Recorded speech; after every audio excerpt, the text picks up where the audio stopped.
Oh, wah, wah, wah. I love MrPokke so much. Truly a excellent statement. Oh, chat. Today is gonna be a great day, guys. You know why is today a great day? Yo, Robs, thank you so much for the 12 years. Holy shit. Thank you, thank you, thank you. It's a great day because I am feeling extra tilted. Yep, I never ever clickbait my stream titles.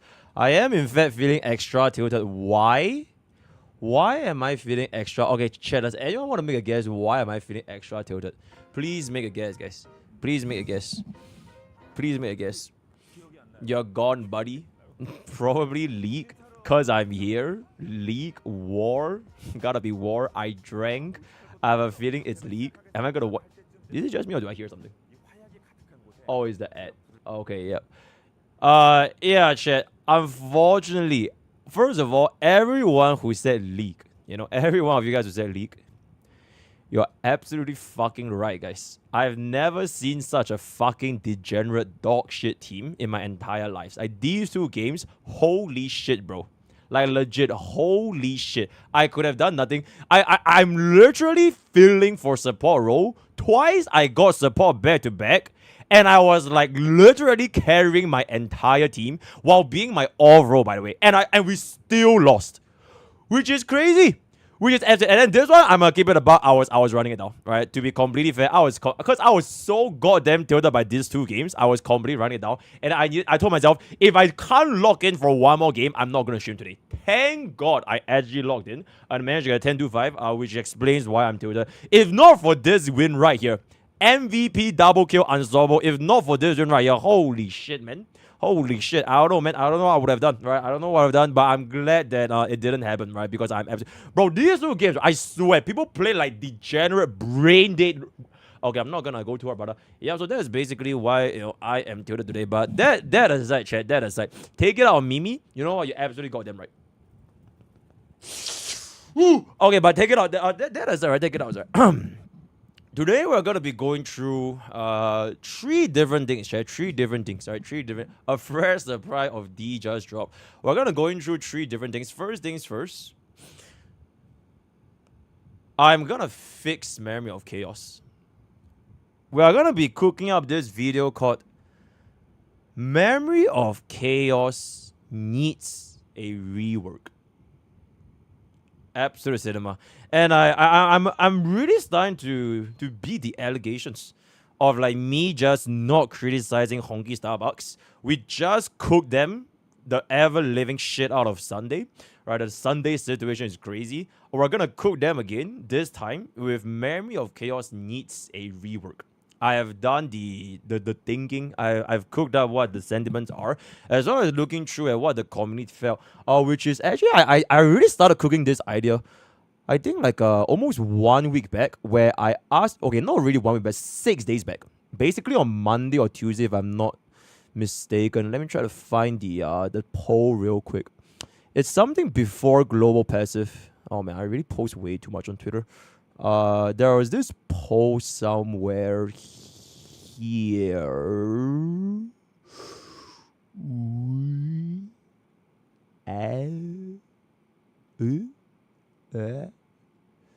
Wait, where is the? Okay, wait, hold up. Let me try to find it.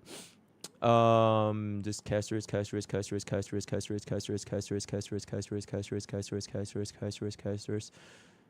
Oh man, there's just so many casterisk posts, man. Holy shit. Where is the non-casterisk post? Oh, okay. There we go. I found it. Yep. Okay, so I kind of made this post here real quick on how was the new MOC for you guys, right? On the 1st of April. Looks like out of this vote was only up for 24 hours, so you can't really vote for it anymore. I only left up for 24 hours. 42.4% felt that it was harder, 36.4% felt that it was no difference, and roughly 21.2% felt it was easier. So we're going to be using this as the platform to launch us into the discussion of why Memory of Chaos needs a rework. If you guys already have some cooks thinking up, hold on to the thought, because let me yap first. After I yap, you guys can go ahead into the comment section and just let it be what it be. This is the first thing I want to talk about. Second thing I want to talk about is gonna be this video actually. It's sort of like my response video to this. And honestly, I wanted to do this yesterday, but unfortunately, because of Warring Waves, we kind of locked the hell in because of the gifted subbies. Is this video here? My free-to-play account prepares for 3.2, right? This video here, right? There was this, I think there has been a sentiment. This was one of the top voted comments, which is Bob is too unrelatable. Bob is too unrelatable.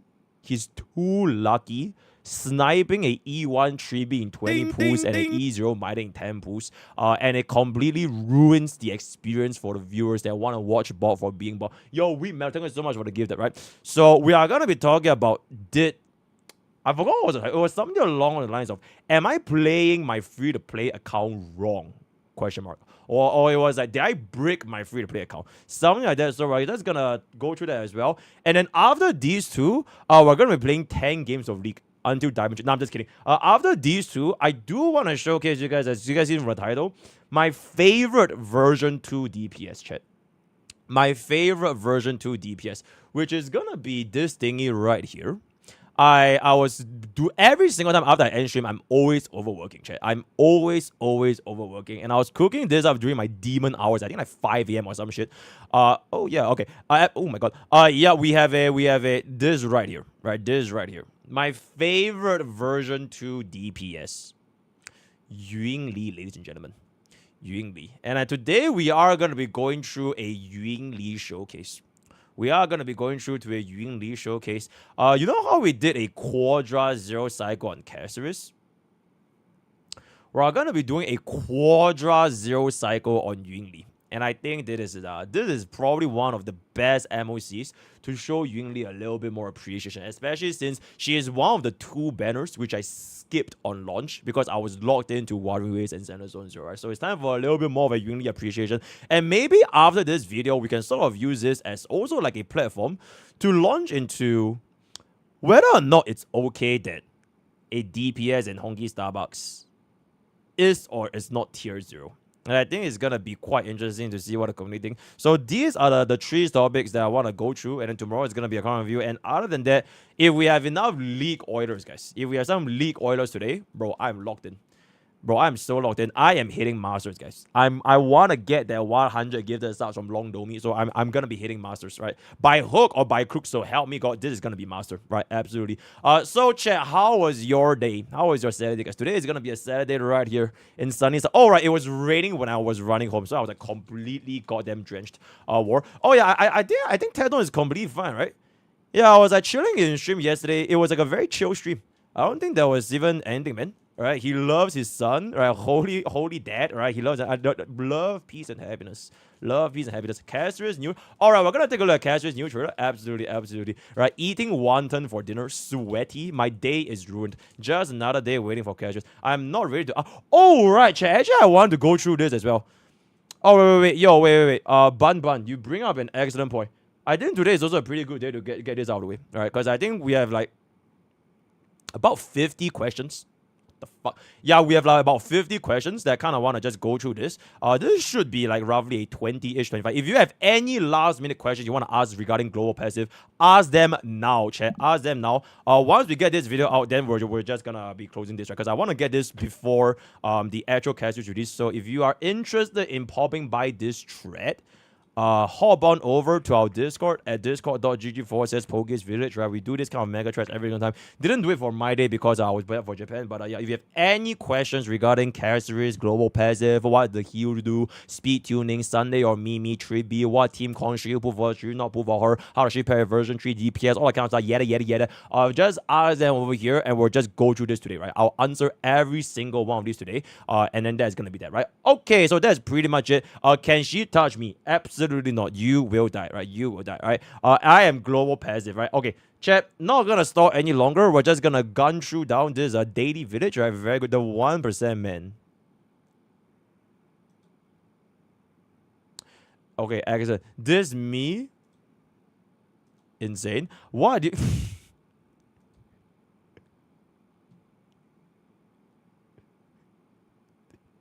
It's excellent. It's excellent. It's honestly excellent. It's honestly excellent. Fantastic emote. Fantastic. Grok AI starting war. It seems Genshin Impact fans are less likely to mention Wuthering Waves, focusing more on their own games. Wuthering Waves fans, however, often bring up Genshin, possibly for visibility due to its bigger fan base. Data from X suggests a newer games fan compare more about Genshin fans. Okay, so what do we do, guys? What should I do?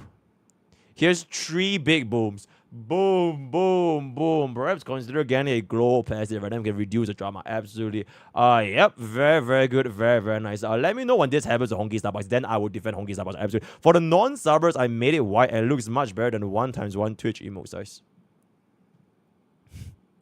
Wait, what? Wait, what is the current global passive size? What does the current global passive look like?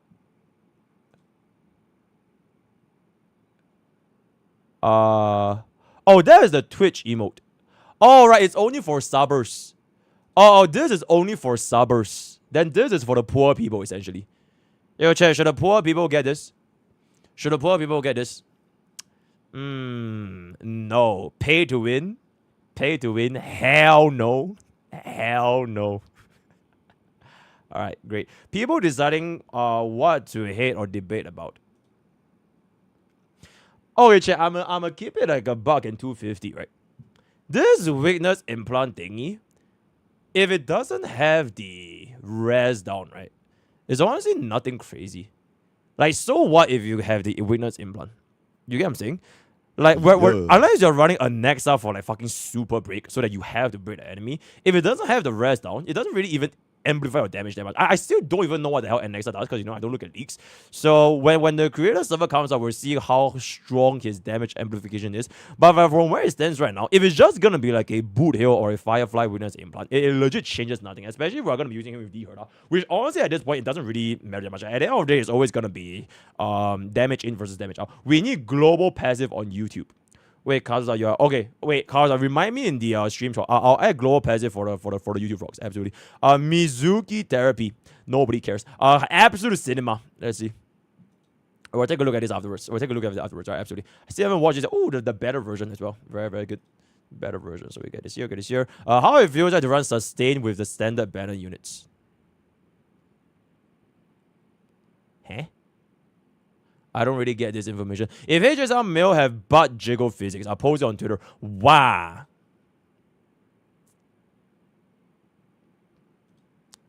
A message to us by the impregnator, Lord Arbiter. You must breed Cardidia now. The future of holy shit. For pot court. Wait, Lance, you want to do Poke Court?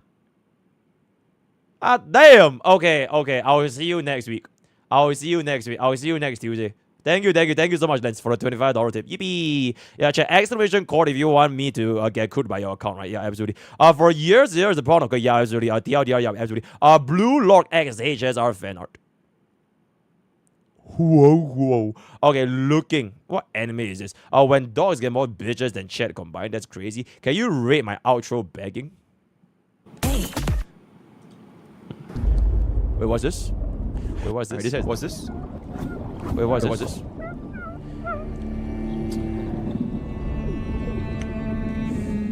Oh. I see. Why does it have 100 dislikes? Wait, why does it have 100 dislikes? Wait, that's quite interesting. That is an insane reaction, bro. That's crazy, shit. Bro. How can diabolical? Chat ratio this 100. Chat ratio it right now. Big boom this video right now. Yo, chat. Big boom this video right now. Ratio the ratio. Yo, chat ratio the ratio. Very, very important. Really good, not gonna lie. It is pretty good. Absolutely. Big booms. Big booms. Dude, this react is so good. Absolutely. Yep. Wait, hold up. Wait, what's that? Absolutely. Wait, hold up. What's that? Juan Bosa talk. Wait, what's that? Blessings of Box 2. Box 2 don't give blessings ever in his entire life, right? Absolutely. Hector Salamanca. Wait, Carrier, I felt something. What did he feel? What did Carrier feel? Absolutely. Cinema. Very, very absolutely. Wait, is that actually wait? Wait, what's that? What? Oh Wait, why did he even cry? Not the best. Why is bro crying for no reason? Absolutely. That's I don't really really get get it. it. Oh, Chat, you know what's the most important about this react? Every single day, I actually have a different clothes. Red, blue, white, gray. A different clothes every single day, guys. I have a different shirt now. That's crazy. That's just crazy, man. That's just okay. Enough is that. All right, yo, mind blown. Cool. This, right? Okay, you're welcome, right? You're welcome. Okay, very. Okay, so what's the outro?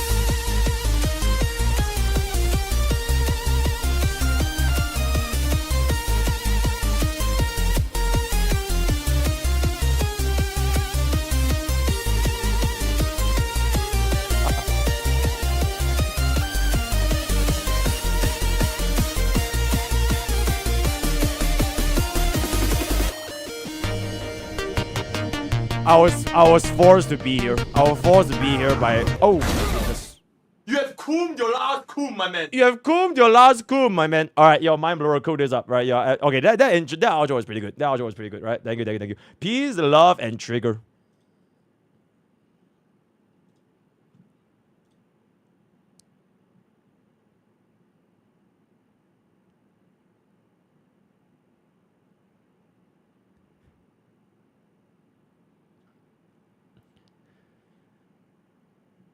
So, his honest reaction. Bro looks shocked because I cheated on him in great and said, Huro Bot versus Hoyo Show. Oh my lord. Alright, let's see. Yo, chat. Hey, yo, wait, Clippers. Title this clip. Duality of Men. MrPokke Clips channel. Instigating again, right? Duality of Men. Daniel Naton. Used to really enjoy the game, but oh my god, Mahin, thank you so much for the YouTube member. Welcome. Used to really enjoy the game, but the developers have made it clear they are phoning it in at this point. End-game content is becoming artificially difficult through HB inflation. My favorite characters that I work hard to get and build have become irrelevant and weak to newer characters that, in my opinion, have less interesting designs and kits. It's becoming stale and boring for me. Hopefully the devs can fix their mistakes and turn it around, but it's not looking good. My interest is fading. Ooh, yikes. Hana Pak Kaliwagan. I love the app a lot. The game and plot is interesting. The effort they put in on their character stories and personality is just immaculate. It is also very easy to play and farm for items needed in the upgrading characters. The story is already moving quite fast. I hope it becomes more interesting as it progresses. I don't like how there's a lot of imaginary characters though. Ooh. Give us more options when it comes to characters. I do, however, like the puzzles and side quests this game has.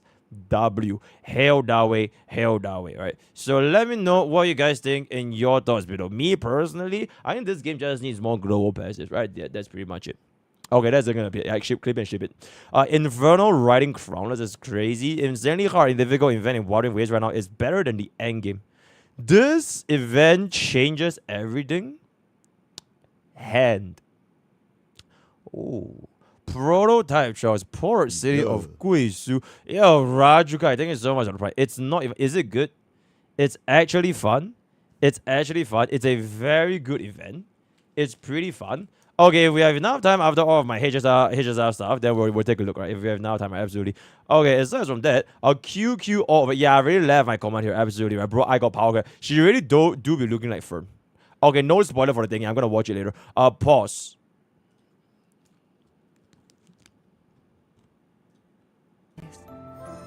And rest. Good night.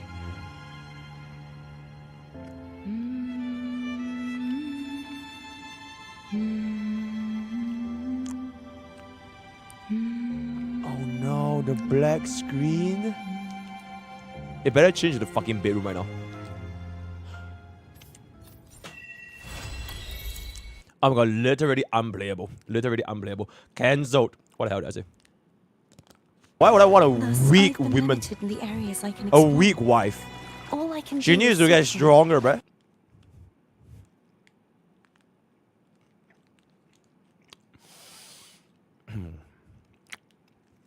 Realistically, VA. Damn. Well, is this a very big deal? Is this the biggest war right now? Is this the biggest 29 minutes of cinema?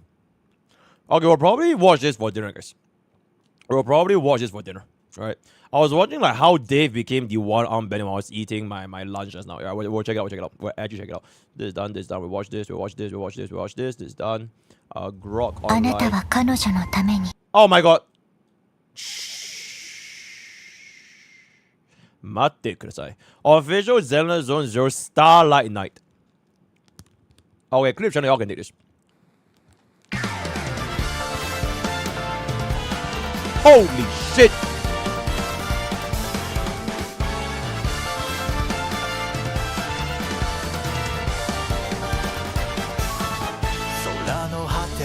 Oh my god, it gives Spy X Family vibes.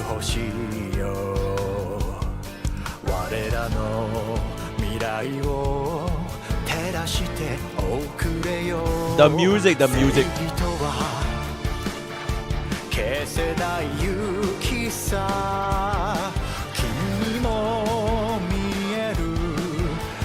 Does it not look like the fucking demon from Devilman Crybaby?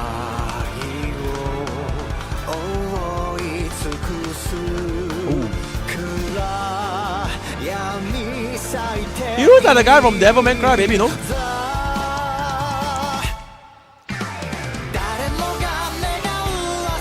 I have no idea what I'm saying.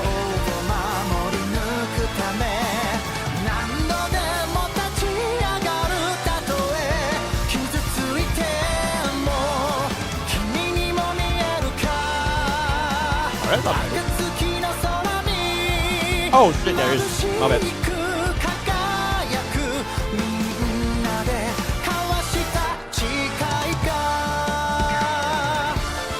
The dawn has arrived. Bro, Leona is getting stood by Lulu.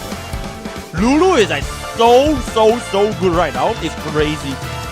No engage supports right now work. It's just very unfortunate. It's either Lulu or Soraka at this moment.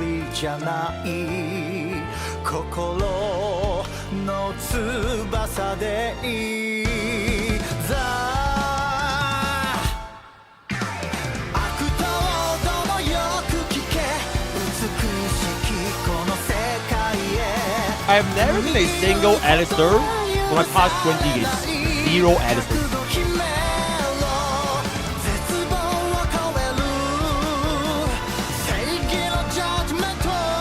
Judgmental.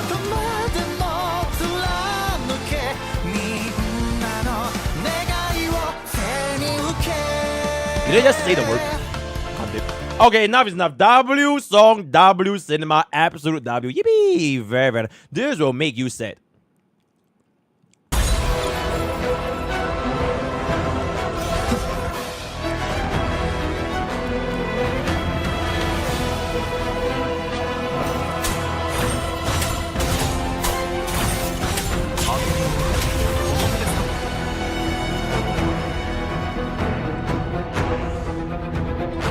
So where's the set part?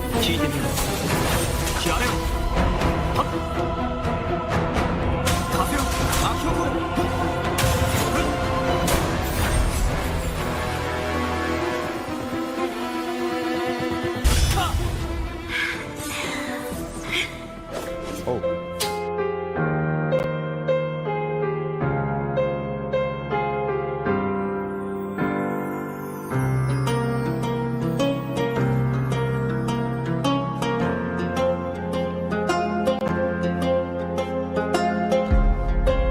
Are her eyebrows okay? She's tweaking out.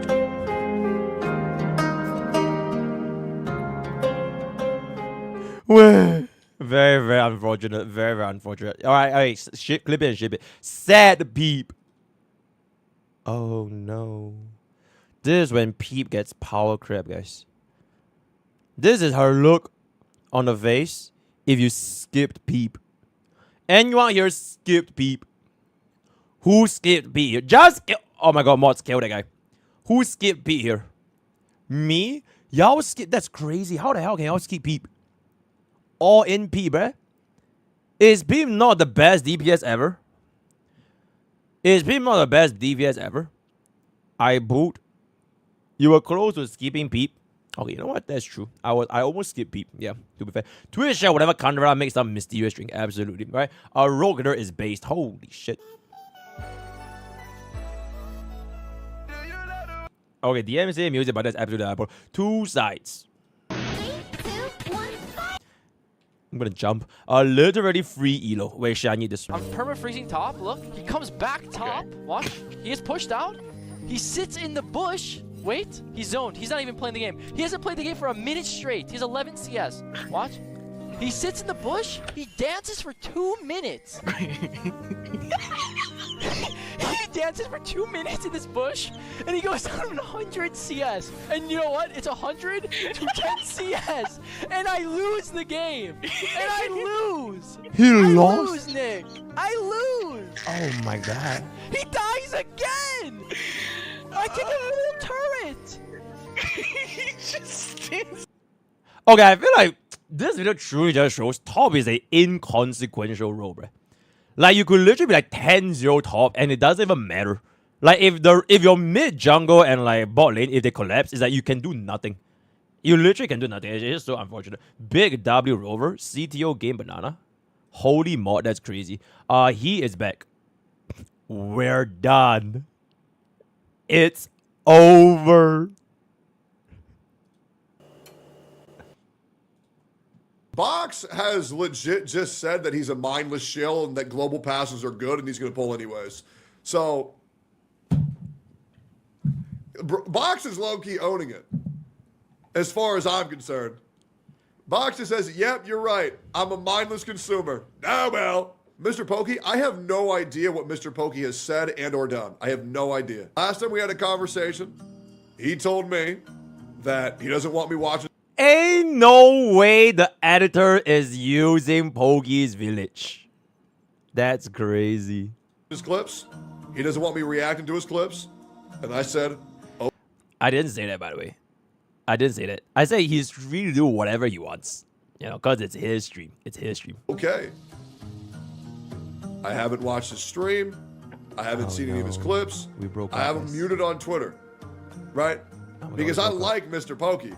But sometimes the shit he says on stream pisses me the fuck off. So I just don't watch. I love watering waves. It's that easy for me. Right? And I know if we were ever to do shit together again, I'd love it. Because I do, and I mean this generally, I got a lot of love for him. I got a lot of love for him. I mean, I invited that guy to my house. He's met my cats. Right? But yeah, I think he has a YouTube video. Well, maybe I'll watch it. Maybe I'll watch it. Will you be watching Poke's new video today? Yeah, sure. Why not? The other thing is that I have a really hard time actually finding out how MrPokke actually thinks or not. Because I do think a lot of his viewpoints are horrendously misconstrued. However, I do think he also does bend the version of reality and just say whatever's convenient sometimes. So it's kind of hard to understand how he actually feels. Yeah, it's difficult. Why does MrPokke crash out on random no content creators? Like random motherfuckers from the Gotcha Police, where bro literally went into my Discord and searched his own name. Like, who, dude, do you think that if I were to go in to his Discord and type Tectone, you wouldn't find the same shit? Oh, Chad, we're gonna Why did he have to put that that's from my Discord? Is it, oh, by the way, it's from here. Ooh, what is this, man? Okay, yo, I'm gonna keep it about. I don't need to comment. You think he does that? It's just his chat sending him screenshots. And he I don't even think this comment section is that bad. It's great, you know. I expected like death threats and like, you know, like this guy. This is crazy. This guy is dead as crazy. But I feel like this is a very peaceful comment section, man. It's probably like 1%. It's literally like a 1%. Nah, I feel like we're good. You post them on Twitter. Very, very good. Bro, why would you post them on Twitter? What is the point of this? I just don't get it. Representation of the staff.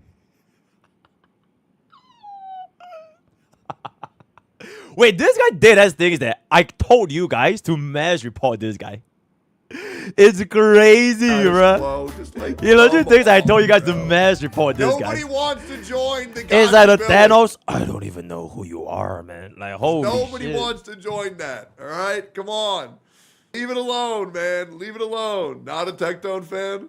I hate every CC except Fob. Fob hates HSR. I've only subbed to Fob. He's a Fob viewer. That's what's crazy. He's a fucking Fob viewer, man. And even still, like, who cares? Who cares, bro? I guarantee you, I have. What is he saying? Why did you censor it out? I probably have members of the watch me. Oh, okay, now I know why. Okay, now I know why. Is that the okay? Yeah, okay, now I know why. We all know it. Yeah, now I know why. Like, what? Am I supposed to be responsible for them? Hell no. Like, the fuck? What do you want me to do? Like, I feel like that shit was like, dude, this one guy's in that one person's chat. That means all that person's chat's like that. It's like, oh, absolutely. On, one guy is the representation of everything. Next. Now I think this is pretty good. I think it's pretty good because the most important thing is he got distracted by this. I think this is like, whoa, big booms, and I don't even think Terry don't really care that much about Honkai Starbucks anyways. Whereas this is like, ooh, you know. So yeah, it's great. He's right. Cardatia has a more watch the end after this of a girlfriend experience than Firefly. War. Okay, wait. Okay. Let me take a look at my. Hold up. What? Let me finish it then. It's over. It's over. Holy fuck! Come on, man! I just got back. I mean, I made this guy a promise where it's like, okay, I won't react to your clips, and then. Oh, wait, what was this? Christ. Okay. Wait, what do you see? All right. Anyways. Wait, what do you see? Just let him go. Wait, what do you see? Go ahead. I don't care. Hey, everything you heard about me on the internet is true. Yep, absolutely. Good Lord. Can Pokey just cause problems for somebody else for a couple of days? Like, come on. Somebody else, please, bro. Please. Wait, what was the post? What did he see? What did he see? What was this in relation to? Fuck, you think I go in there? Hell no. The end? Oh! Don't this man. end.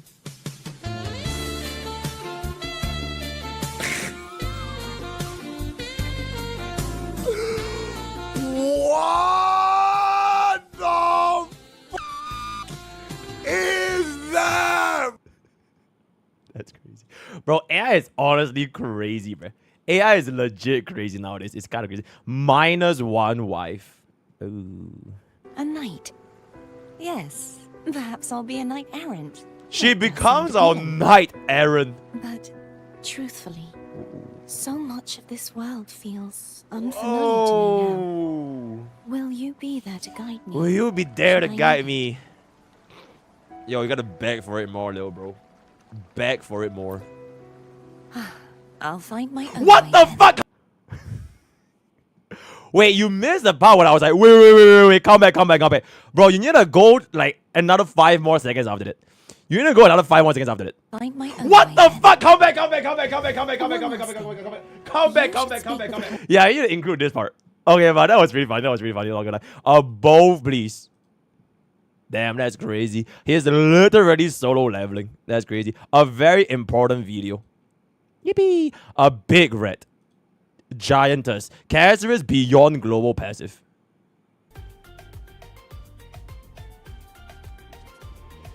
And yet I'm stuck with all units, all the traces, relics, and Stop. A Cardia's VA voice both forms.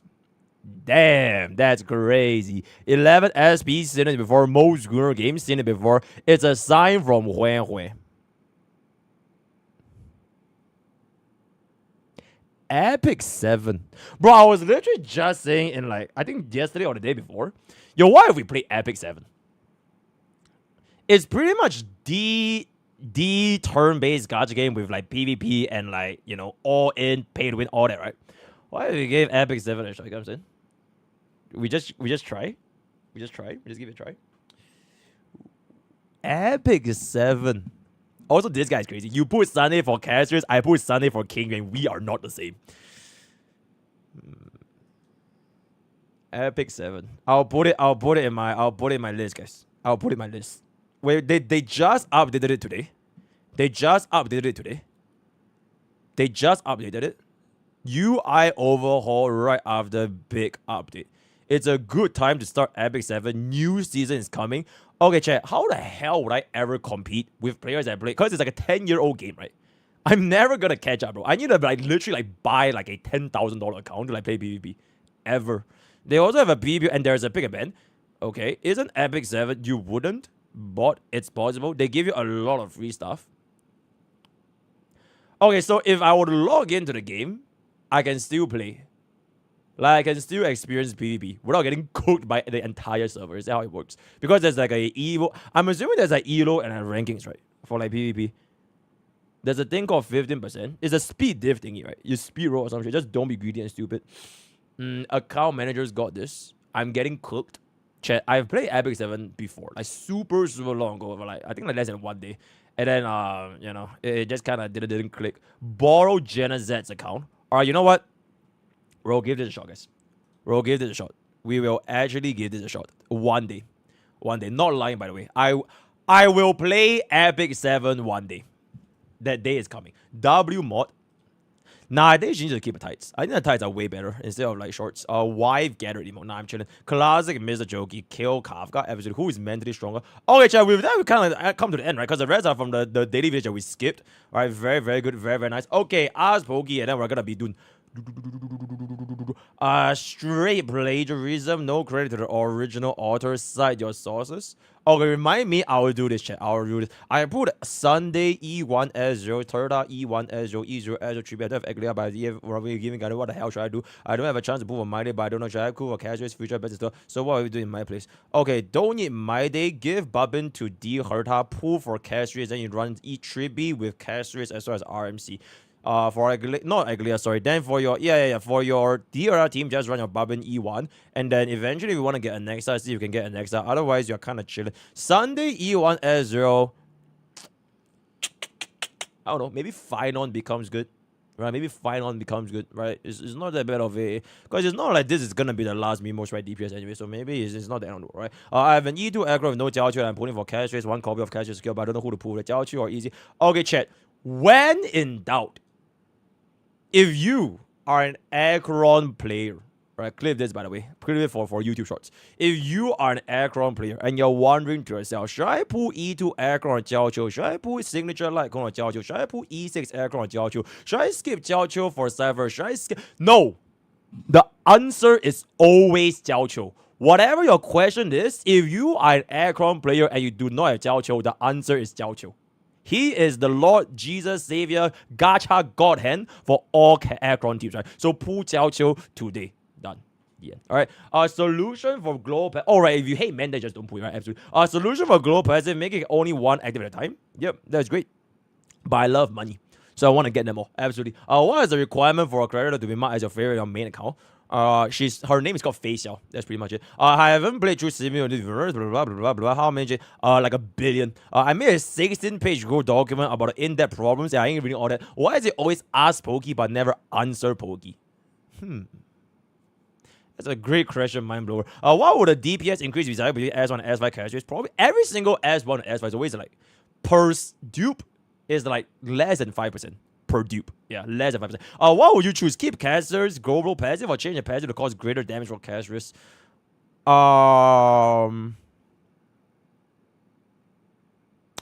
Ooh. Wait, actually, that is a pretty interesting question. Chat, would you rather Caceres keep whatever she is now, so her damage level is still roughly in line with like her version 3 friends, like her version 3 colleagues, like with Herda and like everything, like roughly on the same ballpark with the Globalpassive? Or would you rather they remove Globalpassive completely, but then she's like way better, like way better than D Herda and Eglia? Option 1 or option 2? YouTube vlogs that are watching this short, you can leave your comments down in the comments below, right? Absolutely. Okay, done. You have still yet to do this. I'll do this one day. How was Watering Wave 2.2 story and Kanda Reda story, by the way? answer with an Italian accent only. Mamma mia. Hi, Mr. Relatable. I hear to ask what you thought of vertical investment before and after 3.0. Any changes considering current angles? Like I'm saying this. Not really have too much of a change. If you like to play a specific unit, then just keep investing in a specific unit. If you're tired of the unit, then don't force yourself to play a unit you don't want to play, right? If you're not having fun, then just you can log in. My goat, MrPokke. There are some viewer ARAM customs. No. If I have time to play ARAM, I have to play and play rank. If I have time to play rank, I have time to climb. If I have time to climb, I have time to play browser. So absolutely not. And Mr. 1HP, will you try Wizardry Variants of Daphne? Actually hard, gacha. The game might look bad, but it's so good. I'm sure you'll love it if you play it for some time.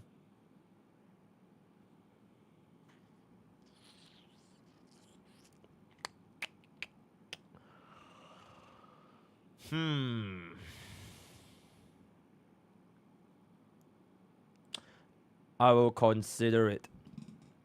I will consider it. I will consider it.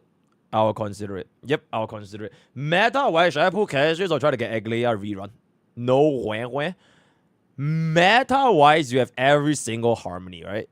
Then you're pretty safe pulling casuals. Especially since you already got E1 3B. Because the thing with casuals is she's not peaked yet. Whereas Aglia kind of peaked. And then once 5-star Mimi comes out, boom. You get what I'm saying? Have you ever played Pokemon TCG? Absolutely not. Another idea, play Yun Li while doing this, okay? Would you consider doing a C analysis for Zani? She is the anniversary unit, so the video might do well. Damn, I have not done a C analysis for Water Waves for like 500,000 years, guys. Does it cook? Does it cook?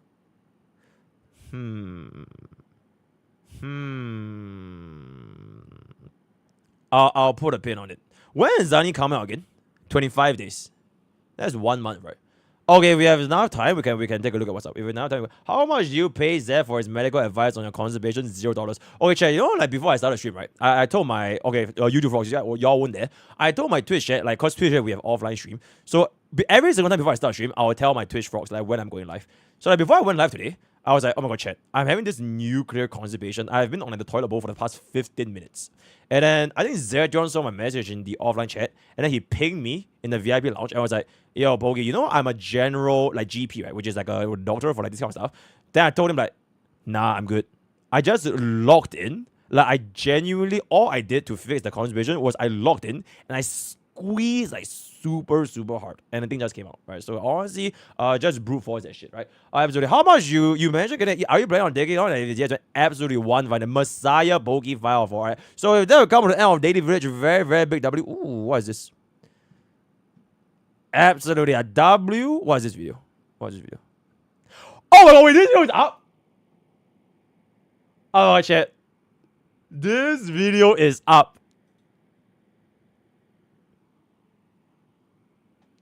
Damn, I actually really want to watch it because I wonder what my editor could with like subtitles. But if I watch it now, y'all won't watch it at your own time. So y'all have to watch it. 各位 B 站的老师们. Oh my god, chat, y'all have to watch this, guys. I'm gonna watch it. I'm not gonna watch it now because if I watch it now, y'all won't watch it, right? Watch it now and then leave. 点赞点赞点赞3连点赞3连点赞 right? Okay, let me type out 3连点赞3连点赞. Let me try to cook this up a bit. 3 Where's my son? Where's my son? 3连点赞how the hell do you spell 点赞 again? Oh my god, I'm cooked. 点赞点赞 Okay, 3连点赞 Yeah. 谢谢大佬 Absolutely. Let us pin this shit. Very good. Yo, chat, please watch this, guy. I'm gonna watch it all stream, guys. I am going to watch this all stream. I'm gonna watch this all stream. So just watch it when you have your own read. I'm gonna check it out. Okay, so this is done. Okay, chat. Join our Discord, and with that, we are gonna start this. What do I want to start again? Post it on Bilibili. I don't have a Bilibili account, bro. Okay, chat, if anyone of y'all have a Bilibili account, y'all can just post it. But yeah, that's pretty much it. Okay, the first thing we want to watch is this, right? This is done. This is later on for dinner reacts. Okay, this can be main. Is any of my main editor alive here? We'll clip it and ship it. Quick little react. We're on it. Let's fucking go. Okay, what's this? Golden Epic PV Life Awakens from the Night. Honkai Starbucks. You once wished to leave behind a snowflake for her.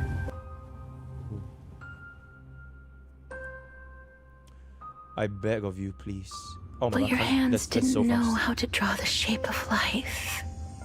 Oh, shit. Warmth lasts for but a moment, but the cold is Oh, endless. the art styles are Acrons, right? This is like Acrons. Acrons art style. Like how your death-worshipping hometown now sleeps soundly in the blizzard of the long night. So they do it for every anniversary unit, yeah? Like how the ocean, haunted by trickery, stirred up stormy waves. The sky pierced I am the blind Stride! by their lightning spear. Let this world! Spilled blood and tears. The titans who suffocated the world will also eventually enter death's embrace. You don't know why life blossoms. Look up. Only because the butterfly. Oh my god, she reminds me so much of Fern, right? It's crazy. On the surging black tide. It's pure Fern. Thirsty blade. Oh, what that's a Globalpassive. Fingertips Wait, is that like Black Swan's outfit? are death.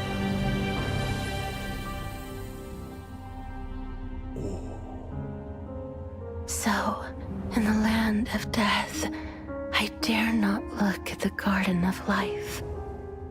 I fear that promises may be broken after they're made. Tears may follow after a smile. And then an eternal farewell. Oh my god, they all May arised. follow an embrace. They all became echoes. Oh, shit. It's better to have stayed in place and never had anything at all. Just hug Even yourself, so, there you death is not the end. To walk toward that distant go. Oh my god, it's Aglaia. we make a promise. Holy shit! Giantess. Adventure's journey won't end with my departure. Wait, is Aglaia dying? No way. See you. We'll meet again on the shores of the West. Whoa, whoa, whoa, whoa, whoa, wait. There's no way Aglaia and Tribi dies. Shut the fuck up. There's no way Aglaia and Tribi dies. There's nope. Absolutely not. Absolutely not. Absolutely fucking not. Absolutely nope. I will not accept that. I will not accept that. Absolutely not. I gained inspiration from What the death fuck? and should repay it in kind. Golden blood process not be Just treat it like a game with dad. Come with us. One day, just as we have testified for you, you will be able to testify for yourself. Bro, are they okay? No! I wish. Oh I my could be fucking like god! all of Honkai Impact 3 Tribute! And embrace the world. Cabin! Before death comes. So that the souls of the world no longer weep. I weep for the departed. And the city bells never cease ringing. Even if it's just once, I want to use these hands.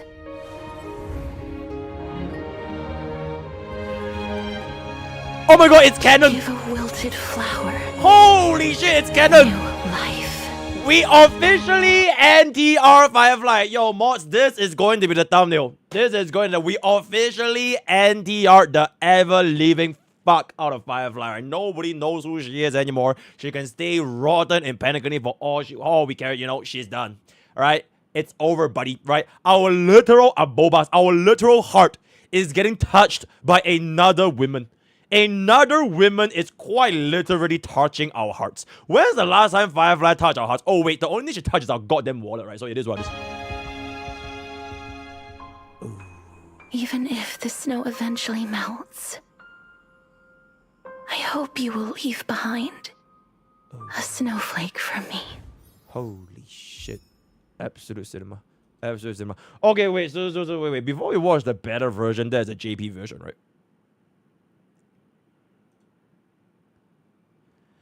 Oh my god, please don't let this be like the HI3 plot. Please, man. Bro, if everyone dies and then she's the only one left alive, oh my god, bro. No, that's crazy. Nah, we are not gonna have that. Bro, My Day is unkillable, guys. How can My Day die? How can he die? How can My Day die? He is literally unkillable. He is this PV turned all of Bilibili into question mark bots. Damn, that's crazy. He is back. Oh, they died from power creep. 10 Verbeta. Oh right, the weak spot. Oh right, the weak spot from the Alright, he had a weakness. Alright, he had a weakness. Oh my god. Wait, so all the tributes die as well? Wait, even Hyacinth dies? Oh my god, no one survives this? That's crazy, dude. Is this foreshadowing that the entire roster of version 3 is gonna die? Not to like in the lore, right? It's foreshadowing that they're gonna die to power creep. Notice there are 2 people here that are not shown. At least the ones that we know of anyways. Castaris and 5-star Mimi. Yep. Castaris and 5-star Mimi, they are going to be the future of version 3. And then when we go into version 4, chat, when we go into version 4, I think nobody will use any of these units anymore. Dude, can you imagine, chat, 3B gets power crept. Which, how do you even power creep 3B? What's more diabolical than like a respan, vulnerability, and true damage? How do you power creep 3B, guys? Team-wide 100% energy regeneration. Team-wide double turn.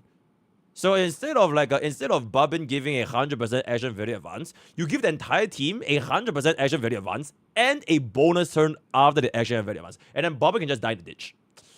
Ooh, delete the game after using an E. You press the ultimate, you instantly win Memory of Chaos 12 with no conditions whatsoever.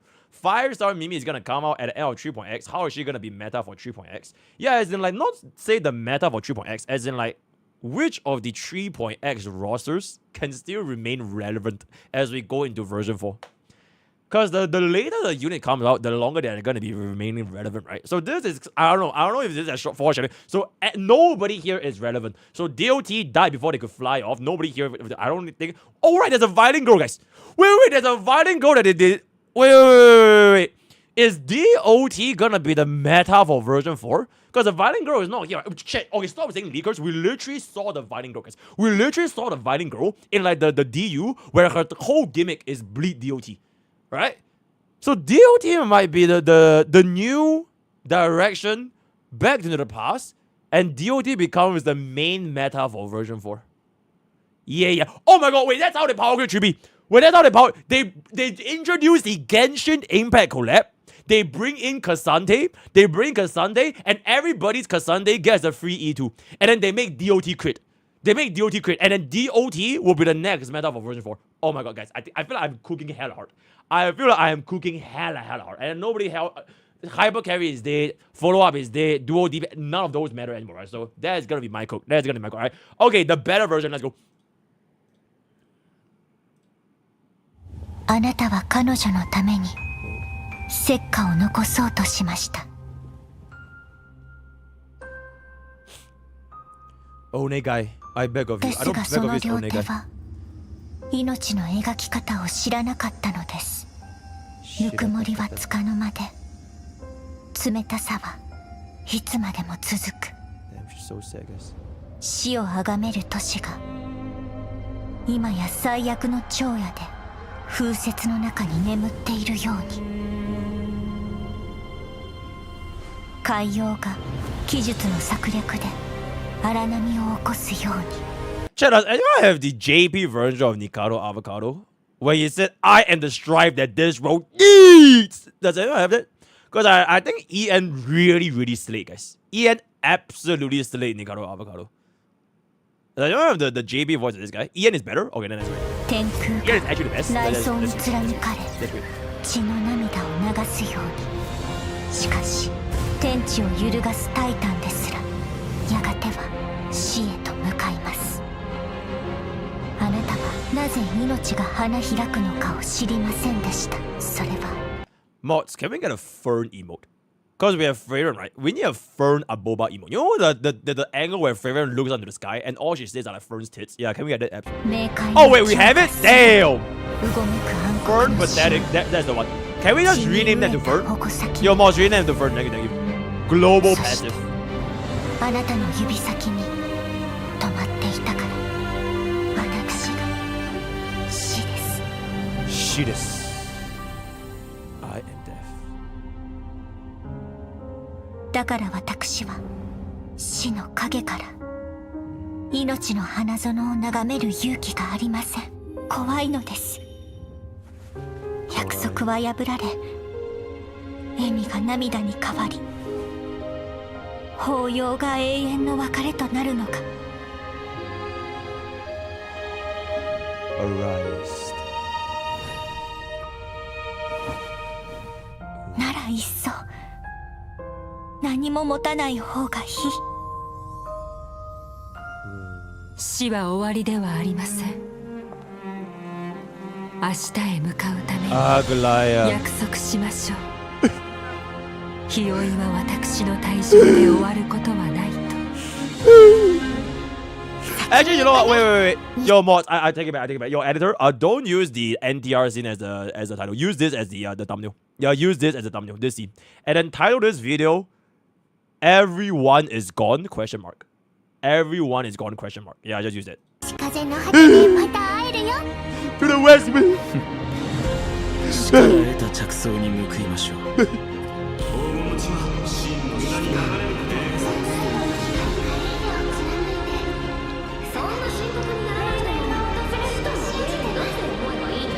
共に歩みましょう。いつか私たちがあなたに語ったように話せる時が来ます。Oh my god.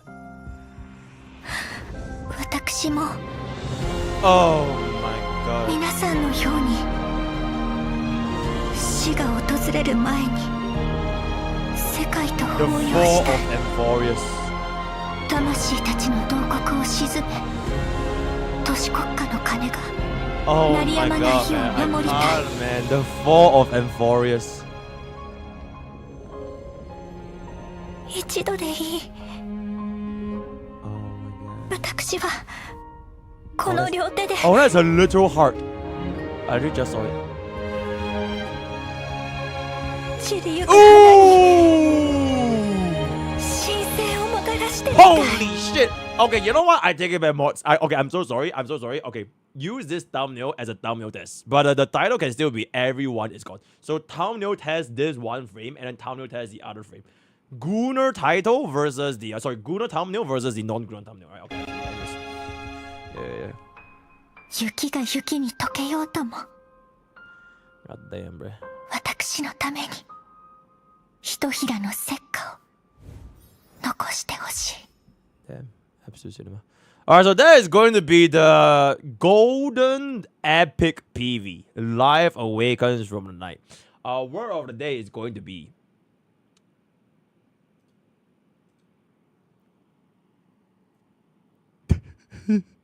Join Twitch, join YouTube, join Discord, join Twitter, all the big activities. See you guys next time. Okay. Pretty good. I don't even know how the hell. I don't even know what word that was. I did. Everyone is. Yeah, I know that's not a word. I know. Everyone is gone.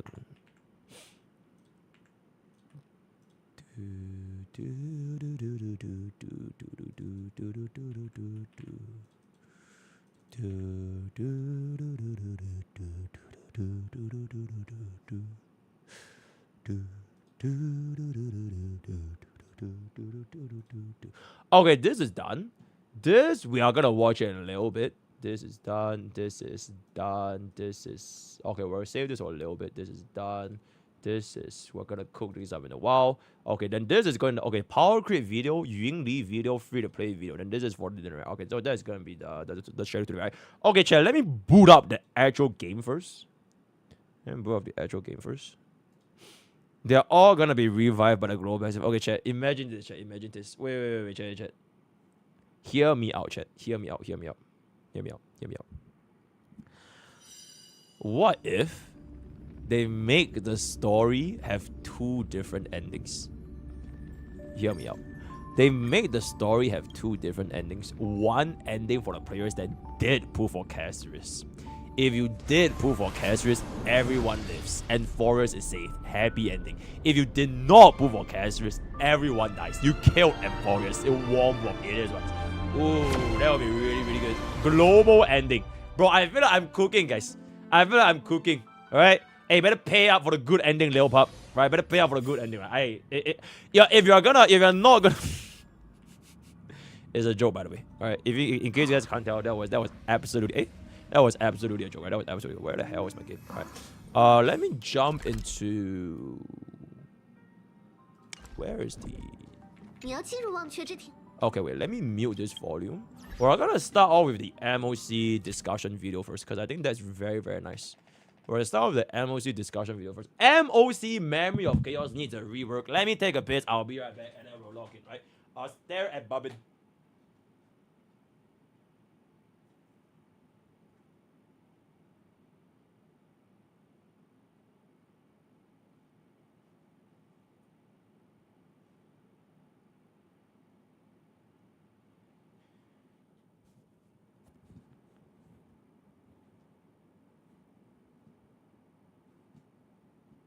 Oh my god, bro. Oh my. Okay,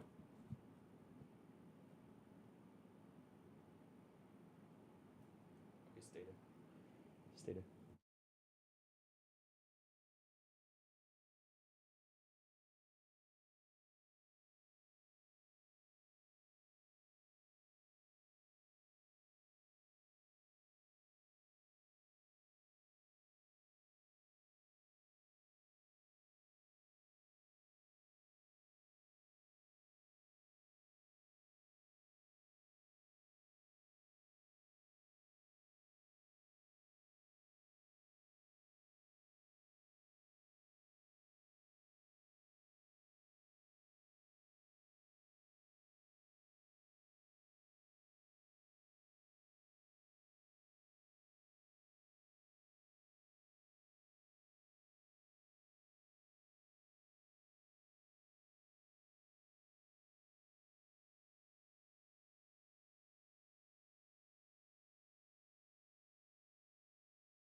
Alright, let's go.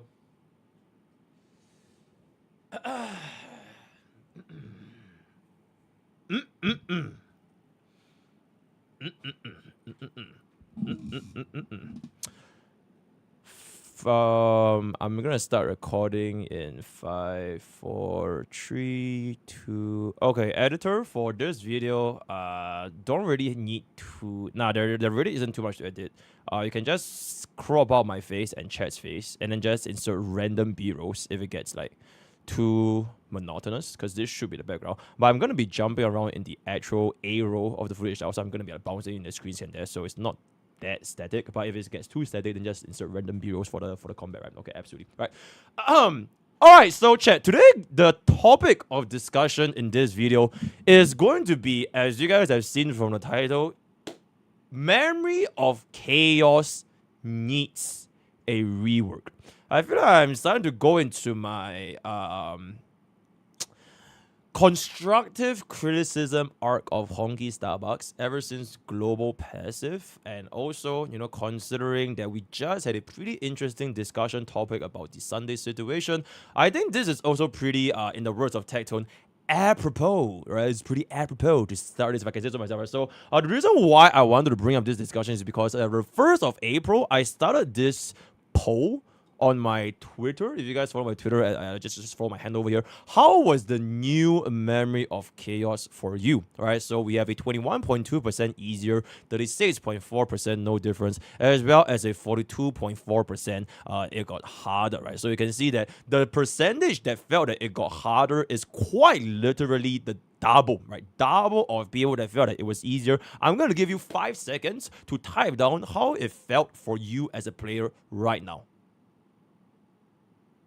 Welcome back to the video, right? Welcome back to the video. So with that out of the way, the reason why I wanted to basically talk about this is because I feel that Memory of Chaos as an endgame mode, it could use this rework, namely because I feel like it's starting to lose its identity. Ooh, war.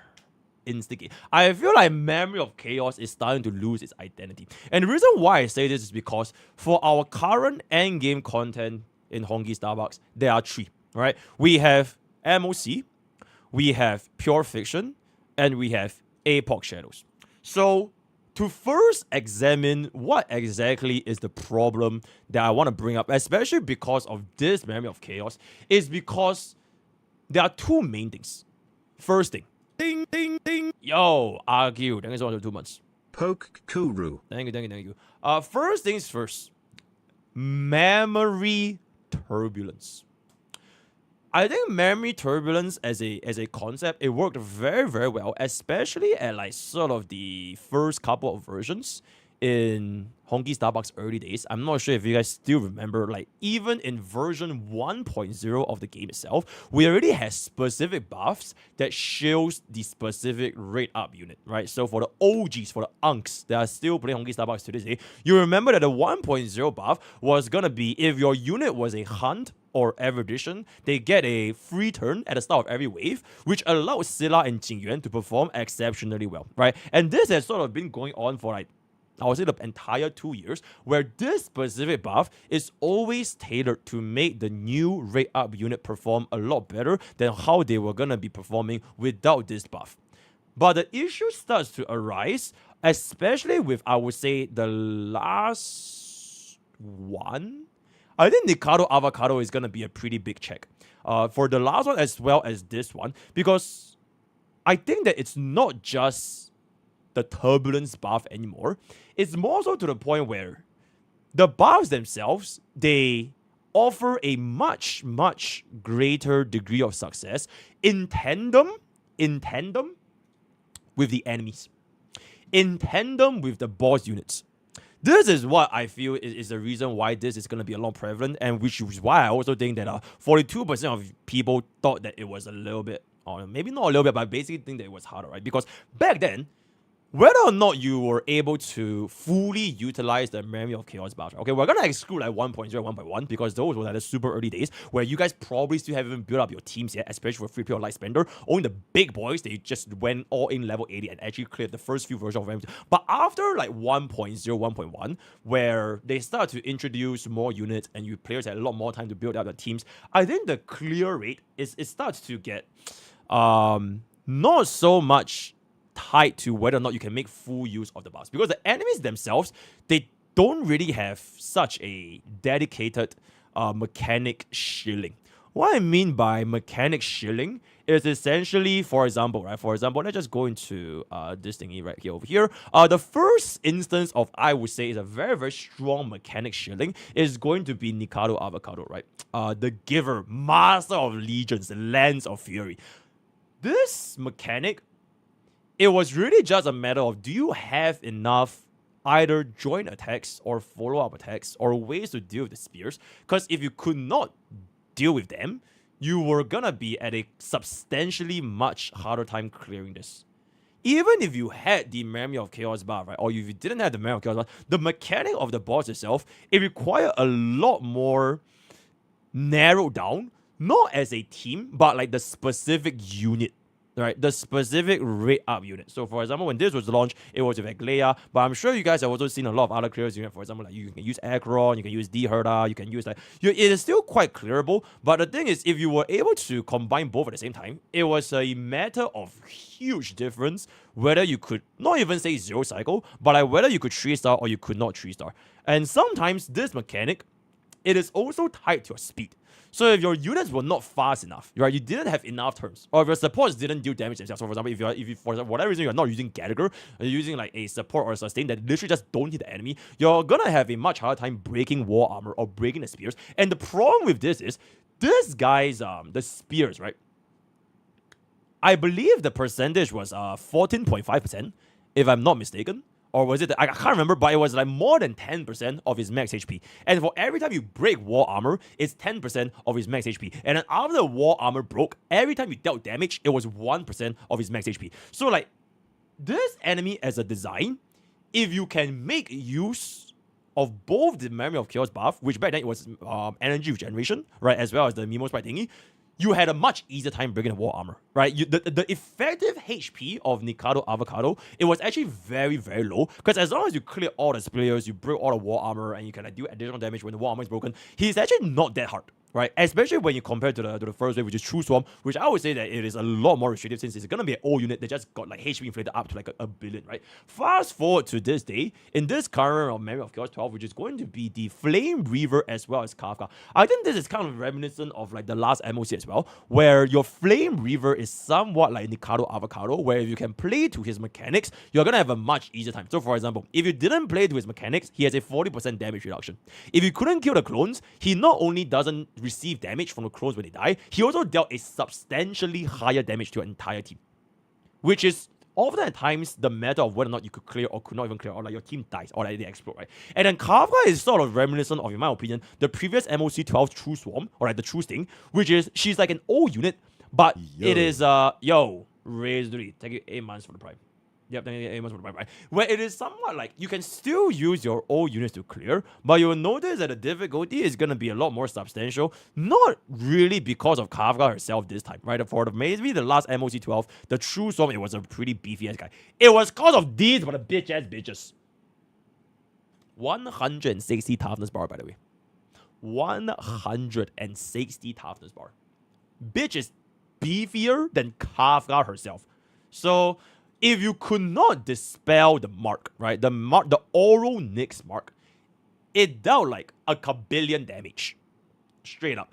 Unfortunately or fortunately for myself, I couldn't have the experience of seeing how much this damage truly was. But I have seen from my community that if you are struggling with dealing with the horses, you are really, really, really cooked for the second half. So it's sort of reminiscent in the previous rotation, right? This second half, I think players probably felt that it was more difficult than the first half because you didn't really have a brand new mechanic that can deal with this, especially if you didn't pull for the brand new recent units, right? So this one, if you can still interact the mechanic enough, you're gonna be good.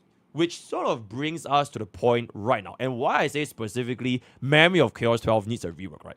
If you compare this to our pure fiction, as well as Epoch Shadows, there's one very, very big thing which I would say makes this mode a lot more manageable for the player base, and that is going to be this thingy right here.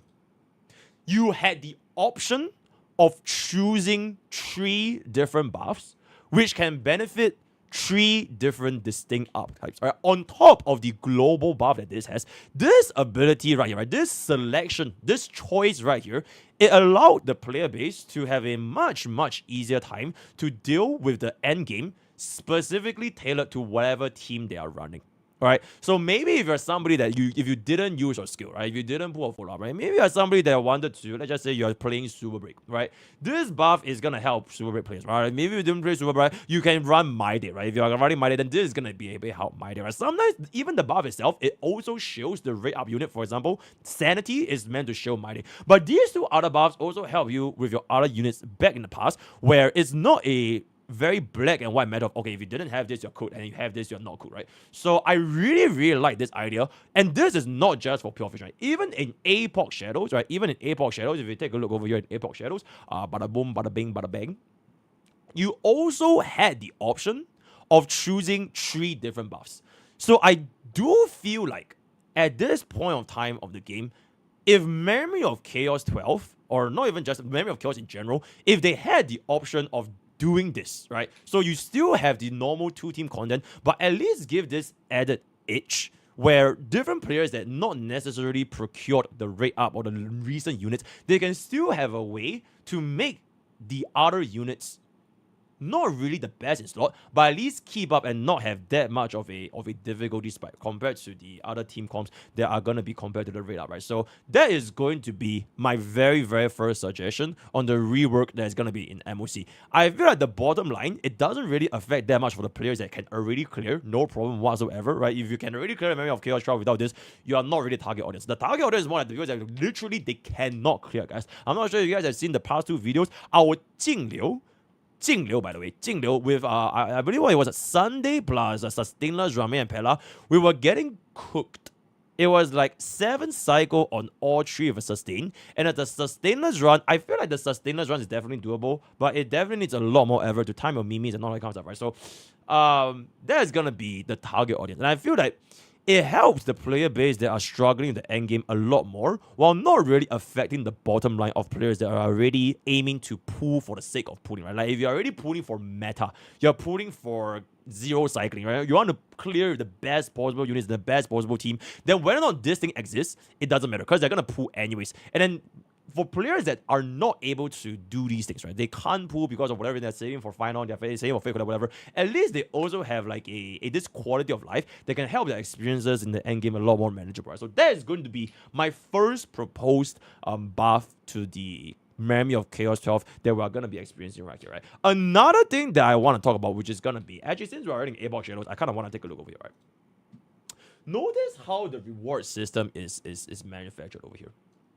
They have a specific Jade reward for every single star, right? 1, 2, 3, all the way up to 12. Even if you were missing like 1 star or 2 star, it was in retrospect to whatever stars you had. But for Memory of Chaos, and this is, like I mentioned, this is also going to be the exact same for Pure Fiction, whereas for Memory of Chaos 12, your stars are separated in intervals of 3. Which is to say, for example, if you cleared MOC 12, but you had a 2 star, because you cleared in, I don't know, 15 cycles or 16 cycles, because of like HB and all that kind of stuff, you missed, let's just say you missed 1 star. You were at 35 out of 36. Because of that 1 star, you basically completely missed out on this entire reward. And I don't think it should be this punishing in the first place. Because if Pure Vision and Epoch Shadows, the modes that literally have the handicap, right? They have the handicap given to the player base where you can run all sorts of different buffs to make your time a lot easier. And even with all those buffs, you are getting 1 singular achievement for every single star. Then why is it that the mode, which technically is a lot more restrictive with a lot less buffs, still guarding the rewards by a 3-star per 3-star basis? You get what I'm saying? So like if they were to swap, right? Like for example, if Pure Vision and Epoch Shadows, if they were to go by 3 stars per 3 stars, then I think it's actually kind of fair because it's technically the easier mode. It's a more accessible mode because you can run a variety of different team comps, right? But this is the case where the MOC is not only more restrictive, it is technically more difficult. You need a lot more investments, especially if you don't have the rate up units, but it is yet still guarding the resources by the 3-star level basis. So that is going to be my second recommendation to reward the MOC. Instead of making it 3 stars, make it 1 star. Right? Make it 1 star. So for example, I feel that since we already have the option of, you full clear to level 9 anyways, fuck it. Right? You just let it be and then make it such that every single 1 star of these represents the individual rewards, right? So for players that can already clear MOC 9, you get the benchmark, you get the baseline of rewards. So for example, 3 all the way to 9 times, it's 27, right? 3 to 27, just lump everything.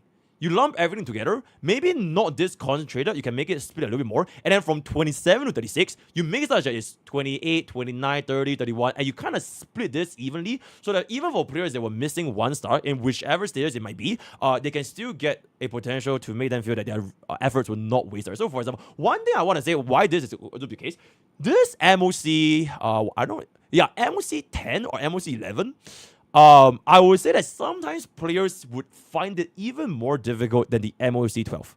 I'm not sure if it was you guys, for example, for my Bob account, the free-to-play Bob account, after a while, after I end the stream, we actually managed to clear MOC 12 3 stars post-stream, right? Post-stream, we actually managed to get it. But the thing is, for our MOC, I think it was 10 or 11, it was so difficult and we didn't have the damage that we had to run double sustain.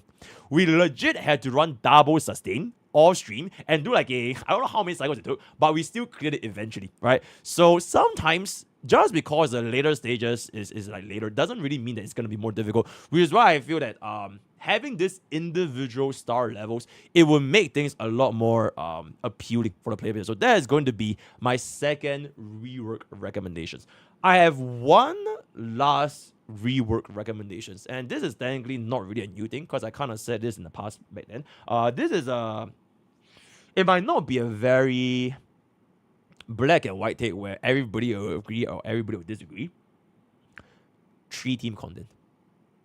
Yep, I feel like as time passes, as more and more time goes on, 3-team content's significance would make the end game a lot better because you need to have a demand, right? You can't just keep releasing these supplies of the new latest 5 stars, but there is a lack of demand because you can only use 2 teams. And I feel that the more this game goes on, the longer it stays at 2-team content, the less slots, the less demand there are for your older units. Because every single time, like I mentioned, your job, there's only 2 applications. There are only 2 vacancies. It's either best and slot team. Global passive triggered and I had to sub.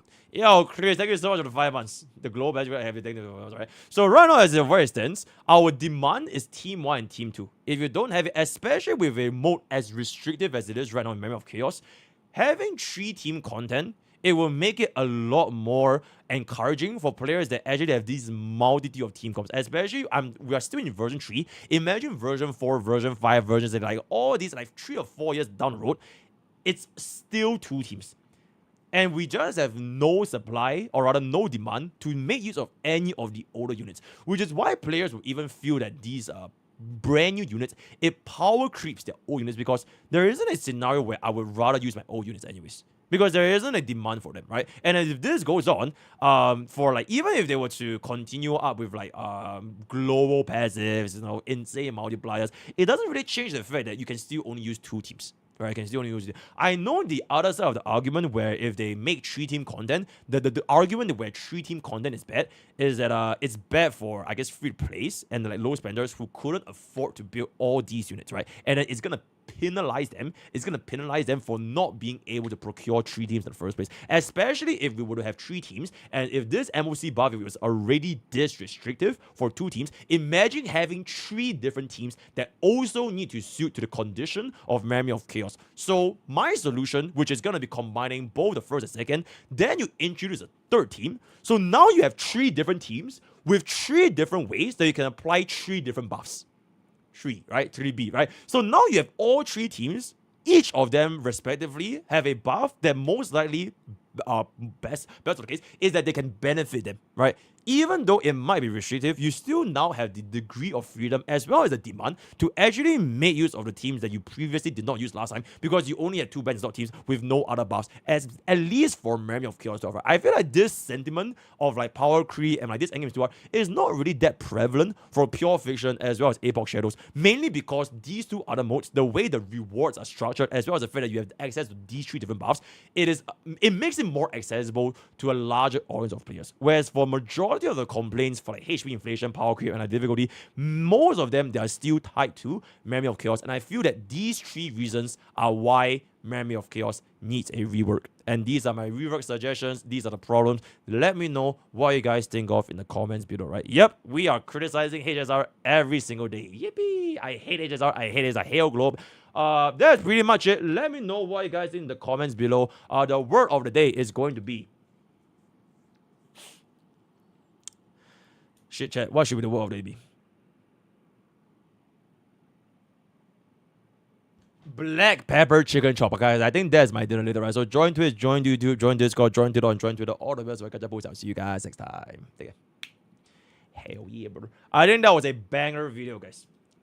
I think that was a banger video, right? Absolute, because I thought of the points, it's sort of cooking. Didn't really even stumble that much. I was just like yapping, like boom, boom, boom, boom, boom, like back to back, right? Memory of Chaos needs a rework. Read the chat, Sarah. Okay, give me like 1 second.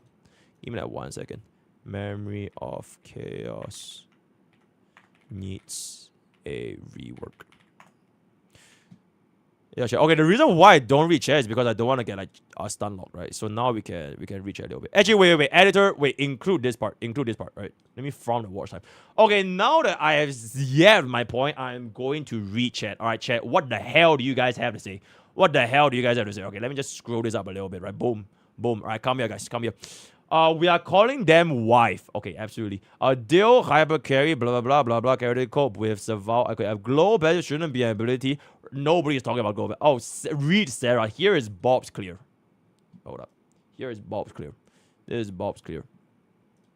Yippee! Very, very good. Oh, 15 cycle swift dispatch, right? Hail double sustain, hail blood. Very, very good, right? So that is gonna be that. What else do we miss, guys? What else do we miss? My sort of counterpoint is that the devs are actually willing to make the 3-team content endgame more easier, as opposed to just making it MOC 12 difficulty and requiring the yeah, absolutely. Yo, solitary solo guy, thank you so much for the game. Right? Absolutely. W globe has it. That's crazy, bro. They should restrict the stages and endings for every other to be weak there, then rotate it on every other boss. Zanis are both. Okay, you know what? I don't even know. There are curios in DU that buffs 4-star units. Maybe that can also count as an MOC buff. That is possible, right? That is also possible. Absolutely. Make MOC have no buffs, making HP inflation cease. Okay, make it like Zenler Zone Zero's Daily Assault. The third team is optional for the premium currency instead of reward relic stuff for the min maxers, right? Even if they try making a 3-team content with global passive, they could just adjust all stages according to the latest global passive, and we cannot clear without it even in a single stage, right? MrPokke takes RAW, absolutely. Zenler Zone Zero, best whole game for endgame. Honkai stuff should cover their Daily Assault plus tower. I prefer where paths or gate cap to their modes that they've made for pure vision for erudition, right? Okay, absolutely. Forget MOC. Why the trip one have no content? War. Make MOC 15 and make it drop resin. Absolutely. Zenler Zone just sounds like a better endgame. Probably treating content is how now units and their teams are becoming more and more inflexible. How casuals needs to be. This makes it more restrictive than pulling for the characters, right? I think that's the point. Hope I can borrow a global passive from my friend. If they want to make treating content, one single target, one AoE, and one that puts a new unit in the good light, I guess. Kill YouTube.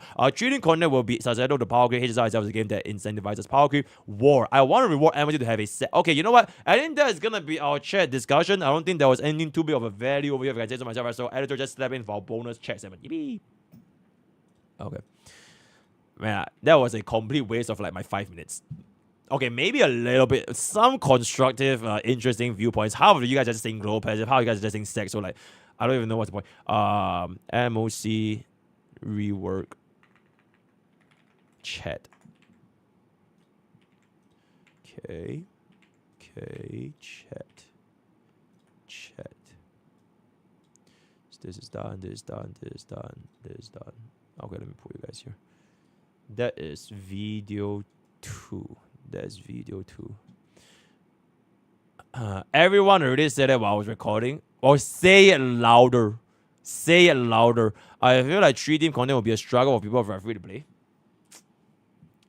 Borrow money. And then all in. Nah, I'm just kidding. Okay, so this is good to go. We're gonna watch it a little bit later. This is done. Okay, this is done. Okay, second video, guys. Okay, for the second video, I actually need to log into my. I need to log into Bob. Hold up. I need to log into Bob. Let me pull this up. Bob. Okay. How about having buffs released to certain characters that are always available and makes more stages optional? Absolutely. Do you think Caceres is okay? Yep, okay, absolutely. Ding. Yo! Reens94. Thank you so much for 20 months. Holy shit. 3-team content is better, but I'm not trusting HSR devs to deliver that endgame perspective. They lost my trust pretty much. Absolutely. HSR is EOS. Boom. Done this over here. Can't they just make modes that they were before MOC for destruction and pure vision for erudition, right? You should what? You should do MOC on board before and after Caceres. Ooh. Excellent suggestion. We're gonna do that. How to get a girlfriend? Just stop playing gacha games, you know.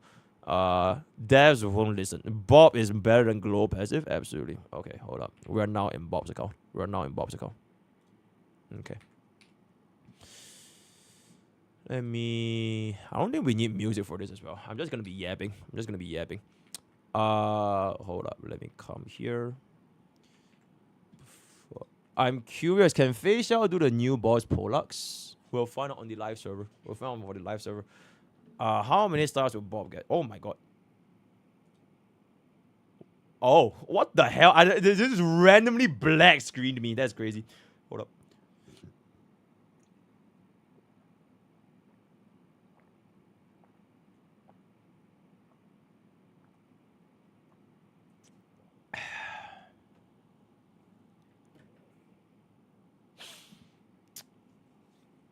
Okay.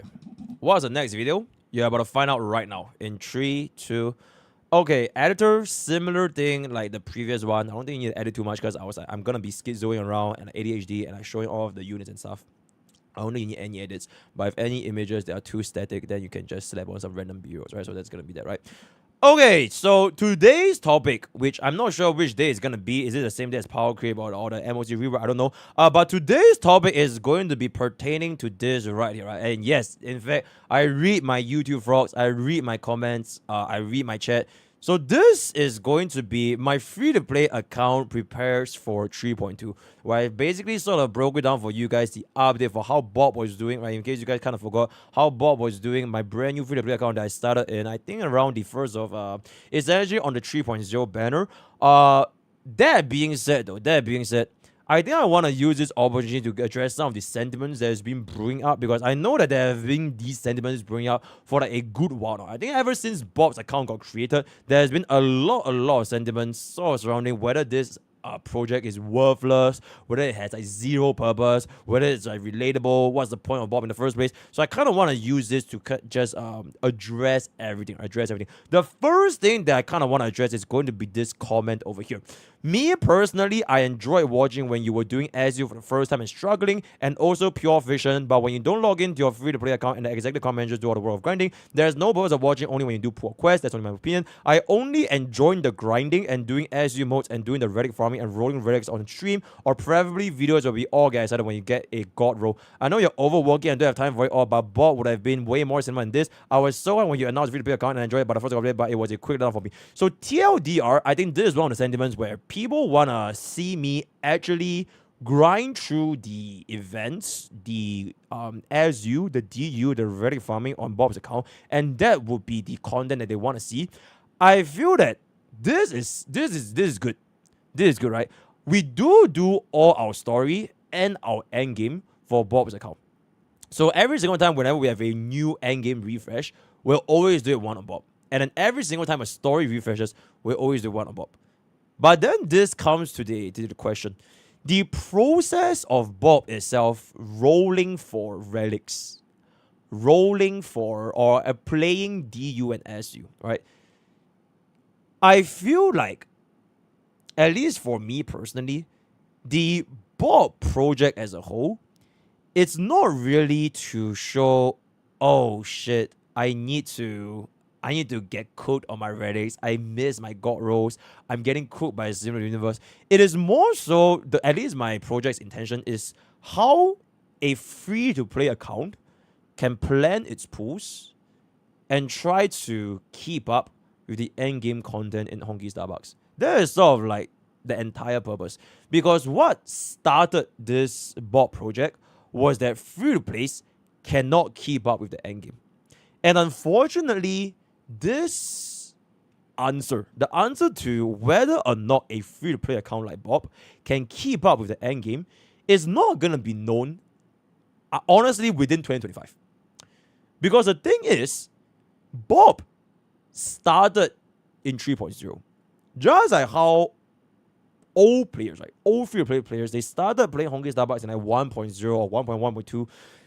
Players that just started playing the game, you wouldn't really feel whether or not your units back then got power crept until 1 year later when new units comes out. So from the perspective of Bob, I wouldn't know whether my decisions for Bob, so whether we pull for Tribi, whether we skipped Robin, whether we pull for D Herta, whether we got Mighty in the Temple, whether these units, they are the right choice for Bob until 1 year later, when new units comes out and the initial income of all of the free-to-play pools, they get exhausted. Because let's be real, guys. Bob has, holy shit, Bob has like 1 billion pools at this point. Because we have been extremely, extremely conservative with our pools, right? We basically pool nothing. We have not put a single signature light cone. We only go for the unit that, you know, fits our narrative. That's why we even skipped Robin, right? We skipped Robin because I want to lock in on the E1 tribute. Now, that being said, whether we got lucky or not lucky is a different matter, which I'll be addressing as well later on. But my point is, this Stellar Jades, these pools that you see right here, they will not last forever, right? A majority, I would say, 70 or maybe even 80% of this income, it is all from the resources that you get from starting out the game, playing the Battle of Events, and basically everything that has been compounding for the past couple of years, right? So the moment this thing runs out, you are going to be looking at Bob from like, okay, every single patch you get like 80 to 90 pools. And then if you were to lose a 50-50, you get cooked. And then where do we go from there?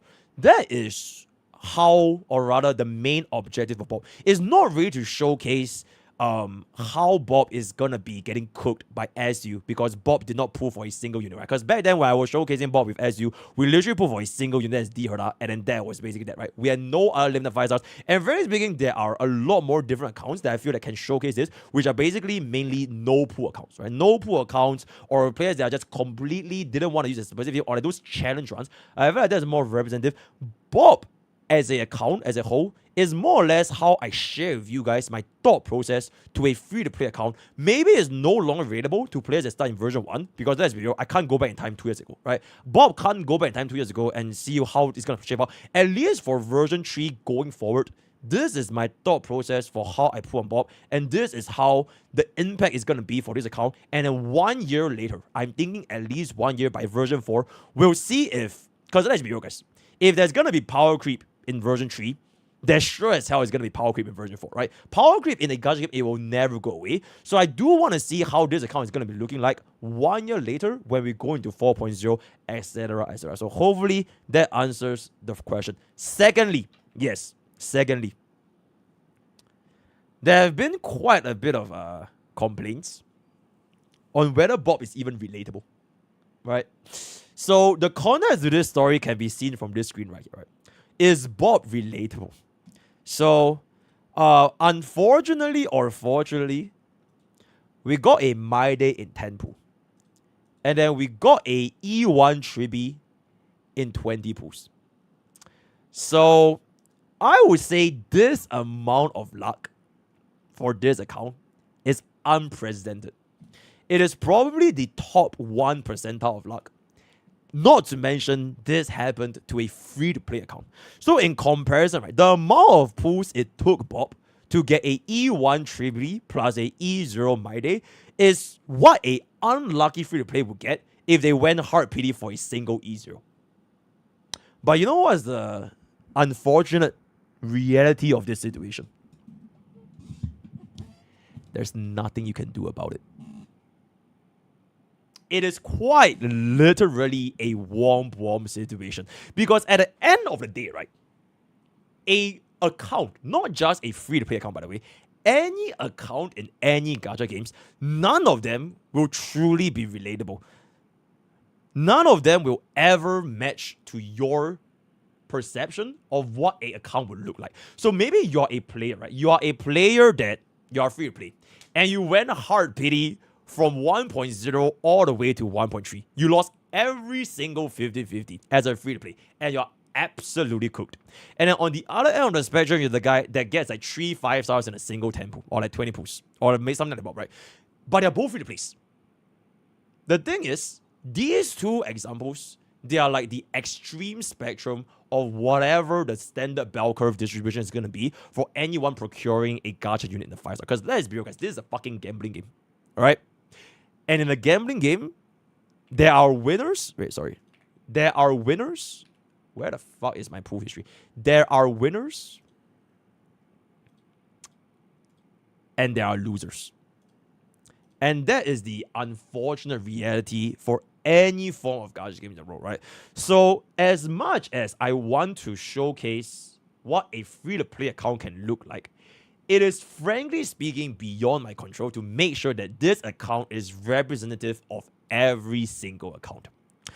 Right now, people are upset right? Y'all are angry that, let's just take a look at the comments over here. I don't need that. I will just take a look at the comments over here, right?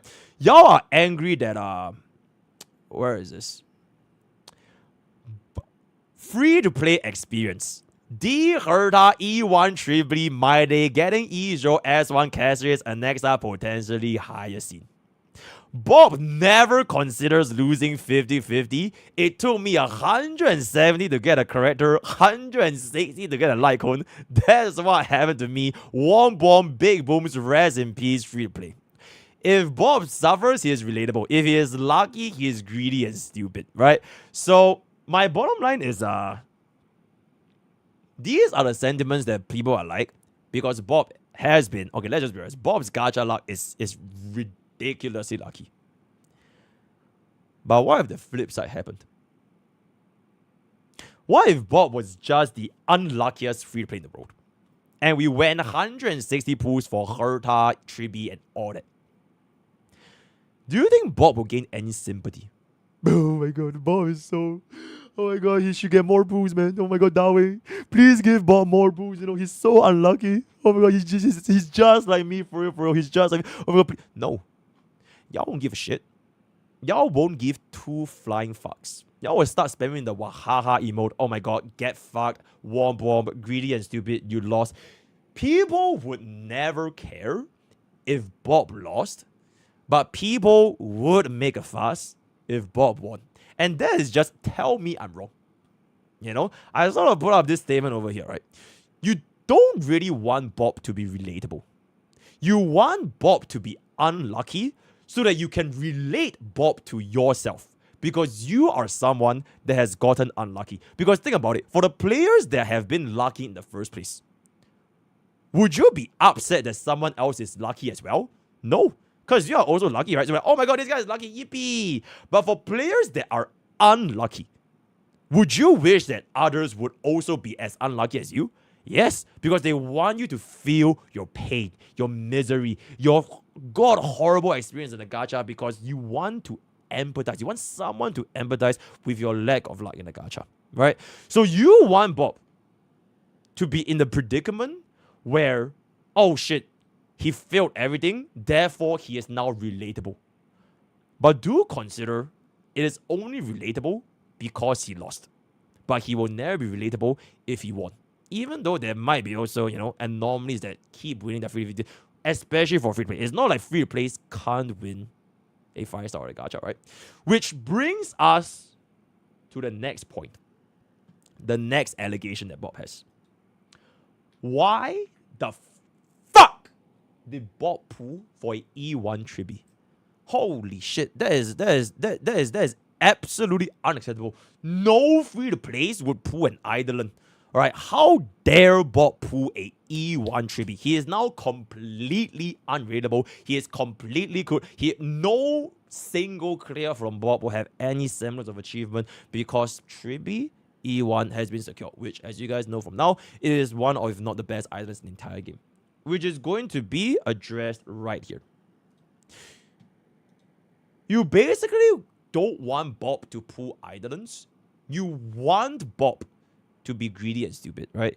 Okay, removing My Day that we got in a single temple, you basically want Bob to be an account that essentially pulls for every single DPS because they are the shiniest new toys. You don't want Bob to vertically invest in the supports, even if they're gonna be the best fucking island in the world, because you want Bob to be an account that showcases even at E0, the unit is good. My counterpoint is this. I didn't get an E1 Tribi in 20 pulls because Bob is him. Alright? Bob got an E1 Tribi whether or not he had 20 pulls because he made the conscious effort to skip Robin. Because back then we were at a crossroad of should we just get an E0 S0 Tribi plus a E0 S0 Robin, or should we get a E1 Tribi and we skip Robin? And honestly, me and my, the Bob executive councils, we thought about this on quite a little bit because back then it was before any of the version 3 units even got announced in the first place, right? Bob with Babin, honestly, it could have been a really, really good comp, especially, Babin worked very well with Aglia. What if Babin works very well with other units? What if Bob loses 50-50 and gets some standardizer, right? Babin was going to be Babin. But eventually, we still came to the not very easy decision that, okay, we are going to skip Bobbin and we are going to all in 3B. Because the thing that Bob is essentially doing right now is this thing called vertical investment. Vertical investment, right? So the teams that Bob have at this current moment is essentially Team 1 and Team 2, D Herta. This is not supposed to happen because we got in a single temple, but this was supposed to be Castris, right? The reason why I wanted Bob to go through the path of vertical investments is sort of to drive home one of my points, which I feel like it can be quite relatable to the free-to-plays, which is if you pull for every single comp, eventually one day you are going to lose. Eventually one day you're not going to be able to keep up. You can't pull for every single unit because you are free-to-play. You don't have enough income, right? Whereas I want to sort of showcase this in contrast where I want Bob to vertical invest such that even when newer DPS comes out in the future, let's say Final, let's say Cypher, fuck it, Acheron rerun, right? All these DPSs comes out in the future, Bob wouldn't be that tight to the desire of pulling for these brand new DPS units. Why? Because we have already locked in to vertically invest the two teams that Bob already has. Our vertically invested team is going to help us stay locked in and stay focused without divesting all of our strategies. Now, maybe at this point, you should be saying, okay, then why didn't Bob just pull for an E2S1 Diorda? Why wouldn't Bob just go for an E2S1 Castris? Because the thing with pulling for E2, E1, Signature Icon for DPS is that we know by now, a lot of DPSs, they are more prone to getting cooked. Alright? And the unit that had the longest shelf life, I would argue, is most likely going to be Bobbin. Bobbin basically survived the entirety of version 2, halfway through version 3, until eventually Bobbin didn't really cook that well anymore with Casuals. But at the baseline of the all baseline, supports generally still have that bit of value, especially if we compare to DPS. So let's say if Bob invested in Islands, right? Islands for a DPS. Look at what happened to E1 Jinglius, guys. Look at E1 Blade. Oh my god, E1 Silla. E1 Jingyuan. Right? Comparing these, back then, people didn't know, right? Holy shit, E1 Blade changed my life. E1 Jingliu changed my life, right? Oh my god, even E1 Silla is like, holy shit, oh my god, crit rate boost. The speed boost from E2 Silla. As we speak right now, units, team comps, light comps, they are not the only thing getting power crackers. Even Islands are getting power. Look at what E1 Tribi does. Not E1 Tribi, sorry. E1 D Herta does compared to an E1 Jingliu or an E1 Jingyuan.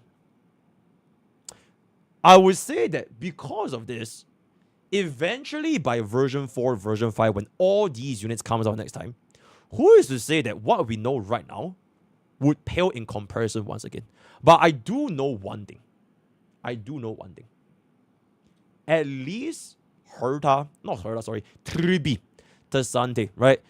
Maybe she may or may not work with version 4 team comps, right? Who knows? But if I was a betting man, I'm more willing to bet on supports than I'm willing to bet on DPSs.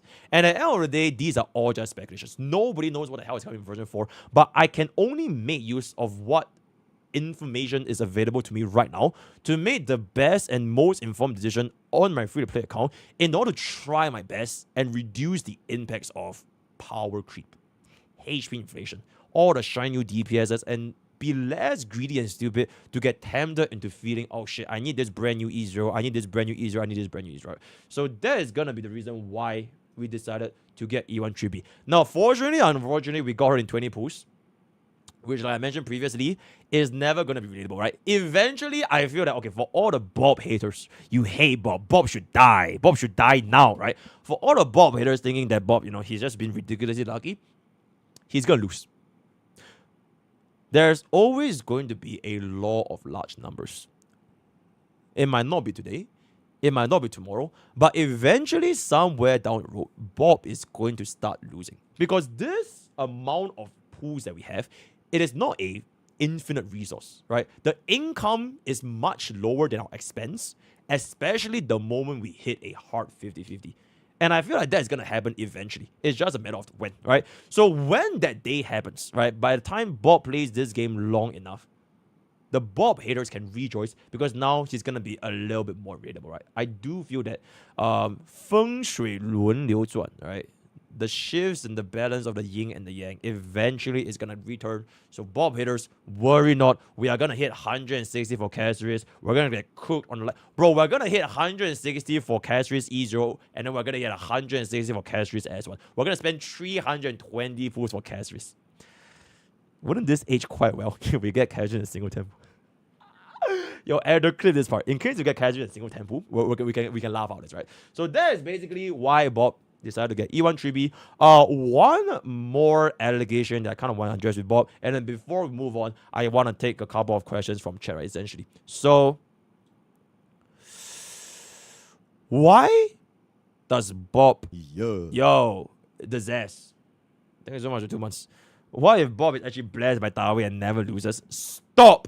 Okay, yeah. I have one last question from chat, and this one is more or less pertaining to the end game, right?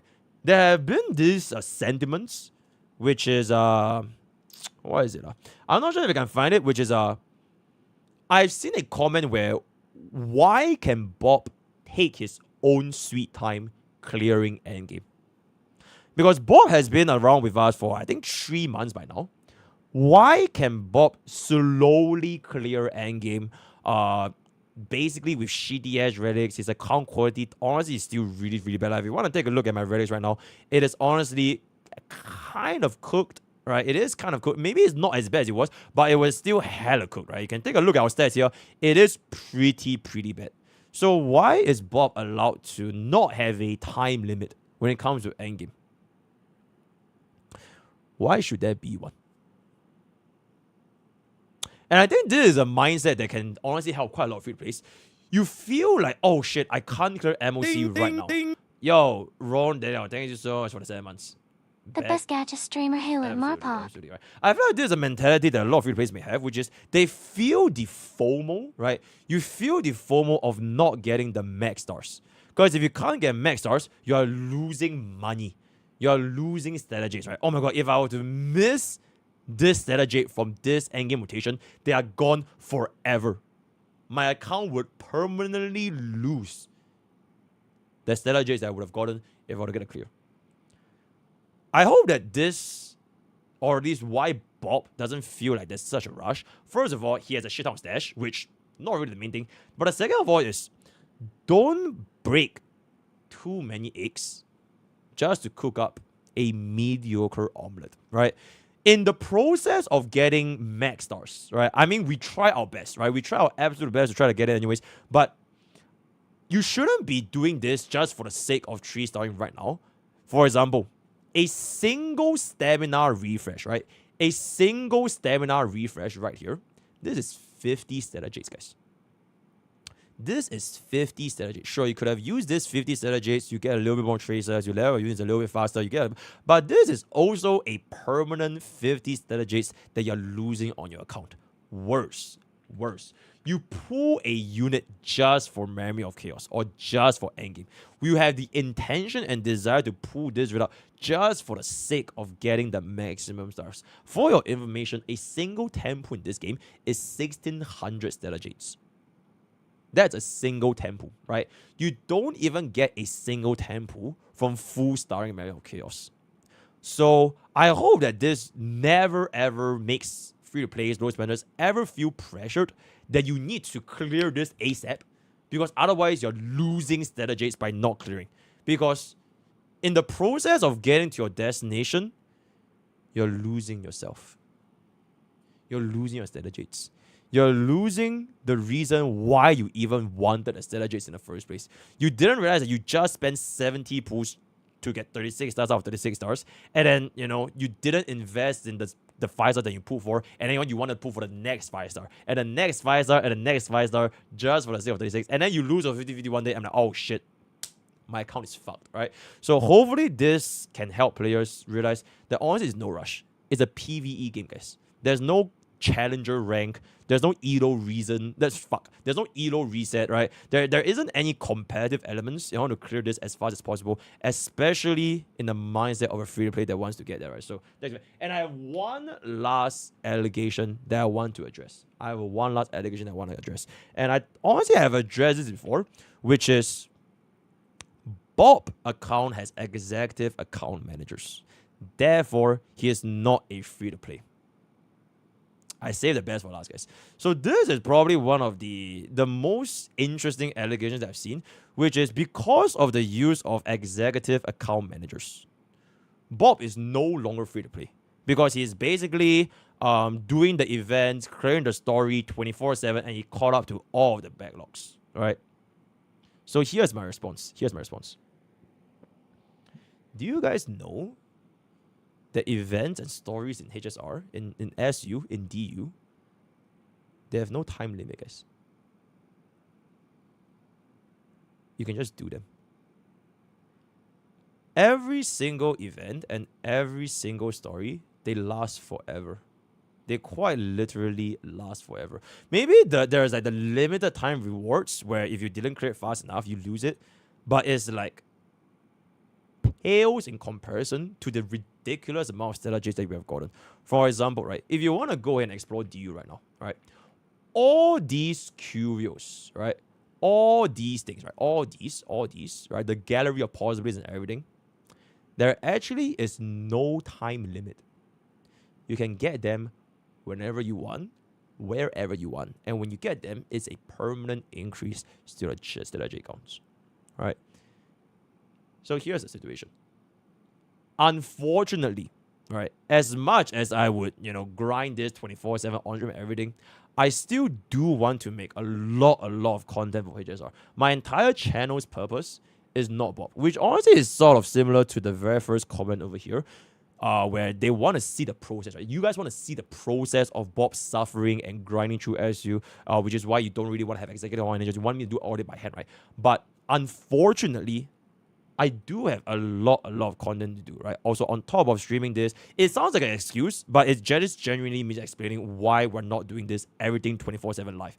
Because I have guides, I have games to play, I have gyms to go, I have a wife to take care of, right? I have kids to feed, I have a chat to babysit because they are 24/7 begging me to play anything but HSR. They want to play League and everything.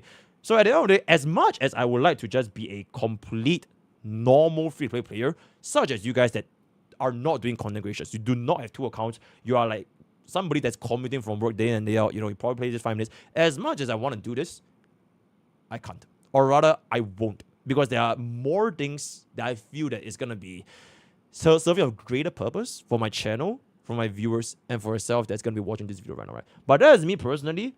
Unfortunately, we're not going to do all this by myself. If you do not like this idea, there's really nothing much I can say, right? The only thing I can say is all of these stellar jades, every single income, every single pool, like you can say, I have 70,000 stellar jades. None of them are from top-ups. They are all a complete free-to-play resource. This is a huge backlog of everything that we have been procuring for the past 2 years with the help of our farmers, but there's no top-ups. Except for that few, some fucking G-buys, they fucking topped out the monthly shop refresh, like the monthly pass, to Bob's account because they just want to ruin anything because there's no purpose in their lives. Fuck themselves. But for those, we also keep track of the monthly pass strategies, so we're never ever going to touch them. Or we're never going to touch them, so that's going to be that. So hopefully this can satisfy you. Otherwise, I'll look forward to, at least if you want to take a look at Bob on how his thought process is like. How do you make this free-to-play account be, how is it going to look like by 4.0? So that is pretty much going to be it. I don't think this is going to be a very black and white where the explanations are going to be able to make everyone happy, love his happiness, hail Bob. There are still going to be people that are going to dislike Bob. There are still going to be people that think how Bob should be ran. But at the end of the day, this is how I choose to run Bob. And I hope that's going to be good enough for you guys. So with that, we have come to the end of, did I break my free-to-play account? Or did I play my free-to-play account wrong, right? Let me take 5. I'll take a look at chat and see what are the comments that we have right now, right? Hold up. DU has time limit. It has a 3-month timer. DU has a time limit. SU doesn't. Okay, great. DU has a time limit. Bob is 2 years of Jade, envious of Bob. 70k not free to play plus maybe. Nope, it's complete free to play. I always read my I don't read my chat when I'm monologuing. You're saying that Bob will stay the mighty casual deal. I mean, the only pool for bench or supports. We'll pull whatever is available to us, and then we'll go by them. Right. So for example, this mighty, I didn't even want to use it, but because of fucking Baga player, and we got in single tempo. We're just gonna have to use it eventually, right? So there's Claire Obscure Expedition 33. Okay, you ain't losing significant currency by not doing MOC 12. What is the comment section saying? You guys can check it out yourself. Pokke should break Bob's account on purpose. Now Bob versus Flame Breather. It only takes 2 hard pities to completely ruin everything. So the moment Bob gets cooked by RNG, and like I mentioned, it's not a matter of if, it's a matter of when, we're gonna have to worry. We're gonna have to struggle. I'm so glad that I told Bob to do a cheeky tempo. Sarah, it was Baga player that gave the subs. Okay, you know what? No, it's not Baga. Sarah bricked Bob's account. Sarah is the reason why Bob has every single limited 5-star since DRR, minus Aglia, right? Minus Aglia. Pokke is will see the blessing of Huan Huan. How long have you saved for Bob? I basically pulled for 3 units. Herda, Tribi. The mighty, it was a Sarah cook. Sarah cooked Bob's account Sarah plundered the mighty, right? But essentially Bob only put for 3 units. And then we're gonna basically go for Caceres, go for Nexa, go for maybe Kayansi because we don't really have a sustain there. We just see how it goes forward, right? Save time for you, collect Jade's free to play account, get them all early, unless investing all this time. Yeah, absolutely. I don't think free to play can get every single Jade in day 1. Absolutely not. You basically just have to play the game, right? Essentially. The first DU lasts from 2.3 to 3.0, so you have 8 months or 9 months. So basically, okay, DU is time gated, but SU is not time gated. So you basically have 9 months to 8 months to finish up DU. Yeah, take your time, guys. That's basically all I have to say. Just take your time, right? There's no rush to finish DU. Eventually, when you finish, it's going to be great, right? Bob have all meta unit. I don't think 1 or 2 50s is going to lose until 4.0 rolls around. Because I'm pretty sure by 4.0, it's no longer going to be HP meta. It's no longer going to be super break. I don't even know what the fuck 4.0 is going to cook. It might be DOT, guys. Right? 4.0 might be DOT, and Bob is going to skip. Okay, for example, Bob is most likely skipping Cypher, right? Bob is skipping Cypher. I don't know if Bob is going to be pulling for Fine On. Most likely not going to be the case as well. So we'll see how it goes. If you don't finish DU in 9 months, just don't deserve rewards. When do you start investing in a 3rd team and start vertical investing in 2 teams? When we find a need to. For now, I'm fully locked into these 2 teams. No reason for me to basically go otherwise, right? No reason to go otherwise, right? I think the next 5-star after Hyacinth is most likely going to be the 5-star Mimi. Most likely going to be 5-star Mimi. So once that happens, we can push out our Mighty. Then Mighty can be like our pocket trick shot, right? It can be our random pick. In 4.0, they add a new button, okay? I think of right now, all Bob is proving that new units are stronger. He'll have undeniable proof that free-to-play can chase. Yeah, absolutely. I don't think you need Bob to prove that new units are stronger than old units.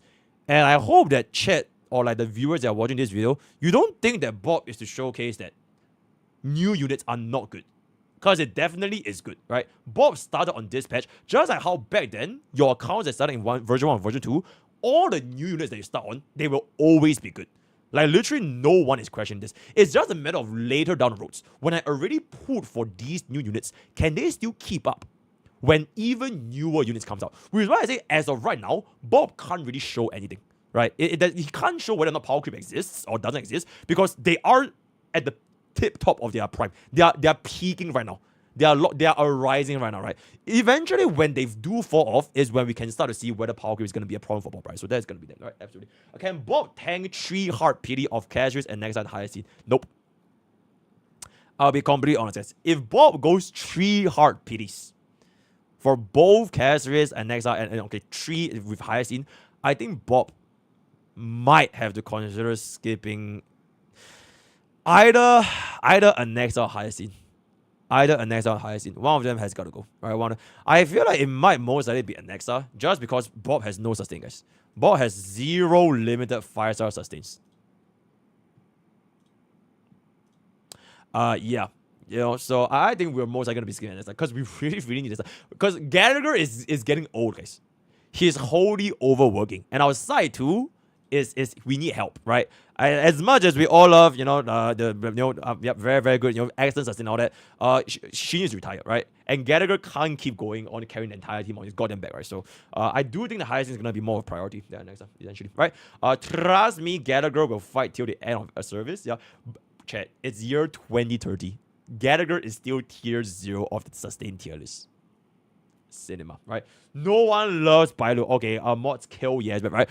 When do you think Bob should start properly clearing endgame content, or when our team starts getting locked in? I feel like when Cassius comes in is where we can good, because our rays are honestly still a little bit sus. Even our tracers are a little bit sus. Kind of. Yeah, kind of sus. Like we have like 2 speed boots. The fuck? So that's pretty much it, right? Okay, chat. I think with that, we have come to the end of our addressing the Bob allegations. I still don't really know what's the video. I feel like it's, did I break my free-to-play account? Or did I play my free-to-play account wrong? Like all caps, wrong, right? I think that should be the title. Word of the day is gonna be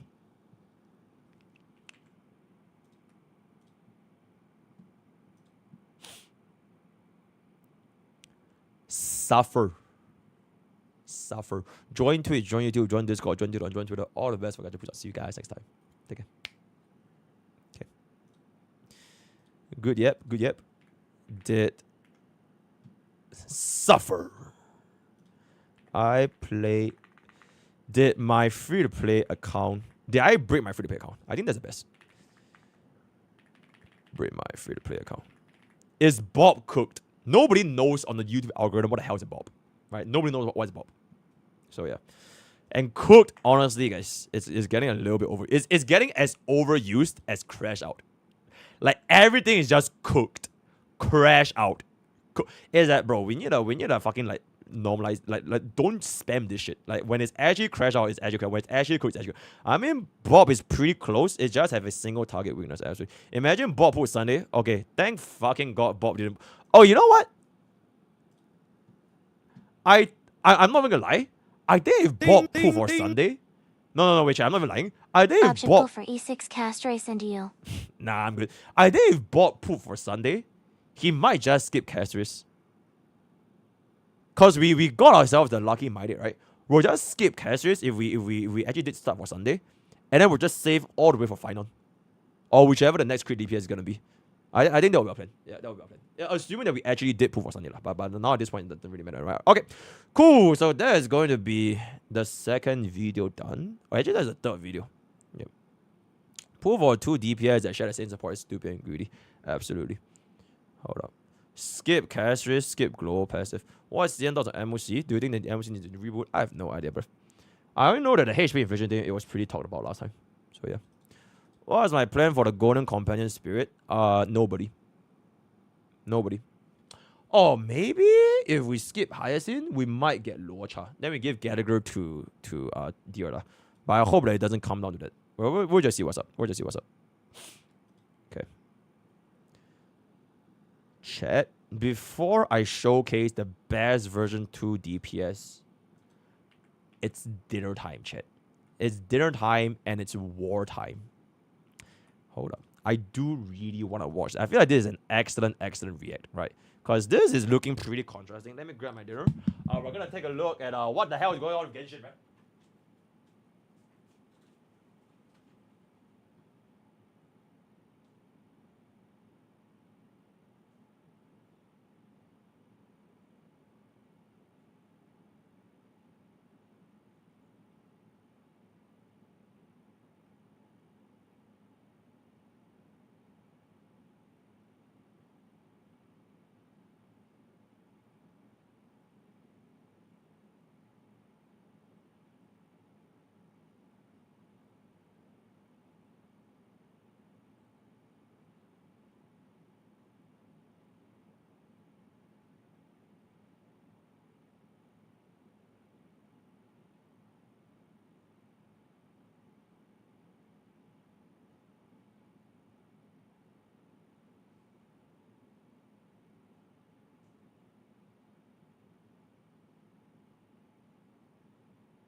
Okay, editors from the clip channel, y'all can take this. We're not gonna put this on main, right? Y'all can take this. Y'all can take this.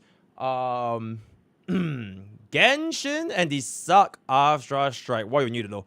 A little bit of a context for this, right? I've actually been quite curious on like what's going on.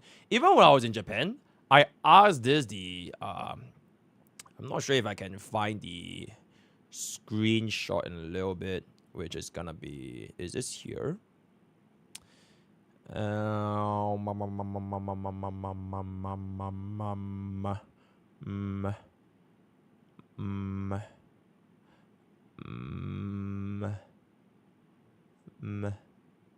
Where is the?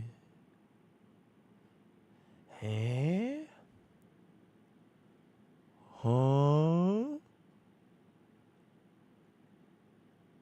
Probably here, I think. Probably. Okay. Yeah, so I was actually kind of interested about this whole VA situation thing, because I think it's quite interesting that almost overnight, it went from I hate Hoyo for not signing the contract into, oh my god, I hate the VAs for like this click thing. So I actually did dig a little bit, dig deep to find out, do a little bit of homework of like what this is about. So essentially the TLDR, for all those who are kind of unaware, SAG AFTRA is having a strike. All right, they're having a strike, and Hoyoverse doesn't want to sign the SAG AFTRA treaty. And I think for the longest period of time, people was thinking that, oh, it's because of AI. And the Hoyoverse doesn't want to protect the voice actors with AI. And it has been a very, very long time, and every single time it's been, oh my god, if Hoyo just wants to protect the VAs, you know, say no to AI, they should just sign a contract. Then everything will be going very, very smoothly, right? Turns out, I think for the past week or 2 weeks, it has come out to public that because of the brand new VA for Genshin Impact, right? The brand new VA for Genshin Impact, people are like bullying the guy for picking up the job. And this is not really the reason why it blew up, because now that people started to dig in this whole thing, they realize that it is not really a simple matter of like AI. Because if you want to join SAG AFTRA, you need to pay this fee. And let's be real, guys, I think 3,000 USD, and this annual fees and like all these things, they are not really a small amount, right? Hey, I have $20 in my bank account. If you want to pay $3,000 to start a job, nah, I'm good, right? So me personally, I don't think it's any small amount, especially for anybody that want to be VA. And another thing that sort of rose up, is that eventually non-union VAs cannot participate in a project signed by a union VA. You can only do so by signing this thing called the Taft-Hartley, right? The Taft-Hartley. But the thing is, there's a limit for Taft-Hartley. It's like an exclusion clause. And after a certain limit, you kind of have to join the union. It is like a matter of time before you join. So it's just kind of delaying the inevitable. And the consensus was, people want to join union. It is like a good thing to join union. And the amount of money that you will actually spend on joining this VA thing is like a cost. A cost that you have access to more jobs, more networking on everything. But it doesn't really change the narrative that, okay, I have to pay up this amount of money just for me to do a job.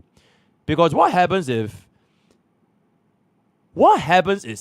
if all the companies sign this contract with a union VA studio, they basically sort of like monopolize the space. And non-union VAs, they can't get a job to a certain extent, unless they eventually do agree to join the VAs. And it also turns out that Hoyoverse, they did sign a contract with a company that protects against AI protection, which is the one from Xenoblade Zone Zero, right? Which is the one from Xenoblade Zone Zero. So people are starting to find out, right, combining how this whole SAG AFTRA thing is working, and like all the VAs getting cancelled because they are like, you know, they're trashing on the guy. That is quite literally not even from Japan, by the way. Bro is not even from Japan. Oh, sure, no, he's not even from the US. Bro is literally from Japan, picking up a job that has a vacancy, and he's getting cancelled by the Paimons and everything. So that is sort of like what I understood so far. Chat, if y'all know more, feel free to just chime in. But we're just gonna watch on this video, Genshin and the SAG AFTRA strike. what you need to know, right? There we go. Hold up. Wait, let me pull up my headphones. We're just gonna have a very cozy, very happy, very chill react, right? Very neutral, peace, love, happiness. While I eat my chicken breast, right? Chicken thighs, very, very good, very, very nice. Very So, we've lost our shared humanity over a f***ing gotcha game. Cinema intro. Okay, guys, it's time we had to talk about Genshin, Hoyo, and the strike because, man, it sucks out there right now. And before I start, I do want to say a big thank you to everyone who I consulted with while I was writing this script, okay? I talked with union members, I talked with non-union members, talent and fans, etc. My goal here is twofold: educate and de-escalate. So a big thank you to all the people that helped me get grounded and get the facts before getting started. If you haven't seen my original video where I explain the strike itself, I'm gonna go over a little bit of it again here, but you might wanna check that out first before diving into the incredible amount of nuance that I'm about to do. Pause. This is a new video, guys. It just came out 11 hours ago. This was an old video, right? In full transparency, I was low-key hoping to wait for Mujin's video, because Mujin said he's gonna cook up a video about this. Bro is underworking, bro. Where is the Mujin video? Where is the Mujin video, bro? In this video. First, this video is designed, and I want you to pay attention here, to outline facts. And in any case, where I absolutely have to inject my opinion, I've done my best to make it clear that I'm doing so. It's not here to render judgment on studios or casting directors, Hoyo, the fandom, actors, nobody. The reason I'm making this is because I've gotten so many questions and the internet situation is so weird every day from well-meaning individuals in the community asking for updates on the SAG-AFTRA strike and recasts, etc. Stuff that most actors really don't have any insight on, right? We're just actors. We don't know what Hoyo is thinking, etc., etc. But given that nearly... There we go. Mods, help me add the title in front. Genshin VA Strike. Yeah, just add it in front. And then can just keep the title. Right, cool.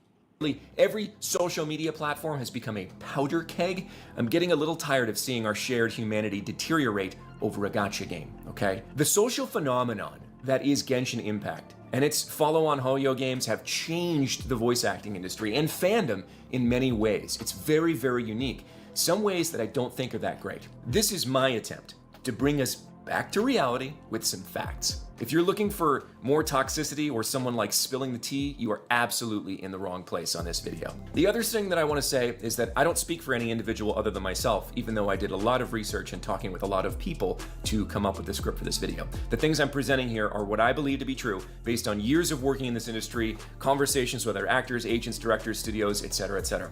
I'm not a lawyer, I'm not a negotiator, or anyone who has the power to go out and affect change, okay? I'm someone trying to spread understanding in my role as a teacher and an actor in a world full of viral social media posts that are both untrue and inflammatory. And that's what we need now. We need shared understanding, okay? This is my attempt to provide it. First, let's briefly recap the SAG-AFTRA video game strike. The Actors Union is currently on strike, which means its members are not allowed to work for video games only, for a select group of production companies in the effort of bringing formal protections into our contracts regarding our voices being used for the purposes of AI. This means that actors who are a member of the union, SAG-AFTRA, are not allowed to work on those certain struck games from those certain struck companies. All right, and Paimon's VA can work because she's like disabled, I think, right? Yeah. Say it again. The strike is for specific union games, for specific union signatories, for actors that are a member of the union. Games that are non-union, meaning that their companies are not signed to union contracts, are by definition not struck. In addition to that, games that started production before the strike are also not struck. It's a very confusing atmosphere, I know, but I can relieve that confusion for Genshin fans specifically by saying this. Do you know what company isn't in that select group of production companies being struck? Hoyo. I cannot emphasize enough that MiHoYo properties are not and never have been union games. Therefore, Genshin has never been a struck property. There are 0 union rules governing Genshin or any MiHoYo game, period. End of story as of this date. This is not a debate. This means, and I want you to listen very carefully, Hot. if the SAG-AFTRA strike ended tomorrow, this would mean absolutely nothing for Hoyo Games and its actors. If suddenly WB and Formosa, Keywords, all the rest, threw a ticker tape parade and said, we agree to all the actors' demands, yay! Nothing would change for Genshin, or Star Rail, or Triple Z, or any other non-union game. So point number one, please stop talking about Genshin like it has anything to do with the SAG-AFTRA strike. Genshin is not a union game. The actors working on it are not working under a union contract, period. Put a pin in that, okay? Because we're going to come back to the idea of union and non-union actors in a minute, now that we've sort of covered union and non-union games. Okay, so why the hell aren't actors going in to record lines for Genshin if it's not struck? Excellent When question. the strike happened, many Genshin actors got together in various disparate channels and decided that now would be a good time to try to engage with Hoyo and encourage them to take some action. Actors could use the momentum, the social momentum of the SAG-AFTRA strike to include Hoyo properties in the conversation. Again though, it's not a strike, and it has nothing to do with the union. Since this is not a strike, I'm not going to call it a strike. From here on, I'm going to call it a collective work refusal, because it's not governed by any one body like SAG-AFTRA. There is no one result desired like a collective bargaining agreement, and there is no penalty for not participating, unlike the SAG-AFTRA strike. If you are a union member and you cross the line and record games you're not supposed to, you can be penalized. In a non-union environment, that doesn't exist. So, what did Genshin actors want? This is where some of the confusion kind of begins. The goal wasn't really totally clear. Some actors wanted them to sign a union agreement and flip union, become a union game. You might have heard this called an interim agreement, which just has to do with an agreement that's going on during a strike, or a full union contract. There's some nuance of difference here. Because Genshin's an ongoing game, they're essentially the same thing. Others wanted them to just add AI protections into their non-union contract. Something like the Nava Rider, okay? Which is something that any actor can attach to any contract to legally protect themselves against AI exploitation. And some actors, understandably, didn't really know what to think about the whole thing, but they were motivated by the social side, solidarity, social obligation, community feeling, and they also refused to work. This is part of the problem of non-union games, or non-union anything, actually. Since there's no actual collective bargaining agreement governed by any union, it becomes difficult for a group of people to take a collective action.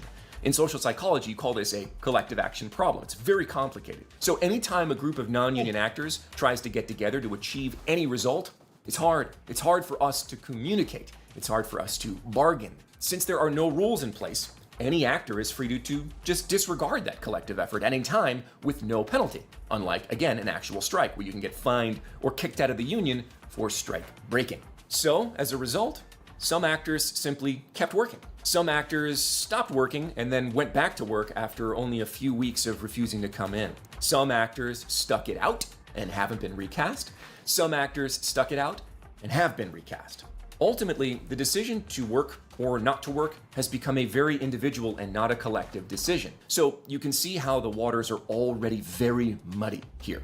Now, Okay, wait, chat. I want to kind of summarize everything. So, for those of you who are not paying attention, you were not paying attention, right? You were fucking gooning or like clowning or whatever the hell you're doing, right? You were not paying attention. Hoyo games are a non-union game. Hoyo games are a non-union game. So whatever the hell is going on with SAG-AFTRA and their strike with like all those games, it has nothing to do with Genshin Impact, Honkai Starbucks, or Zenless Zone Zero. Zero relation. The strike can end today, next year, never. It has zero impact. Zero Genshin impact on what's going on. But the reason that the VAs choose to not work is not because they are going on strike by SAG-AFTRA. It is because they see that this SAG-AFTRA thing is going on, so they 顺便, right, might as well also go on strike to either let MiHoYo become a union game or offer separate agreements, right, that the Nava thing they mentioned that also offers AI protection to them. So they basically just stopped showing up to work because the other company have people rioting. So it's sort of like in France, right? Because like France, there's a lot of like strikes and everything. It's sort of like if you see like France, there are like workers striking in like the France metros, you know, or the train's not working again, and then you're like a taxi driver. Ah shit, people are rioting again. Of course, like, you know, they don't want to take the train. I'm just not gonna drive. I'm just not gonna go on drive my taxi because, you know, bad, boo, right? I think there's something that's happening here. So whether or not they went to work or didn't went to work, it had like zero impact in the collective things because they are not even part of the strike in the first place, right? Did I say anything wrong? Anyone smarter than me can tell me, did I say anything wrong? No? Yep, because no one is smarter than me right here. Right? Absolutely, I am him. Now, let me muddy them further. In January 2025, a new California law, AB 2602, was put into effect. It says that unless there is very specific wording in a contract telling an actor that a digital replica, an AI clone, will be created of them, then it is illegal to do so. That actor must also be professionally represented and not an independent agent. Or the company may not create a digital replica of their work, even if they put it in the contract. So an uneducated actor without an agent can't just accidentally stumble into a contract that steals their voice. Since, to my knowledge, no Hoyo contract specifically says they will make a digital replica using an actor's data, they are therefore, by AB 2602, specifically prohibited from doing so. Therefore, any California actor is now protected from having a digital replica made by Hoyo. This they have a global passive that prevents them from getting an AI replacement. Because if Hoyoverse wants to use an AI voice for VA, they need to specify it in the document, right? And then since they didn't specify it, it is by default means that none of them will have an AI voice replacing them. Done. This means that the barrier for returning to work for many California actors has been achieved. There's more. This law, AB 2602, only prevents a company from a one-to-one digital replica. So Hoyo can't take my voice without my permission and make Risley lines, but it doesn't prevent them from using my voice to train models or blending my voice with another person's to create a new and unique voice. This is kind of like a weird, unclear loophole part of the law. I'm actually fairly confident will get clarified over time, but you also have to remember that the whole world is kind of in a legal flail right now, trying to catch up to the technology. As an aside, right, the Nava writer and presumably the union contract would have that added layer of protection about training and blending, but we're not totally... Okay, so it's like basically buy insurance.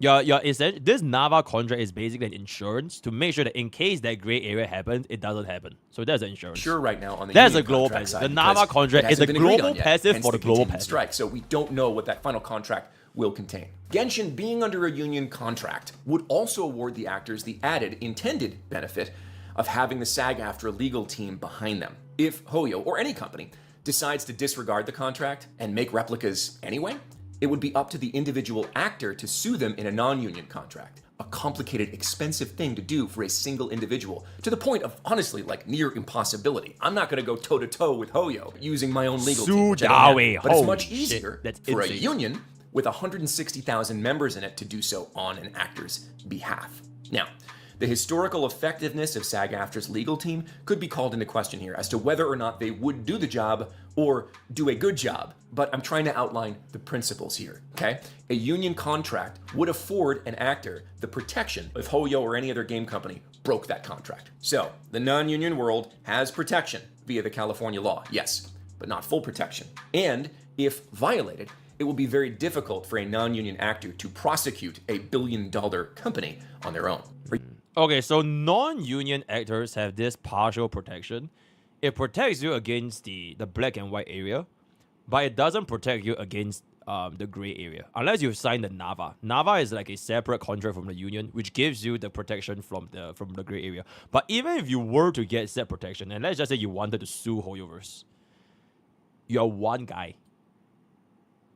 You have fun trying to sue the entire billion-dollar company, right? So that's one guy, which is where the union comes in. where it is no longer just one guy. It is like the collective of 160,000 people with their own lawyers and everything, which makes it easier to sue Hoyoverse if anything was to happen. If anything was to happen, on top of the whatever union. Are you seeing how difficult this situation is yet? How unclear it is for even the people involved? Now, could Hoyo make this situation completely vanish by simply signing a union contract? Yes. The California law is for Californians, yeah. It's a good argument to make. It seems like a flawless argument to make, actually, if you have limited understanding of how union contracts work and what the implications are for the company, financially, legally, procedurally. There's more to this than just pencil whipping a contract, okay? Negotiations take time and patience, and the bigger the company, the longer they take. When you're trying to kind of shoehorn a gigantic foreign company into a discussion about United States labor law, things can get confusing really fast. But it is important to say that yes, Hoyo could absolutely make all this go away by just signing a union contract. Talks to that effect have been going on for a long time, with ups and downs and starts and stops, but I can't speak to them as to whether or why not Hoyo is going to do it. We can Okay, so technically it's true that all Hoyoverse, because this was a narrative last time, right? This was a narrative last time before all this exploded. Like last time, it was if Hoyoverse signed the contract, they become a union company, right? They become a union game. And then if they become a union game, they now have access to this additional layer of insurance, this global passive for all of the union actors. And easier for the union actors to like sue Hoyoverse if they were to ever do the AI thingy, right? But then the recent times, in the past 2 or 3 weeks, it has come out that it is no longer just a matter of, okay, sign to protect the VAs from AI stuff. It is now a matter of they want to monopolize the VA market. Because people realize that non-union VAs, they either get tapped harshly or they become a union member. And it's eventually they would have to become a union member. And if they do, they have to pay the union the membership. And if they pay the union membership, the union itself, they will make money. So it becomes like whether or not it becomes a monopoly situation. It's not just about AI. Because Hoyo did sign the VA contract with another studio that does offer AI protection. So it's not about SAG-AFTRA anymore. Argue all day whether or not that would be the right thing to do, right? Or whether or not a corporation has like moral obligation or even a moral sense of duty. That's not this video. But one thing we can't argue about is that it would definitively bring back every single actor that is collectively refusing to work on Hoyo properties right now. It would bring them back instantaneously. While I've said that these things are complicated, and they are, we also have to zoom out and acknowledge the elephant in the room here, okay? Hoyo is not a scrappy indie dev. A non-profit union can't monopolize anything. That's what monopoly means. But like, it means that they can only hire from union VAs, right? That's how union games work, right? Technically, non-union VAs can't work in a union VA game unless you sign a Taft-Hartley. And then if you sign a Taft-Hartley, it's just like an extension until eventually the non-union VA becomes a union VA anyways. And then you have to pay the union money. This is how it works. Trying to count pennies to make it by. This is a multi-billion-dollar company operating on a global scale. So the alternative to this is they just don't hire the VAs that are going on strike, right? They replace the VAs with VAs from other countries, such as, for example, Jake, right? He is the VA that replaced Got a New Voice, but he's not based in US, he's based in Japan, which is why he filled the role. So it's either they let them go or they hire a new guy. Anyone has the resources, legal muscle, and the infrastructure to navigate a union contract. Because Hoyoverse doesn't need to hire a union VA because they're not a union game. They are a non-union game that has the option to hire anyone they want, essentially. Yeah. I said I would avoid speculation in this video, so I won't start throwing around ideas as to why Hoyo hasn't done this yet, other than what I've already said. But I do want to emphasize that this action is absolutely well within their power. Other companies like them in China have signed union agreements in the past. So yes, the paperwork is real, the finances are real, the international complications are real, but let's be honest, resource constraints are not the barrier here. And that's part of what's made this situation so frustrating for so many people. The perception, maybe the reality, I'm not sure, that Hoyo could fix this with just a single signature on a union contract and just hasn't done it, right? That's what's frustrating people. Had Hoyo gone union a year ago, many of the actors working on it would have qualified for their health insurance on Genshin alone. A huge, huge benefit for actors. Yes, Big corporations take a long time to make these sort of large decisions. But how long is too long? I can't answer that. And neither can people on Twitter.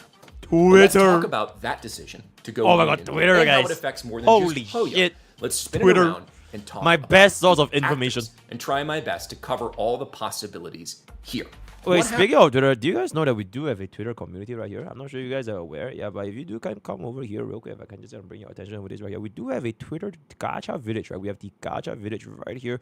If you haven't joined our Twitter village right here, it's a very, very healthy village. You know, this is the best source of love, peace, happiness, and information with no information whatsoever. A new gacha village at www. What happens to actors, both union and non-union, if they do sign an agreement with the union? Contrary to many misinformed Twitter rants, that does not mean that all the non-union actors on the game would get replaced. That's a wildly ignorant claim, and one that's very harmful to progress to spread. The real answer is, as you might expect at this point if you've been paying any attention at all, it depends. It actually has to do with the actor's individual situation, as well as where they live, bizarrely enough.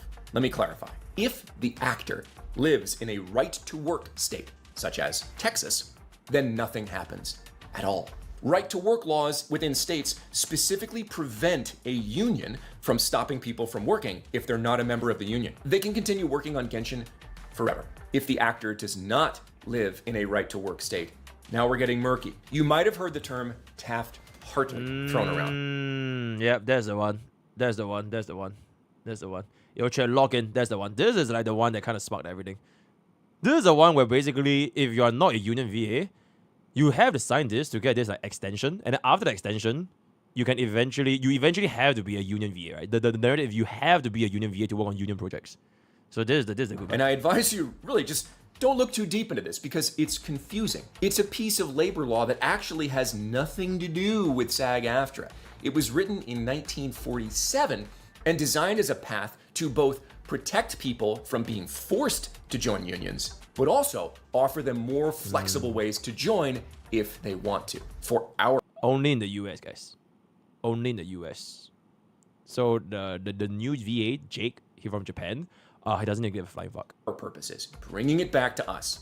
Consider a Taft-Hartley like a temporary 60-day union pass to allow someone who is non-union to work on a union job. After that, they're considered a must join. At which point, like the status implies, they must join the union or stop working union jobs. I'll break here for a second and tell you that it is significantly more complicated than that. There are caveats as to when the Taft-Hartley triggers. It's also possible to negotiate an individual waiver with the union and say, look, I'm only ever going to work this one union job. Please don't make me join. I won't do anything else. And they can say yes. There's flexibility here. These, however, are edge cases that are just beyond the scope of this video. This would be a 5-hour video. In the simplest sense, you can do on a Taft-Hartley a very limited amount of union work as a non-union member before you have to join. And that sort of makes perfect sense if you think about it. Wait, Sarah, congratulations. You're getting cancelled. Hoyo should never sign this and just fire all of union VAs on the strike. And there it is, right? Yo, union VAs, kill this person, Sarah of the Lake. She has been an instigator rat in the community for 10,000 years. Like, kill, absolutely. The union offers actual tangible benefits, even for a single contract. Reaping those benefits without being a union member and paying your dues is like extending your Netflix free trial indefinitely. At some point, you gotta pay for what you're using. But being able to join the union for some actors can be a really good thing. Getting into the union is a stepping stone in many actors' careers, and it can actually be difficult to qualify for the union because, bizarrely, the only way into the union is if you get Taft-Hartley first and then join. Oh, simple. No, it's not. I don't want to delve too far into union membership here, but it is important to understand and consider why an actor might not want to join the union. The entry fee itself can be steep, depending on where you live. Mine was nearly $4,000 when I joined 10 years ago. So that talent would have to know for certain that we're going to get at least 5 sessions out of Genshin to make up for that loss. That's about how much money you'd make in 5 union video game sessions, depending on the tier that you're in. Again, complicated. Or that actor would have to feel confident enough that they could book. I was gonna ask, can I just get paid by my Oilers for voicing Singaporean Abin Danhing? Okay, they get paid 5 sessions, right? So that's like $800 per session. You know, I voiced Dan Heng for like 4 streams. You get what I'm saying? 4 streams, guys. So, hey, if it's $800 per session, I did 4 streams, at the end of the day, other union work to help them bring that number, that entry fee number, back to 0. You do get pension and health benefits, okay? But you only qualify for health benefits if you earn a certain income of union work, around $30,000 a year. You would need to do 30 Genshin sessions to make that. 30K? You do get pension and health benefits, okay? But you only qualify for health benefits if you earn a certain income of union work, around $30,000. Oh, you have to earn 30K a year to get the pension and health benefits. You need to earn this amount. You would need to do 30 Genshin sessions to make that. Probably more like 35, which makes healthcare sort of a moot point for Genshin actors, unless I don't really know how many that you're is. confident you're going to get other union work. You can also break up that entrance fee into a payment plan. So it's not like you'll just get like a $4,000 bill, but it's still $4,000 you might not want to spend. Here's another big one that's become a very hot button issue in the last 8 months. Joining the union also technically prohibits an actor from doing any non-union work, which this is the one that they made the argument from whether it will monopolize the industry, right? Because eventually, if they do sign to be a union game, you can't do non-union games because you're a union actor, which is why they said that there was 0 impact for Genshin Impact and the VAs in Genshin Impact because they were not struck in the first place. So it doesn't matter if they worked or didn't work because they were not part of the thing. Like Genshin Impact and like Xenosaga, they were all not part of the thing. But this wouldn't be the case anymore if they actually were part of the thing. And if they were part of the thing, then all the union people, they basically can't do anything. Comprises nearly 80% of all voiceover work available. We call this rule Global Rule 1. So you might have heard that terminology before. Global Rule! You cannot work non-union Holy jobs. Shit! Period. Global Rule. So now I'm going to start dividing the room here in this video. I'm going to piss some people off because even if you're a little bit of a detective, you have to be asking this question so far. If you're in the union and you're in Genshin, are you breaking the rules? Oh, shit. The answer is, you guessed it, you've been paying attention, it depends. But yes, probably, you are breaking the rules. Oh, the it depends part is a caveat in union membership called the financial core or FI core status. Okay, so Genshin Impact is not a union game. But if Genshin Impact hires union VAs, they are breaking the rules. Not because of the strike or whatever, but it's just because they are not allowed to work on non-union games. Which is a complicated legal caveat I don't want to get into here. But if you're FI core, you can legally work non-union jobs as a union member without being penalized. You do lose some surrogate benefits, like the ability to vote in union elections, be on any board or committee in the union, attend union functions, go to union classes, etc. But you do retain health and pension benefits. I say this here because I get that question a lot, specifically about health and pension. There used to be a large... Okay, I feel like the health and pension thing is like a lot more important than what I think it is, because it's the fucking American healthcare, guys. Am I getting cancelled? No, right? Nobody likes American healthcare. So I can't really relate how important like healthcare is, but large social stigma associated with being FI core. For example, the SAG-AFTRA official website still calls them scabs. It's a little strange. But as the landscape has changed over the last 20 years, particularly in voice acting, it's not quite the reality anymore. Again, 80% of the work out there for voice actors is non-union. However, if you're a full union member and you work a non-union job, and someone reports you, and the union decides to take action, you could get in trouble for breaking Global Rule 1. You could get fined, or you could get kicked out of the union, or you could just get a nasty letter in the mail. It kind of depends. So for a Genshin actor, you could theoretically join the union if you're a must-join after working for over 60 days on a Taft-Hartley, and then immediately go FI core. You're never actually forced into being a full member of the union. You do, in fact, have options. But the landscape is complicated. The truth of it is, though, that many union actors do take that calculated risk without going FI core because they need to work to live and take that. Okay, so this thing has been... Okay, so it's basically like jaywalking then. Okay, like jaywalking is technically a crime, right? like littering is a crime, right? It's technically not allowed. But everyone just does it anyways. You're not supposed to download music, but everyone just does it anyways. Not me though. I never break crime, but so this has been going on for like a very long time, essentially. At calculated risk without going FICOR, because they need to work to live. And again, 80% of the work for voice actors is not union. There are droves of union actors on the Genshin, Triple Z, and Star Rail cast, and many other incredibly popular games that are doing this. Union voice actors, now on-camera actors has a little bit of a different culture that makes zero sense for me to go into here. Union voice actors work non-union jobs fairly often. We also call this working off the card. Okay, so it's like a practice thing in the industry. Even if they were union VAs, they will work in non-union jobs because it's a thing that everyone does. Because 80% of the work, they are all non-unions, so it's just like a thing, and people will just do it anyways, even if it's like not really right. They just do it. And historically, have not. You wouldn't download a movie. You wouldn't download a car. You wouldn't download this app. You know that advertisement? Like you wouldn't, you know? Gotten in trouble for it. I have several ideas about why, but again, I'm really trying hard to stick to facts and not speculation here. This isn't something you could definitively, deduce. But during a video game strike, the union might take the opportunity to send a message to a bunch of union actors working off card on really popular non-union games to make a point. And that brings me to the real tricky part. The social side of things. Twitter. Rules and regulations are one thing, always Twitter. but industry perceptions and relationships are something completely different. I want you to understand that I'm not getting to this here because this is not measurable. It is a feeling. It is actually part of the problem in a lot of ways. So when we start asking questions like, well, okay, wait, pause. Respectfully, no one here uses Facebook unless you're like 40, right? So that's out of the way. Only Gen Z's chat use Reddit, so that's out of the way. I haven't really seen this much discussion bring up on YouTube for like this whole VA thing, so that's also out of the way. TikTok, unless you're like, okay, chat, who is this TikTok here?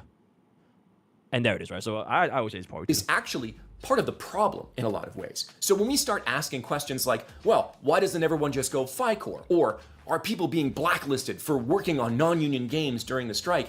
These really deal with non-measurable social feelings that can be very powerful, yes, but fall outside the bounds of what I'm trying to do here with this video, which is give as much factual clarity as I can. There are absolutely subjective social effects for doing things like being FICOR, working off the card, not participating in a collective work refusal like what's going on with. If you were to jaywalk in public and Twitter catches you, ooh, this guy is very, very bad for jaywalking. Oh, this guy downloaded like fucking the Shrek movie the other day. That's very, very bad.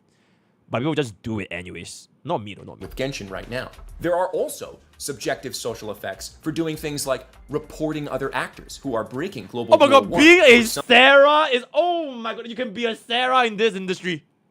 Holy shit, you can report others. That's crazy, man. See as snitching, or getting involved in online arguments that explode in publicity firestorms. But since I can't define those, I really don't feel like they have a place in this video.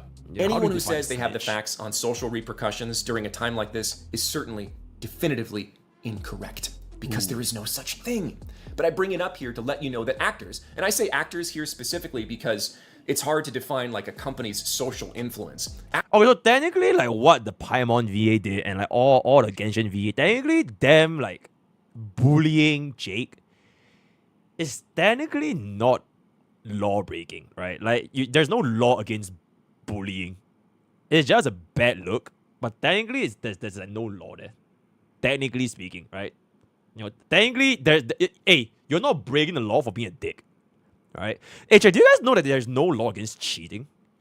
You could cheat on Firefly, and there's like no law that can stop you from doing that, by the way. No law. Actors are being influenced in their individual decisions by these social factors as well, which are very undefinable. These are questions like, if I work on Genshin during the strike, even though I'm FICOR and it's totally legal, will other actors shame me? Or, if I refuse to work and then get recast, what happens to my career? Genshin is my only big project right now, and I'm not confident in my ability to get more work. Actors have to deal with the rumor mill just like anyone else. And it unfortunately plays a part, sometimes a large part, in everything we do. When we also run the risk of things like death threats and harassment online, it makes it even more difficult for us to make clear decisions, speak our minds, or even engage in intelligent, curious discourse with our peers or fans. I can't tell you how many of my colleagues talk about this issue behind closed doors and only behind closed doors, because out in the open, it is just a toxic mess right now. So even if you think you understand what I've said so far about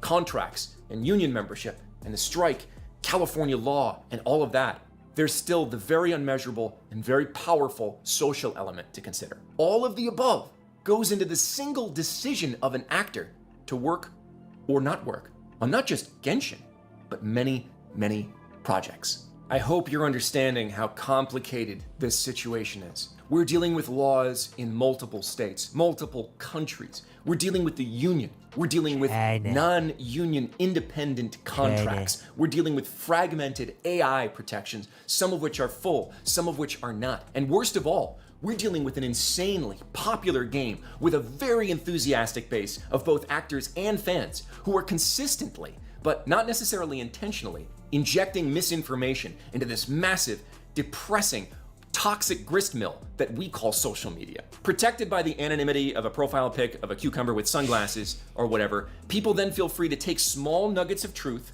wrap them in a giant cocoon of opinion, then set them on fire and toss them around with a lot of vitriolic language behind them. Because it gets the clicks.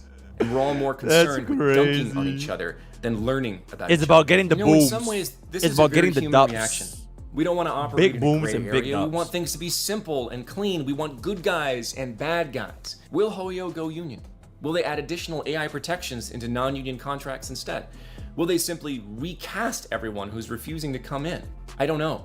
I'm not part of these conversations. And to be very frank, almost everyone who I talk to who said they definitely know about those conversations going on have given me conflicting information, which means that, again, lots of people are saying they know when in fact they don't. Okay, pause. Like, there's just no world they would. Though. I'm saying there's no world where MiHoYo would just say, okay, let's just be union. Because there are countries other than United States, guys. Oh my god, USA is not the only country in the world that speaks English. Oh my god, that's crazy, right? US is not the only country. Wow. That's crazy, Chad. And again, there's just if no the world they would do it. people on That's the something they front would do. lines in this industry don't have all the information, Reddit probably doesn't either. What we do know is that nothing has changed for Hoyo contractually yet.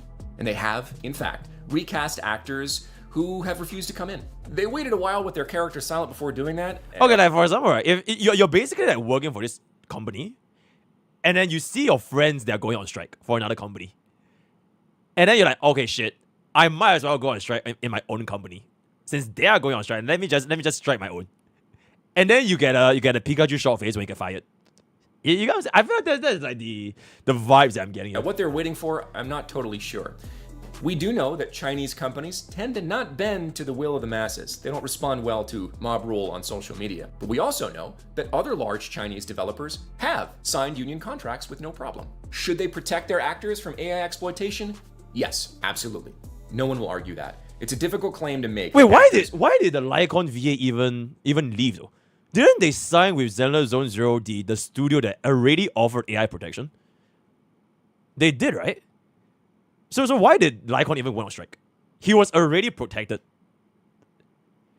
Oh, is the show solidarity?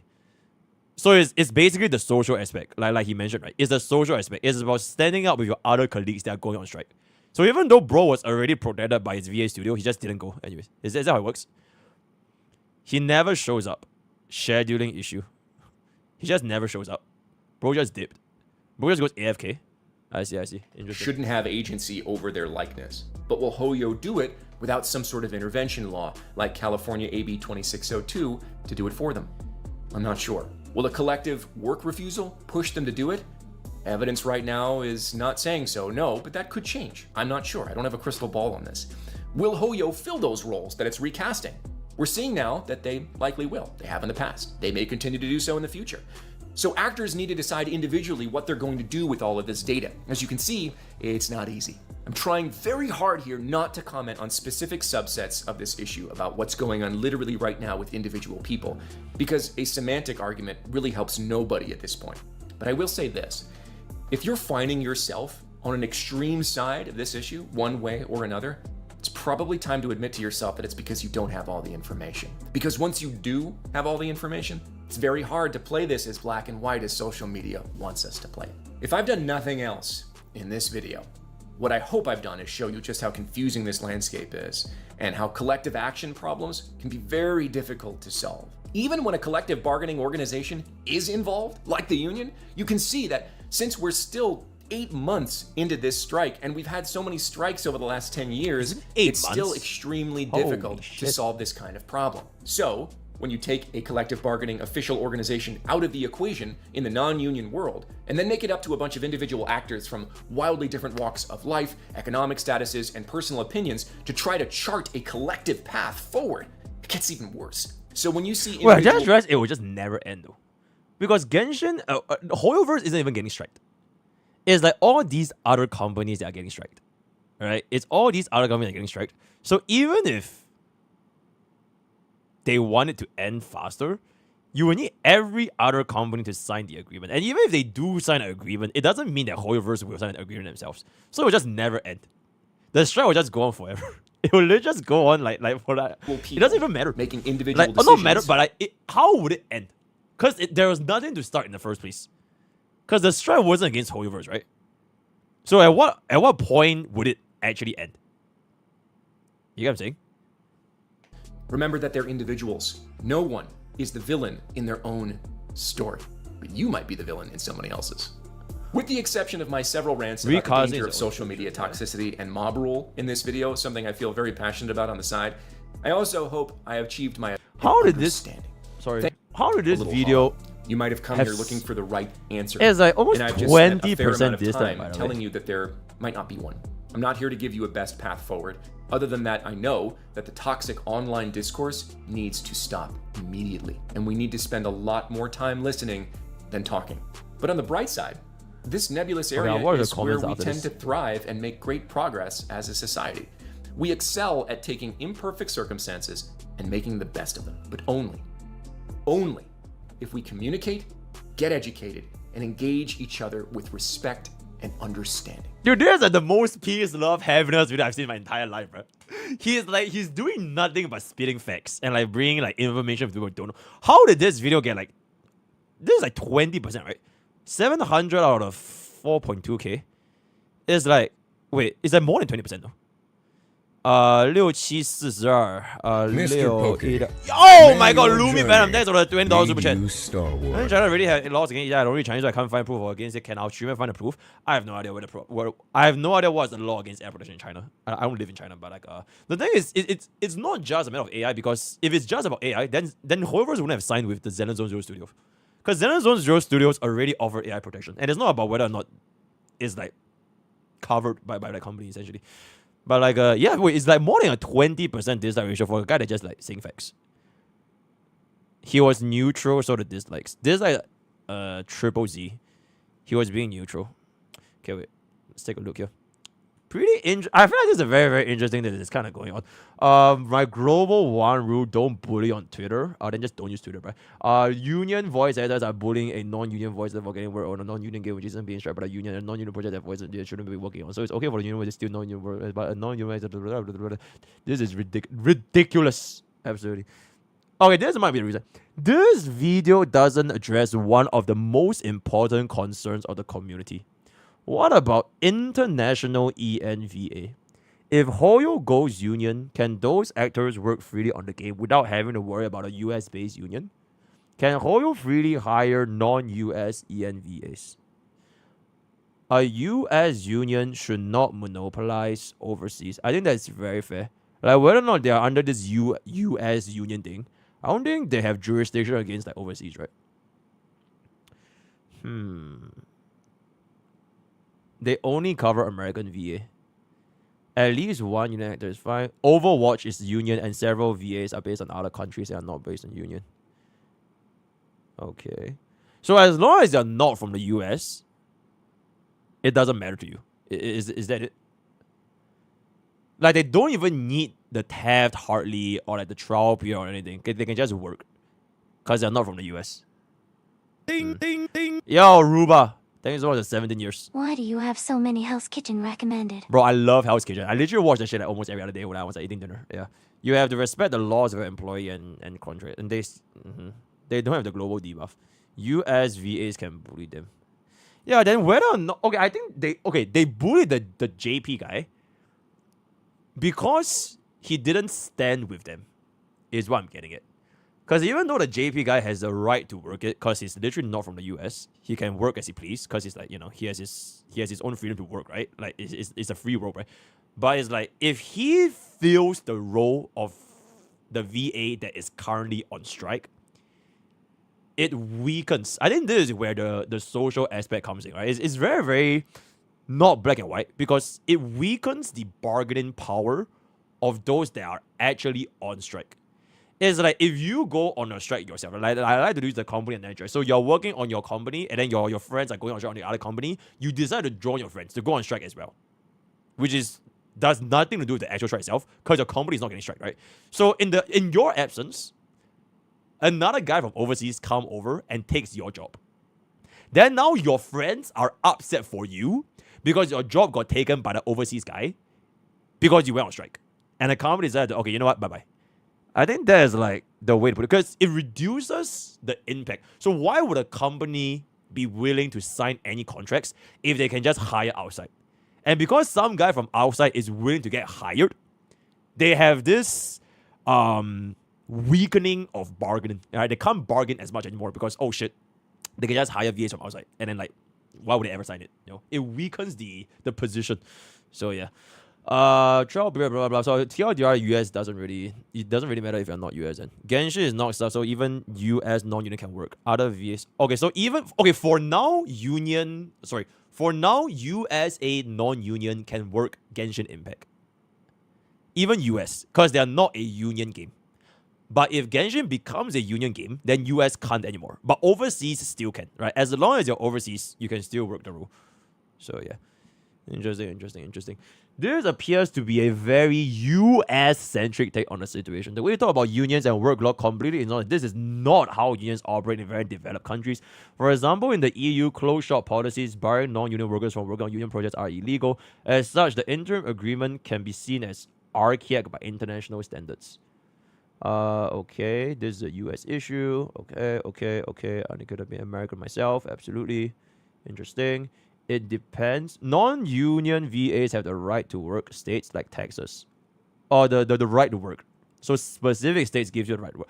This is crazy. Carlota looks like she's gonna come, bro. I think part of the problem is that people have been asking so many questions that don't get satisfactory answers. Kerching, Paimon have done a lot of misinformation as well, and speak half-truths and misinformation. Furthermore, with condescending tweet from blah blah, the union representatives are simply doing a terrible job with PR. Okay, yeah, I feel like this whole thing is like a PR disaster, right? It doesn't really have anything to do with the strike, because again, Genshin Impact is not getting striked.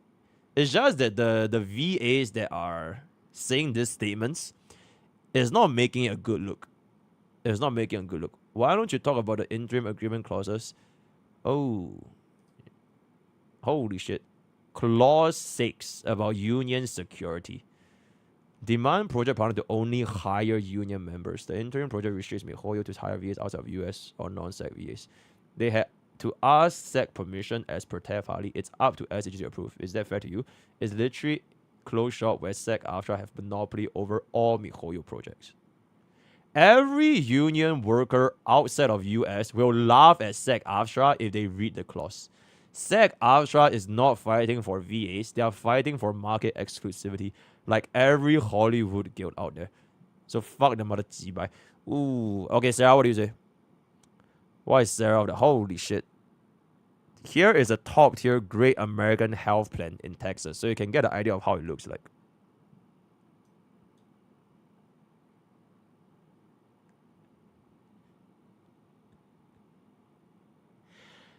Wait. I pay $500 a month. I pay $500 a month. And then I need to pay more. I pay $500 a month to pay $9,000. So this is the maximum that I can pay in the American healthcare market. So in 1 year, I spent like what, 6,000 USD just to still pay. What? Ooh, that's kind of crazy, guys. Yeah, why not just go polyclinic? Yeah, exactly. Right. Just come to Singapore, guys. I think Singapore healthcare is honestly pretty bussin'. But yeah, that's gotcha. Okay, but that's beside the point, though. That's beside the point. I'm gonna be real. As someone who lives in a country with real unions, that just seems like a joke. And they are mocking unions from other part of the world and saying, look, we have unions too, are dressing like clowns. It seems like corporation extreme individual really supposed to work in environment. Anyone? Okay, you guys need help. I'm gonna be honest, the only reason the fans have turned so sharply against the VA is because how they acted on Twitter. Right? They argue with just It's not besides the point. It is one of the biggest reasons people join unions to go such lengths to punish scabs. Which what exactly is scab again?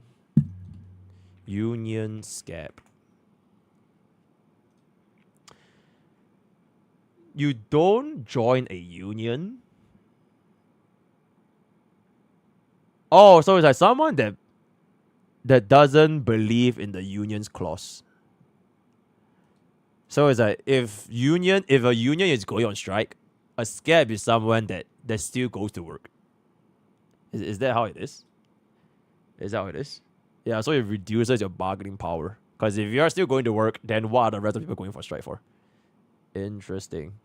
If you were the company had the option to get an AI voice for free, would you not do it? Is it really free? I really have to pay like if it's like a proper company with like proper VAs, I think they have to pay a fee or something, right? Okay, but like the whole AI thing is like it's not really like how this thing is turning out anymore. It's no longer about AI. And okay, I feel like the whole artists, voice actors, whether or not they'll get replaced by AI, it sounds a little bit grim, but I think it's just like a matter of time, man. It's kind of like, back in the old days where like horses were a thing and then cars happened. How do you even stop this from happening? 07. Like all the people last time in like the 18th, 17th century, they drive around horses, right? You drive people around in horses and then cars happened. You either learn to drive a car or you don't drive people anymore, right? It's a very 现实的 society, you know what I'm saying? Yeah, you can't stop technological progress, man. I don't really know how to stop it, essentially. Is this true or misinformation? Holy shit, Keqing. Turning to drop tension in packet, MiHoYo does not recast the SAG AFTRA VAs were on strike, so SAG AFTRA tweeted a post urging MiHoYo to sign the infamous agreement. Funnily enough, the tweet got community noted, stating that this agreement has severe limitations on how MiHoYo can work with non-union VAs. Anyways, the protest happened because the Xi'an players felt insulted. Oh my god, they literally called them a gang. Hey bang. Like the triads, the mafia, the goons. Okay, I feel like these are, to be fair, they are one guy comments. So look at that. It's like 0 upvotes. So they are basically one guy comments. Believing that Americans It is one guy are bullying a Chinese company, and that Westerners, specifically the unions, are shameless and greedy, even calling SAG AFTRA mafia. MiHoYo is more likely to listen to the Chinese communities, so all of the VAs who are on strike might actually be recasted, especially since the Xi'an player base are actually pretty invested about this issue. The anger of the Chinese players was further ignited from Redditors that asked for help, as they felt that they got silenced by Reddit, which is why they invited the Ian Redditors to discuss this issue further on Xiaohongshu. The Chinese player base. Damn, I have no idea whether this is true or not true, because I don't really keep up with this kind of stuff, right? So, yep. Look at this after this video. Industrial Revolution. Yeah, exactly. Paimon VA says, oh my goodness. Okay, hold up. They were forced into joining the union in 2022. I'm going nuclear drama. So when you did get to LA, how did you get into SAG? I was forced into it. My first on-camera thing was. Why does it keep muting, bro? Okay. My first like on-camera thing was Aquila and the Bee, where I had a few lines, and then. Bro, just mogging.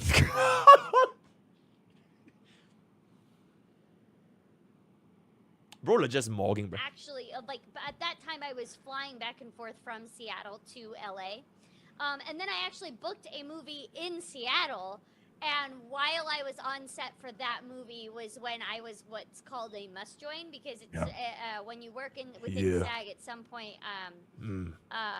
like the first job you have in SAG, you're SAG eligible at that point. and I didn't join right away because it's really expensive. And then I booked that movie, and then because I worked a certain amount of hours, you have to work a certain amount of hours in SAG, and then you become what's called a must join, and you have to join to be able to work on SAG, like SAG projects again. And I was in the middle of the movie, so I had to join to keep working on that movie. Alright. Ooh. Okay, so they were forced into joining. Shit. Diabolical, bro.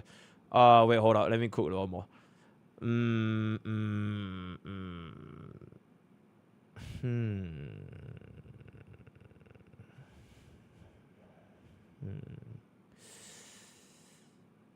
Okay, so I guess people are not liking this video because he didn't touch on topics that would make the union look back. Because the VA is from a union, right? Hoyoverse has signed with many anti-AI agency. Main point of Aftra is solely for AI is no longer true. Hoyoverse is based in China. Singapore mentioned,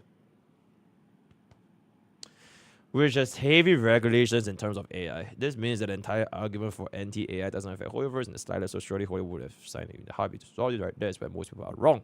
The reason why Hoyoverse hasn't signed with Aftra, conditions are extremely disadvantageous for non-union VAs.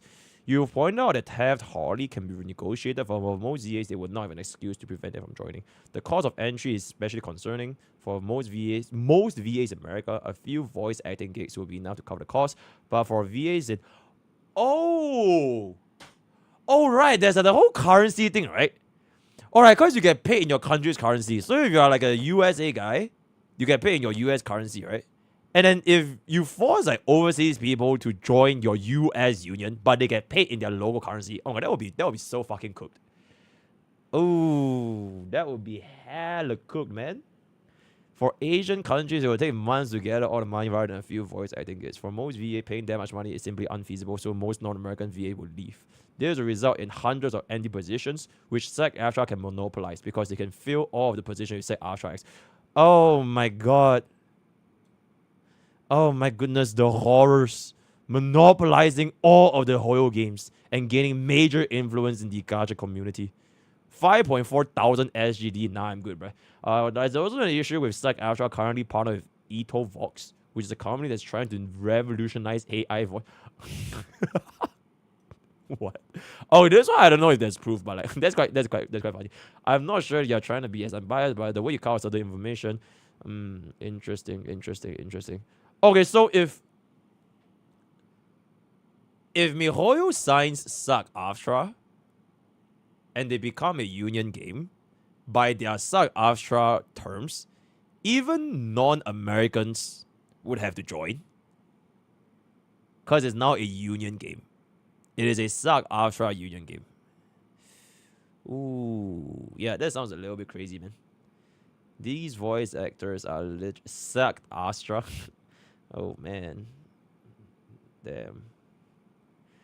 Laws are human. Ooh. Okay.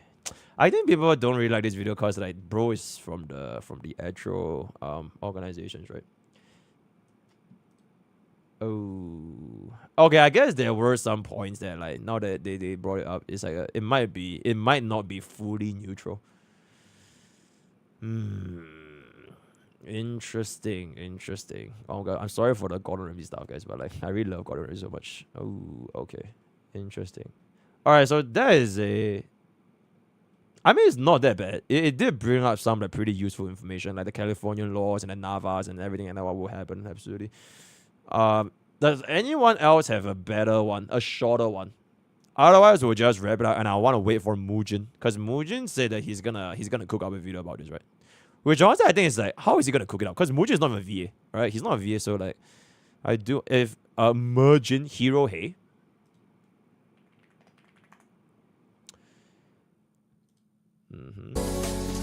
Shocking news from Japan. Holy shit, that changes. Oh my god. Okay, which one do we watch? I'm not watching everything, guys. I'm not watching every single one. Bro is farming hard, man. 200k, 100k, 168k, 188k. Bro is farming hard. Watch it all. Bro, then what about Honkai Starbucks, guys? I assume you're playing my Honkai Starbucks. God also. Just wait for Mujin. Okay, can we just watch one? We'll just watch one. Check this. This is Twitter, bro. Current status. There's so many. Wait, currently silent means what? Wait, they are not voicing? Silent means they are no longer voicing, yeah? They are not voiced. Oh my goodness. that is quite a lot, man. 1.4 million views. Holy shit. Playing muted is crazy. Wait, let me see. So, the MCs, Jean, Amber, Noel, Barbara, Huan Official, Akea, I forgot this guy, Burnett, Nilan, Beto, Official, this guy, Chichi, Venti, Klee, this guy, Keching, Guitar Girl, Ganyu, Xiao, Hu Tao, Rosaria, this girl, Kazuha, Armpits, Kujo Sara, Ayaka, Toma, Ito, Garu, Shen He, the opera singer girl, Kamisato, Yelan, Akali, I don't know who this is, the fanboy, Coley, Scam, I don't know what this is, Nilo. Oh my god, Cassante is not voiced?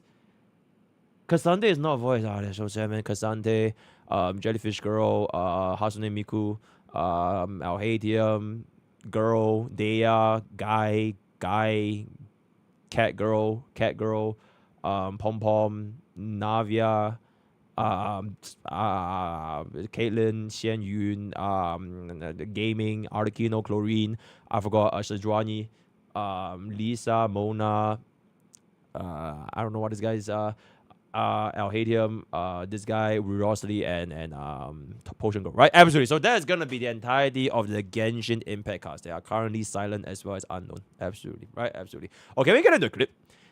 I thought that was quite interesting. How can we get into the clip? Thank you. All right, how we get into the clip, right? Naming all Genshin characters. Absolutely. Okay, I'm about to do the first one, right? This is recast. It's gonna be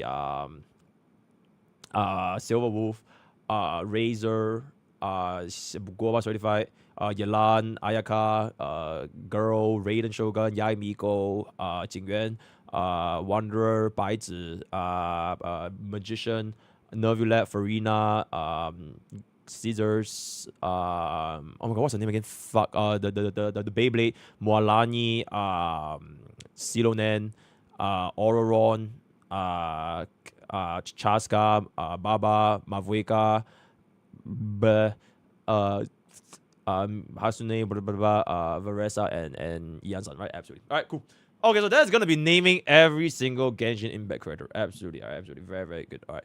Okay, chat. We'll watch one Hero Hey video. We'll watch one Hero Hey video. You know what? We'll watch the one with the highest number of views. Highest number of views. This is 265,000. Okay, this is you know what? Let's just watch this. Thank you for joining me once again. It has now been a week of straight coverage regarding the situation. Oh my god, it's that Marvel Rivals ongoing. And if you're not familiar with this situation, I've got an entire playlist dedicated to what's been going on. Holy so please consider shit. watching some or all those Chat, videos. for 100 subs, I'll watch them all. Linked in the description. For 100 subs, I'll watch them all. We'll see if anyone wants to take it. 100 subs, I'll watch everything. Actually, 3 weeks ago. Gotta admit, as bad as things looked 3 weeks ago, I didn't think they would proliferate to this level. Crazy stuff. Crazy. But now, assuming everyone is familiar with what's going on here, we've got an update from voice actress Kaylee Mills, who has made a number of statements that has gotten her in the news time and time again throughout the last week. And here I was for a second thinking I might actually have a completely different topic to talk about today regarding Hero Aka. There is something regarding Hero Aka that I still do want to talk about. Rivals but then this happened. Crazy, you see, it looks like Kaylee Mills has actually deleted her entire Twitter account. Oh, Indeed, shit. if you do go over to that account, it says this account does not exist. Damn, Who knows crazy. if this is a temporary action or something -1 that she VA. plans on permanently maintaining. As we have seen a voice actor. Oh my god, Baga player. Thank you so much for the 10 gift. Okay, unfortunately, MrPokke clips. Baga player doesn't want us to continue. HSRC. Yeah, so see you guys on the clip channel. The Genshin VA situation explained in I don't know how long the video is gonna be, right? So yep, see you guys there, right? Yippee! 我要你们的意见. Okay, chat. Wait, were we in the HSR category the entire time? We were, right? That's crazy. That's crazy. Okay, chat. It's time to actually do this thing that I've been wanting to do since at the start of this entire goddamn stream. Yippee! Okay, wait. Before I start doing this, I'm not starting. Yo, how do you guys feel? Because, you know, I like to look at my chat, right? How do you guys feel? How do you guys feel? Not even in Genshin genre, damn, that's crazy. Look at the ratio, bro. Wait, what was the ratio? I mean, that's pretty good ratio, right? 9.7 to 57. That's really, really good ratio, actually. Right? Wait, bro has spent 17,000 in gifted subs. Absolutely. Bad. I wanted to watch that video. Okay, Potato Brained 969. If you give 20 subs, I'll go back into the video right now. I need a more educational stream. That video was very informational. I feel like the Ryosi video wasn't that bad, though. Maybe he has like some things that he didn't really say, but he did provide quite a bit of context to people that didn't really understand what's going on. How many subs to fight new Monhan boss? Yo, Omega, I don't think I've touched Monhan wilds like since my last playthrough. So can I even fight it? It's Mizusune, right? Nice. It's Mizusune. I love your simplified explanations. Yippee! It was a very good neutral video. VA drama so well, I decided to just stay on JP until shit settles. Begging watch Sarusner's video. Who is Star Wars? Do you think about future limited creators who... We are talking about Genshin Impact, and bro comes in with a honky Starbucks. Do you think future limited creators who are going to be in the shop? Yeah, it's going to be Babin. It's going to be Babin and Jingyuan, because Jingyuan is getting buffed, right? Absolutely. It was not neutral. Okay, I eat ass. Interesting. Bro is neutral. I see. Kasante versus Tasante. Bro is based, actually. Bro, you're a tourist. Talk about HSR. Chat, do you guys know that Firefly is a fucking... Nah, I'm just kidding. I love Firefly. It was an American-based opinion. But the thing is, it is an American-based strike, though. Which other country could provide a more in-depth look, aside from an American? Because it's an American-based strike, right? I was an American for the opinion about an American strike. You know what I'm saying? What is the protection in Xenon Zone 0? Okay, so like the studio that signed with Lycon, right? Not Lycon, like the entire Xenon Zone... I'm not sure if I see the tweet. Is that the entire studio offers protection for all of the ZZVAs. The one like Topaz and all the kind, they worked on it. Except they are bullying the international ENVAs. It is by this bias and doesn't address how other countries. Have you seen the new Xenon Zone 0 community calculate the weight of Trigger's ass? Omega, are you okay? Do you need a goon, bruh? Holy shit, wait, it's NSFW? Okay, y'all can't see this. Hold up. I mean, it's not even that bad. It's not even that bad. Yeah, it's pretty big. It's pretty big. I think that Trujan is still the biggest, though. Trujan is still the biggest. Absolutely. Why am I so handsome? That's an excellent question. Show us. I just did. Candace. Yeah, Sound Candace. Sound Cadence Studios for Xenon Zone 0. Sound Cadence. Hail Farina is literally in-game footage. When am I doing ranked playthrough? What's ranked playthrough? It weighs 26 kilos. You know what else weighs 26 kilos? She is slender, so her ass stood out more. Absolutely. QQ 0 circle and one fine day. Absolutely. We need more eater characters. Absolutely. Jerk material. Okay, now my blood. Actually, read that. Watch Emma Frost trailer, please. Nah, I'm good, bro. League grind diamond. I'm already diamond Leo, bro. Right? It's more like League grind master, right? Your streamer is already diamond. Amber Lee Connors, the GOAT VA. Okay, we love. Oh, Amber Lee is the VA for Farina. So Farina is okay. If they didn't bully and instead went for more educational and good approach, it would have been so much better. Okay, stop stalling, go play the game. Casary's questions when Hail Farina Studio. Oh, it's Farina's. Oh, Farina's VA started Sound Cadence.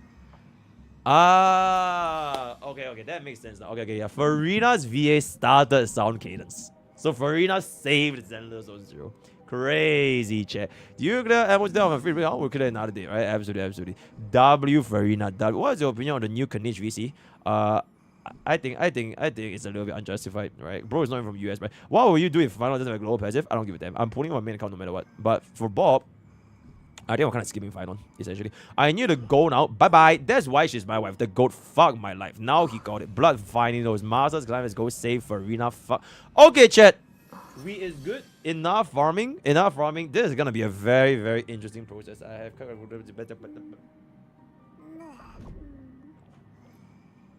brain damage. Hold up.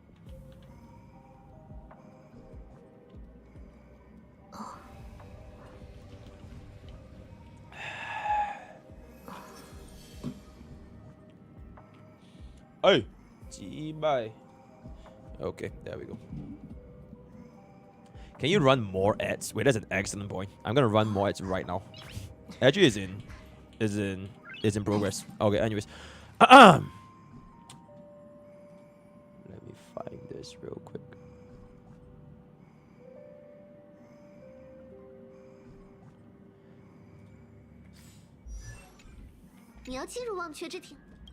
Five, 4, 3, 2. All right. For today's content, it's always today for multiple days at this point. For today's content, I want to feature one of my favorite 5-star DPS in the game. Not just version 1, version 2, or version 3. She is one of my favorite DPS version of the game. And it is a goddamn crime that I didn't unlock her true potential on release. Ladies and gentlemen, today, by the time you guys see the video, you would have noticed it is going to be a Yun Li showcase, ladies and gentlemen, right? Yun Li showcase. I kind of pulled out this tweet a little bit last night, all right? After playing with like her kit and her team comps for like a little bit, even off stream, I'm overworking, right? Even when I'm not playing HSR on stream, I'm playing HSR off stream. I'm constantly overworking. Yun Li might just have become my favorite DPS. I mentioned V2 over here, guys. Technically, you know what? Caster is, guys. Globalpassive and all that crazy shit, right? So, Yun Li, and why is this the case, right? Why is this the case? This is not a Photoshop, by the way. This is the damage output of my E0S1 Yun Li. Running E1 Tasante, E2 Bubbin, and E6 RMC. E0S1 Yun Li. From a single counter. This shit is double, quite literally double of my Akron. Okay, maybe not my Akron, but your Akron, your shitty E2 Akron. This is pretty much a double, right? So the reason why I really like this playstyle is because, you know, like I mentioned, she plays very differently from everyone else. And after experiencing, like, you know, fun buttons, everybody playing the same comp, it's Akron Showcase, Firefly Showcase, Akron Showcase, Lingsha Showcase, Serla Showcase. Having the only unit in the entire game where you time your ultimate in the perfect moment to deliver the highest possible damage, I think it is very, very satisfying, especially when you see the big booms, right? And also, as you guys can see from the screenshot over here, it is gonna be a very, very ridiculous damage output, right? Very comfy sustainless, right? Yun Li does have a pretty good sustainless because you can heal quite a decent chunk when you use a skill. She has the damage reduction when it casts the ultimate, and she also has the taunt. And do you guys know that when Yun Li is underneath that parry state, she cannot be crowd controlled, guys?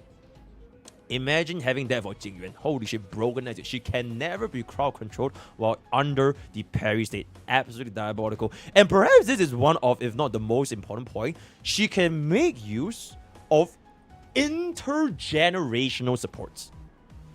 Intergenerational, by the way. Intergenerational. What I mean by an intergenerational support, let me sort of just pull up the team over here, right? She is making use of both V2 and V3 supports. And one of the biggest concerns with like our DPS roster right now is that some of the newer DPSs, they are not very synergistic with our older supports. Which means that if you are a player, right? If you are a player that pulled for your old teams last time, which means you would have also pulled for your old supports last time, be it, you know, version 2, version whatever, Yun Li is one of the few units that can use everybody, right? She can use Mimi, she can use Sunday, she can use Ting Yun, she can use Babin, she can use Trip. She can pretty much use almost every single support, which means that because of this degree of flexibility, I feel like as a whole, she is a lot more forgiving if you don't have a specific unit. I dare you to try running Akron in 2025, E0 or E2 or whatever, without Jiao Qiu.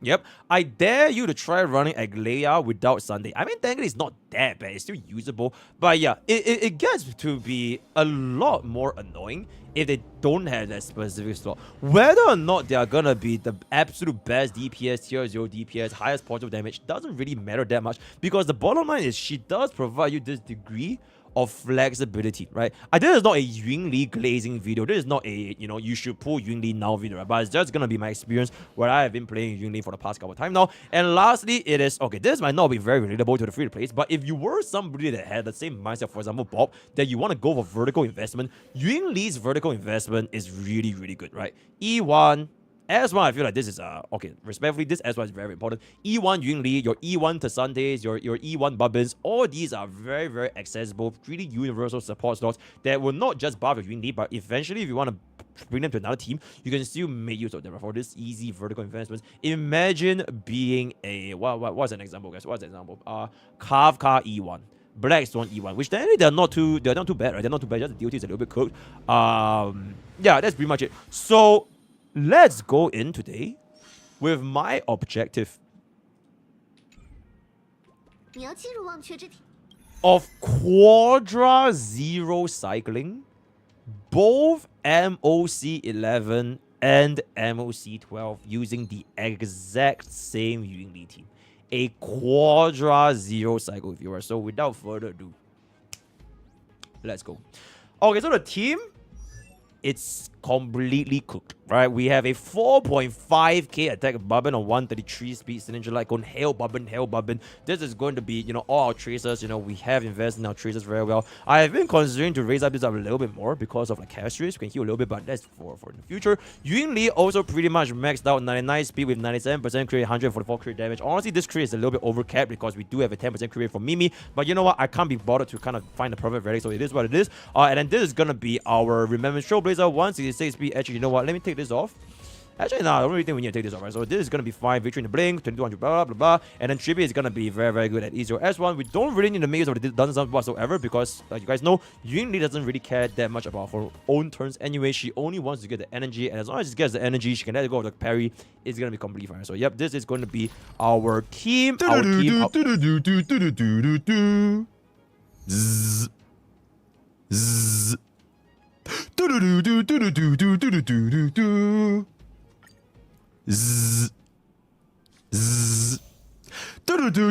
yo. Okay, thank you so much for the Nokia. Very good. Okay, Hule. We'll do this first try because this guy is absolutely free for Yunli, my boy. I want to also take this opportunity to introduce some advanced Yunli techniques. Advanced Yunli techniques in the video are very, very good. So the first things first that I want to introduce you guys to is something that you gacha players would already be familiar with. Building passive. You want to intentionally build passive with Yunli in wave 1. So by wave 2, if you need the additional ultimate, she can let go of this enhanced ultimate. Building passive with Yunli. Exceptional, right? So we're just gonna let this go a little bit here. Have the field up. Get a bit of energy, cast this. We let go of the weaker ultimate. And now we have the passive. Now we have the pity, right? We built up our pity for... Did I say build passive? When I say build passive, I meant building pity, guys. I meant building pity. So that's going to be that. Mimi comes back in, 100% charge, step onto a Bubbin, extra turn, flies in for the horse. If we get the extra turn right here, very big W, flies our entire team back up. Very, very nice. At this point, we can just be pretty conservative with our skill points, if I can say so myself. So we're just going to pop this. We do want to try to get as much energy on Yunli as possible before we go into the next wave. So I don't really even want to use my ultimate here. As much as possible, I try to want to conserve them. And hopefully they don't die too fast. Because if they die too fast, it's going to be a bit of a problem. So I'm just going to start stalling a little bit. Right, we're stalling. We're stalling. We're stalling. Oh, shit. Okay, unfortunately, she killed everyone in one hit. So we can't really stall that much anymore. Hopefully we get enough energy here a little bit to get at least one of the counter off. That's very... Oh, shit. Yunli didn't hit. Oh, that is a little bit unlucky, not gonna lie. That is a little bit unlucky. I think we just have to base it over here. Okay, at least we got a hit here. We'll get one counter off. Big. This is gonna be it. Okay, and now we are going to be in phase 2. Ideally, I get enough out here so I can one-shot this guy. Yeah, Hu Lei literally gets 0 cycle by Yunli. So not too big of a deal. We're just gonna land this. Very, very nice. Refresh our ultimate a little bit. We'll pop this basic over here. Hopefully he hits Yunli. Very, very nice. So now, because we have built up our pity, right? Because we have built up our pity, we're just gonna go for it. Alright, we're just gonna go for it. So once Robin comes in, the run is basically over. It's basically over, right? So I'm just gonna pop a skill. Alright, we're just gonna pop a skill. And then Yunli is gonna fly in and pretty much just end Hulu. Go. Go.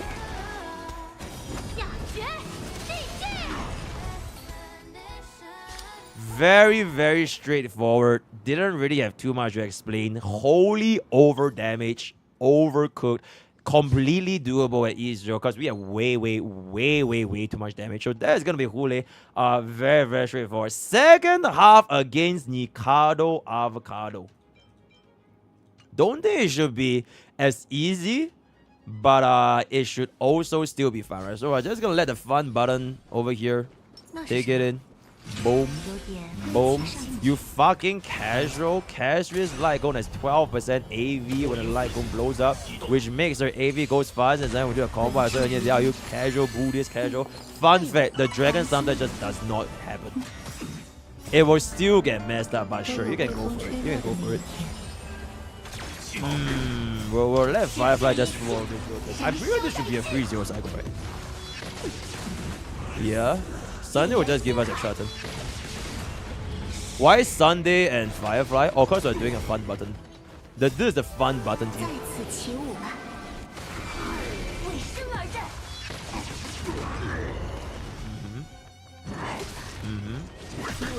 Yep, very, very good.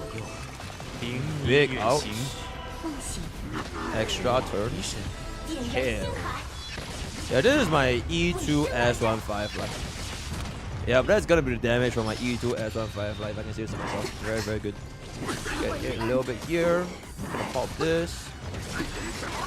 Okay, summons a wolf. Fuke goes in. Firefly goes in. Very, very good. Fuke gives us a little bit of a DDD. Very, very nice. Sunday brings us back up. Boom. Boom. Very, very good. Yo. Wait. Wait.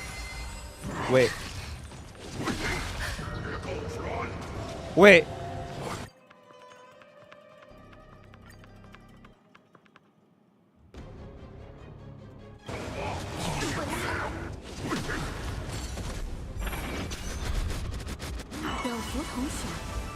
To be fair, it is full auto this. Alright. To be fair, it is full auto. Right. To be fair, it is full auto. Right. To be fair, it's full auto. And to be fair, I didn't speed tune as well. Alright, my Sunday is not like 160 speed or whatever, so to be fair, it's not really speed tune. Alright, editor just crop the power, we just jump instantly into phase 2, right? Okay, very good. Okay, anyways, this is going to be Nikado Avocado side. Nikado Avocado side. I think for this side, if we can still do it on our first try, I'll be kind of surprised. We'll take a look here. We still want to build our pity, but unfortunately, because they are gonna hit me instantly, I don't know if I can. I need to wait for right after this guy goes then. Right after this guy goes, because I really do want to build my pity. So let's summon this. Build pity. Okay. Build pity now.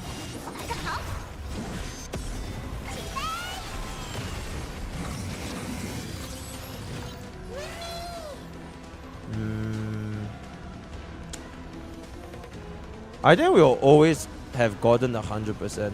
So Barbin couldn't get the instant Barbin out. But I think 1 true damage is still fine.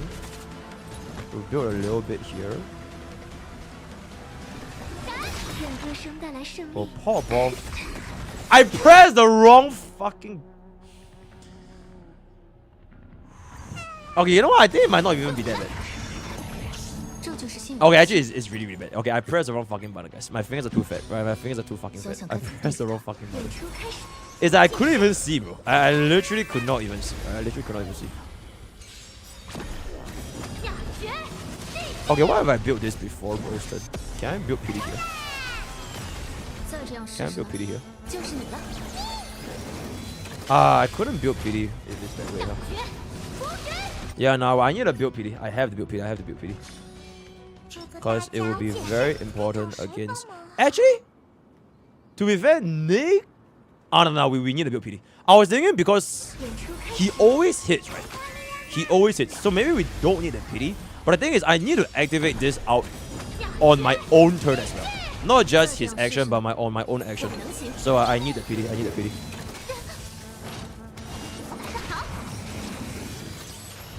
Okay. Okay, now we can go here.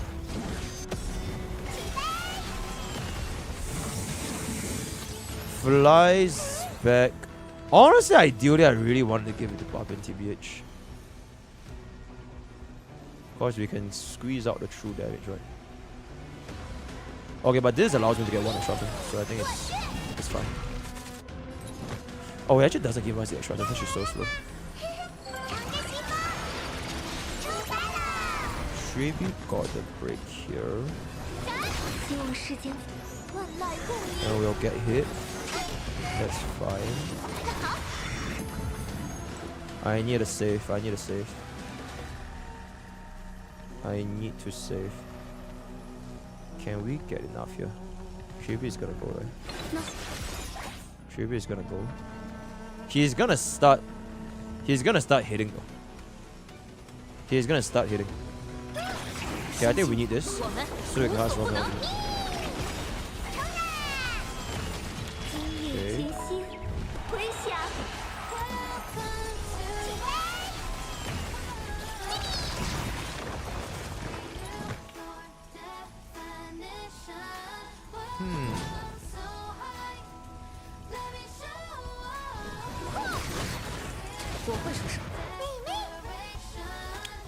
I think that's game.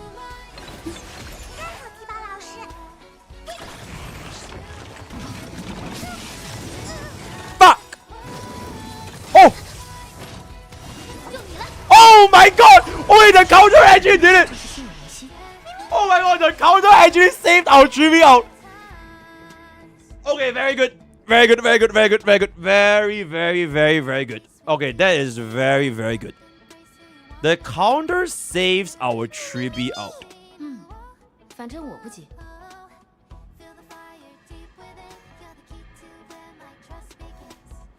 I wanna just basic, yeah? Cause I feel like we can get enough energy for extra turn here. And I wanna break wall armor. So I think we can just let this go. Hold up. 1, 2, 3. And then extra turn flies up.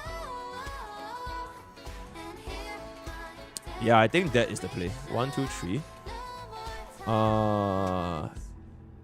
Let's go for it. Okay.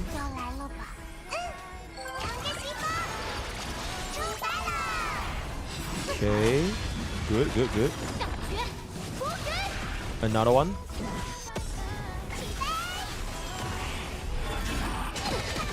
Did we manage to break?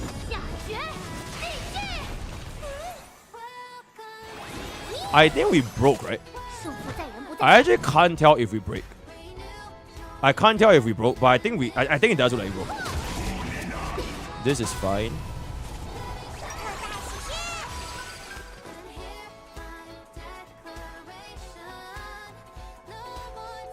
Ooh, chair, it's kind of far, guys. It's kind of far. It's kind of far.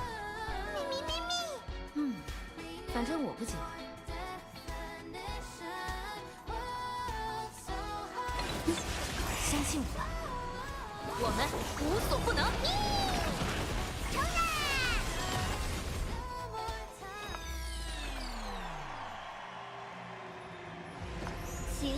Let's see this.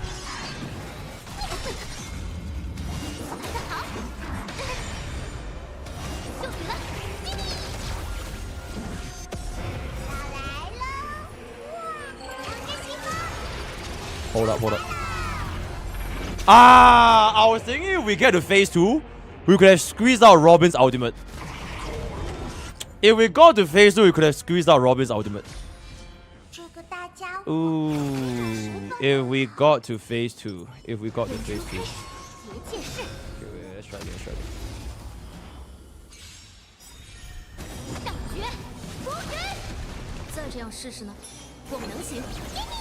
Do the same thing. Okay, Robin getting hit is honestly kind of G, yeah. Oh, actually, I do want Yun to get hit because we save up a little bit more.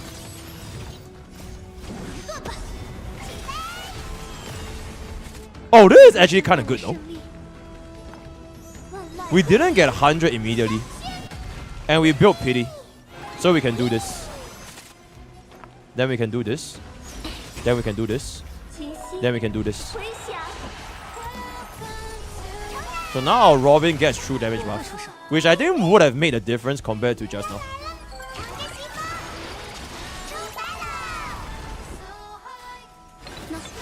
Save up our booms. Save up our booms. Bro is almost gonna die.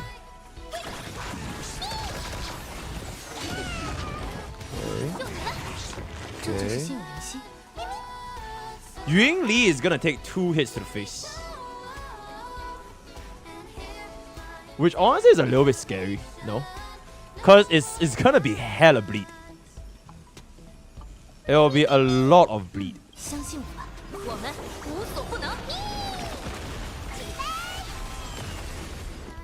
Unless they just die like that. Yeah, I think they're kind of just dead here. We'll charge.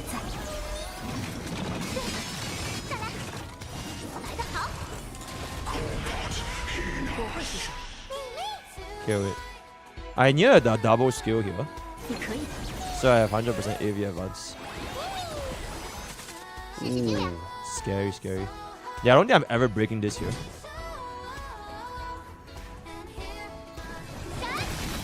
Pop this one.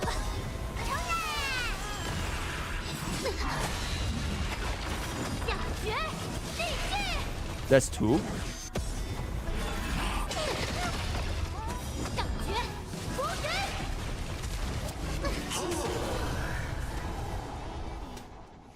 Okay, continue. Continue. Continue.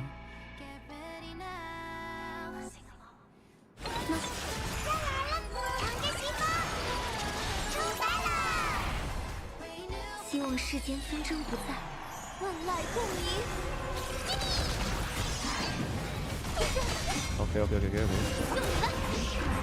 Hold on. Hold on. Oh my god.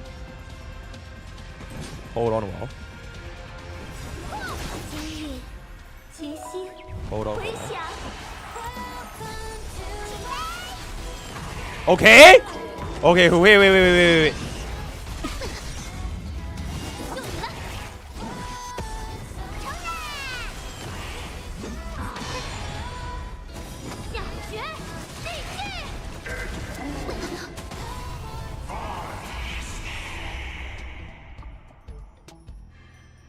We'll save this for one more extra turn. Oh, you fucking piece of shit. We ran out of skill points.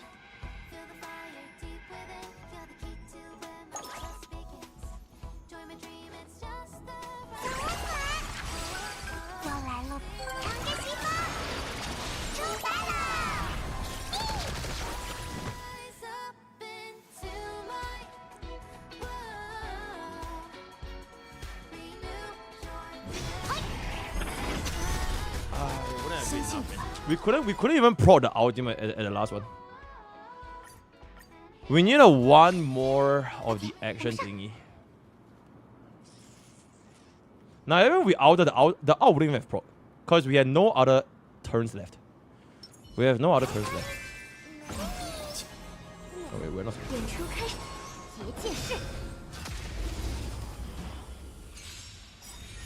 Save the PD out for the spear.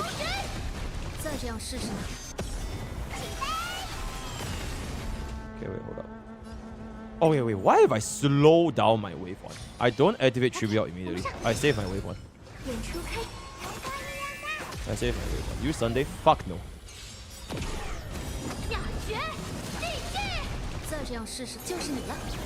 Okay, this is done.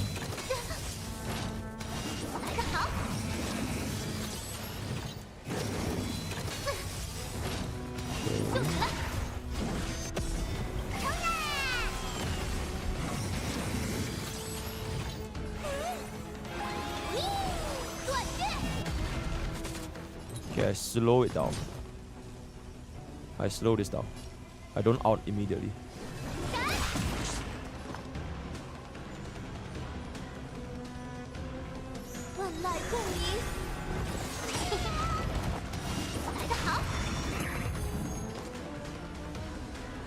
Okay, I can out now.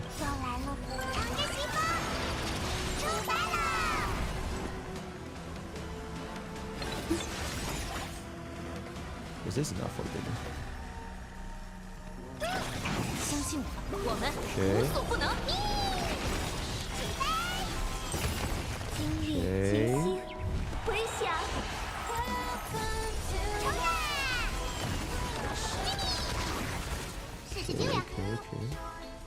I'm stalling. I want to hit this guy at the side because this guy's the highest HP, right? So I can stall as much as possible. I want to stall as much as possible. So let's do a basic here.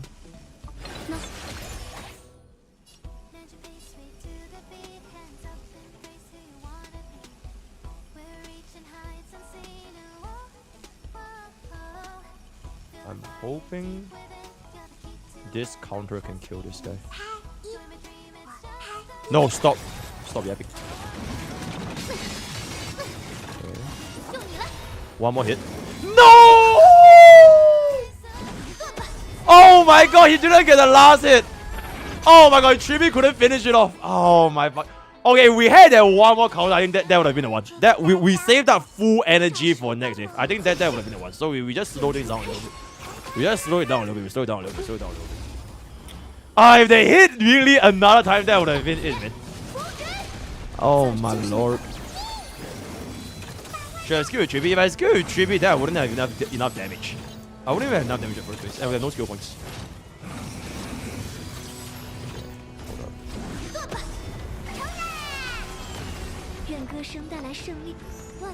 Is this instant? Okay, that's good. Give me Bubbin. Okay, I want to slow down, right? Slow.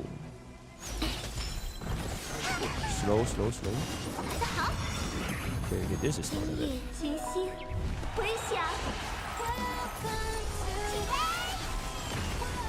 6 out of 6. I'd rather give energy to Yunli. Yes, give energy to Yunli.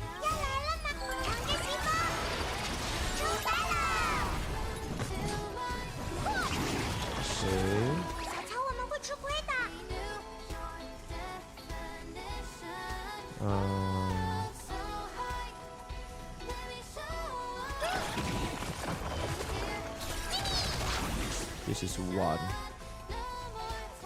Or see if he. It's fine. Let's get one more counter. Nice. Can he kill Mimi? Exceptional.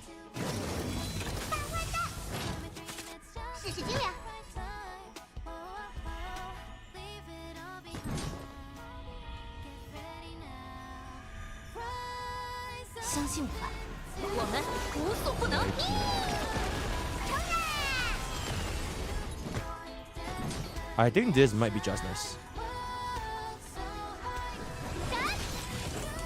Oh my god, literally just nice. Just nice. Just nice, right? Just nice. Okay, just nice. Actually, instant 100%. Just nice brings us up. Give it here. We'll wait. We'll wait. I don't want to save the PD for the first half. I only have one PD, so I need to save it for the second half. So I'll just counter both times when he hits me. And ideally, I wanna break wall armor. Yeah, I wanna break wall armor. 6. Ding.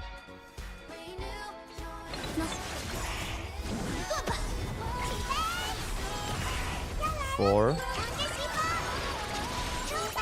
3.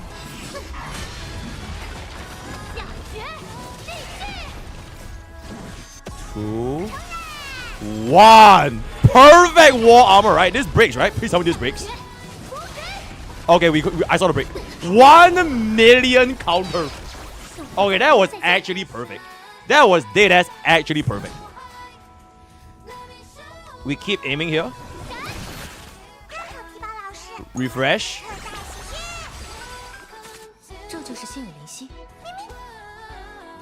I want him to hit me so I can get some counters off. I need to save this ultimate for his second phase. I need to save this ultimate for his second phase.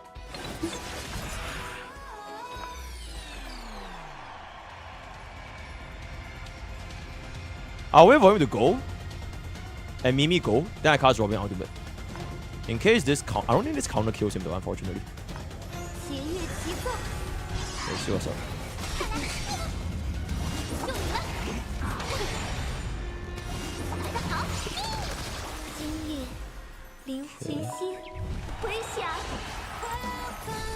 Critical. Breaks. Stop.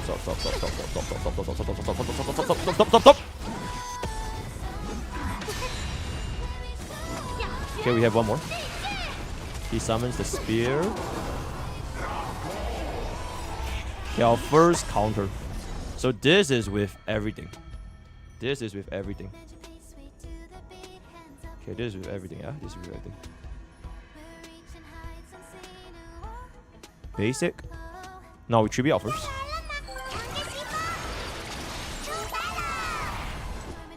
Basic. Yumi go.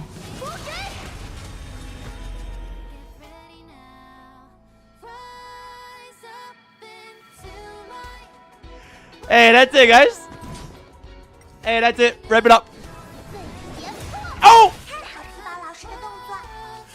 Okay, Treeby gets the kill. Treeby gets the kill, alright? Ooh! Okay, that is our intro, guys. That is our intro. The one cycle is by Fire Fraud, right? The one cycle is by Fire Fraud, but that is our intro. That is our intro, right? Okay, so that is 2-0 cycles cleared for Hu Lei and Yun Li, if I can say so myself, right? Onwards to the third 0 cycle. Flame Reaver.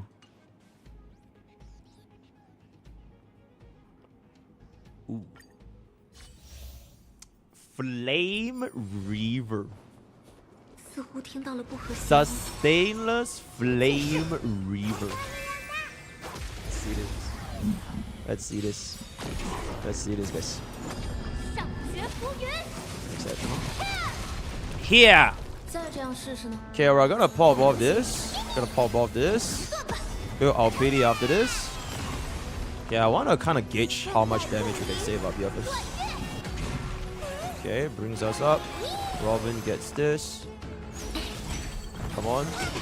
You get this, right? Exceptional. Flies back up. Actually, in hindsight, I should have waited for him to summon the clones first. Yeah, I should have low-key waited for him to summon the clones first. Not the Elder Robo. I want to save a bit of damage in case I do too much. So I'll activate Treeby on Treeby's turn. No rush. No rush. Okay, we activate on Treeby's turn. And we get energy for Treeby as well. We get energy on Treeby as well.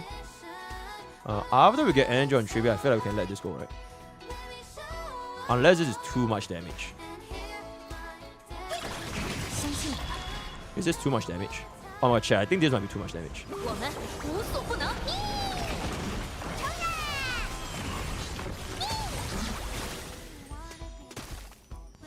I think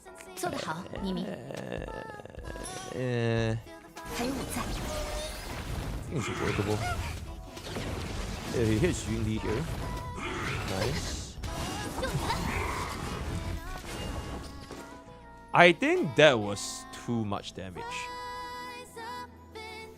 I think that was in fact too much damage. Oh, bring up first. Hit it with a counter now.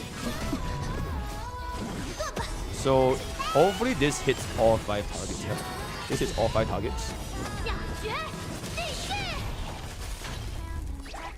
Okay, one guy survived, but it's not an elbow.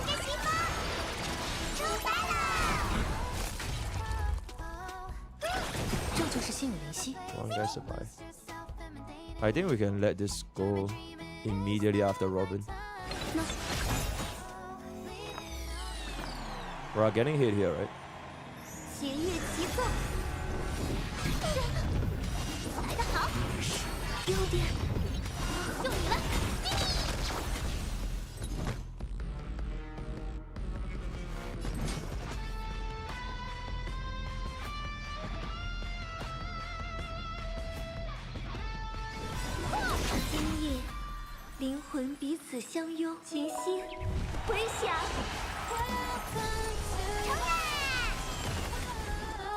I really want to save this, so I really want to save this.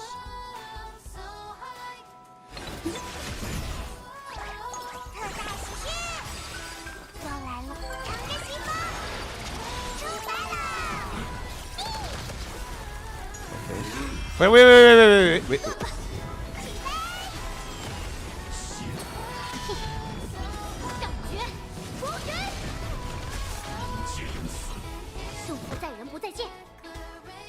Do we have enough?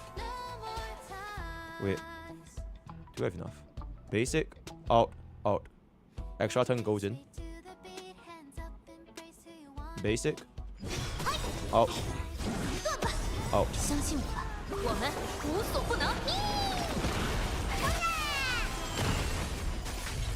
Oh my god, I don't know if this now, guys. One counter! 7%! This was so fucking close. So almost first try. I don't think this is enough anymore, man. Almost first try. 2, but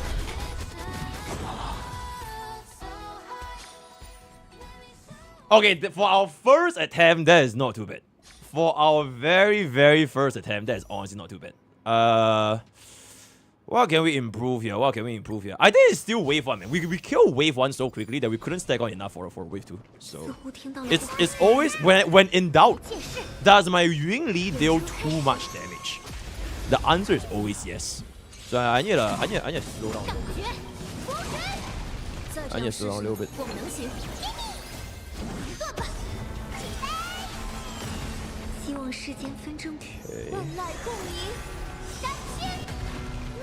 Okay. We're safe this trivia. This trivia is like, it's way too fucking scary. Let's go. 9. Summons first and go up. I'll just save, right? I'll save. I will save here.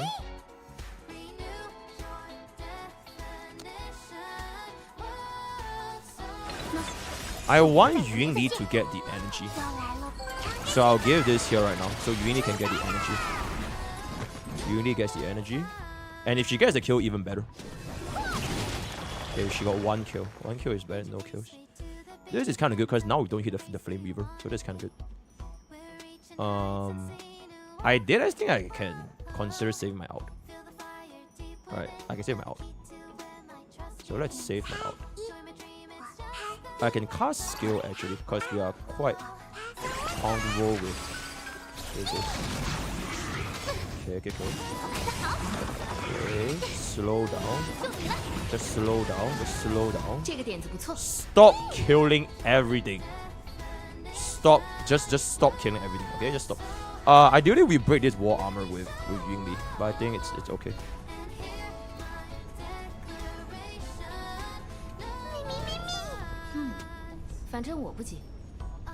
I think we can just go here.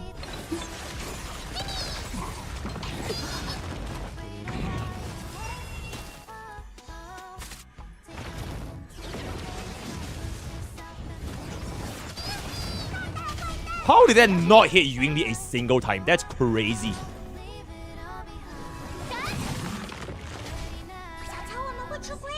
Please tell me this kills. If it doesn't kill, I have the RMC.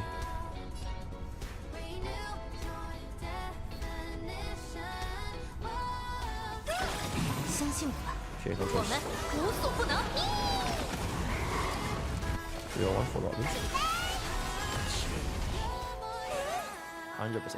Oh my god, wait, this is actually huge. Wait, Mimi being a red health here is actually fucking massive. Cause she's gonna die. Right, Mimi is gonna die here.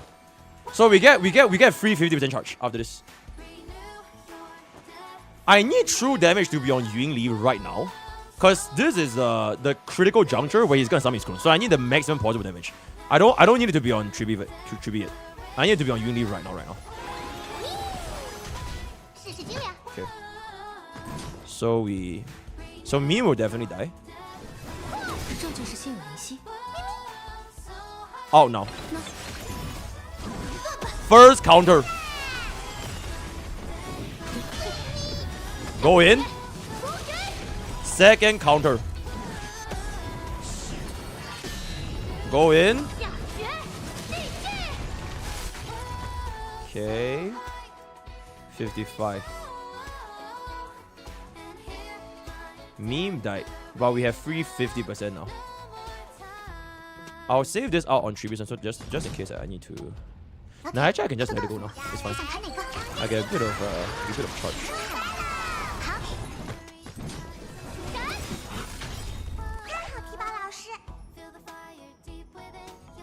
Barbin gets instant out.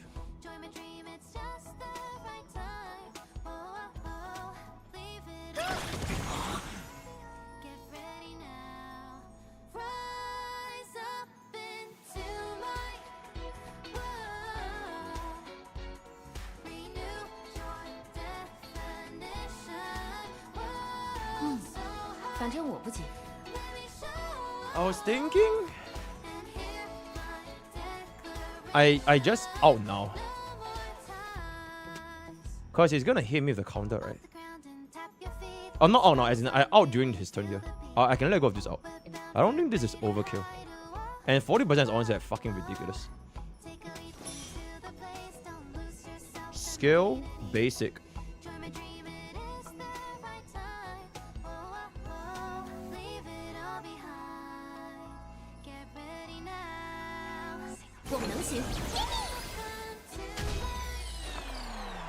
I let him counter me, then I'll get this thing up.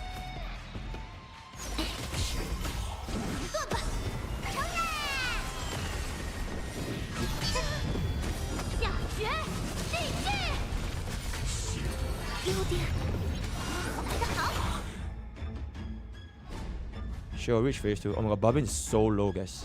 I think Barbin might not make it, guys.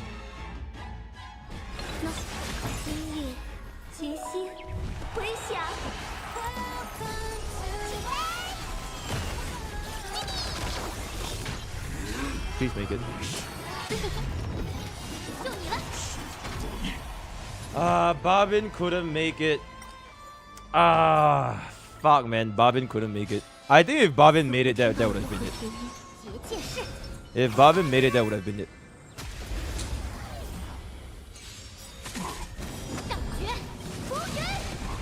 Both here to shut the fuck up. Absolutely. Yeah, we need a Globalpassive then, Umbrella.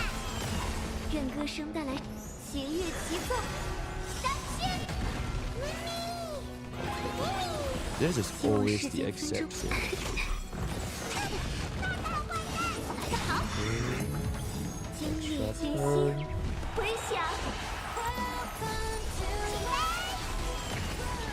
I think the start is like super straightforward.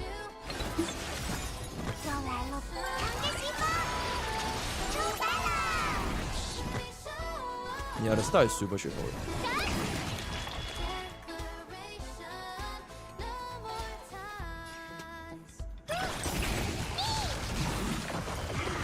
Nice. Came here again. Nice. Nice.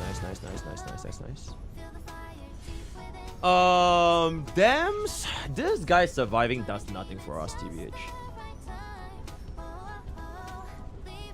Mimi is gonna kill anyways, right? Mimi is gonna kill anyways. The thing is just like, whether do I want to stall it out? I think I do want to stall it out. Nah, I think I need to save skill points, man. I need to save skill points. Save skill points. Mimi will kill. 2 might be a bit too much. We might actually die with oh shit. 这就是心有灵犀。相信我吧，我们无所不能。 Mimi once again dealt way too much damage. This start is always the same. 100% give us to Mimi. Now we have 2 full counters. Okay, now our energy is actually still maxed out, which is kind of nice. It's kind of nice. First full counter.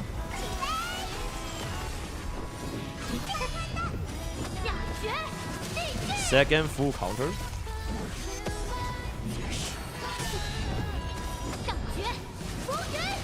Holy shit! Wait, why were we doing so much damage now? How did she suddenly deal like 900k?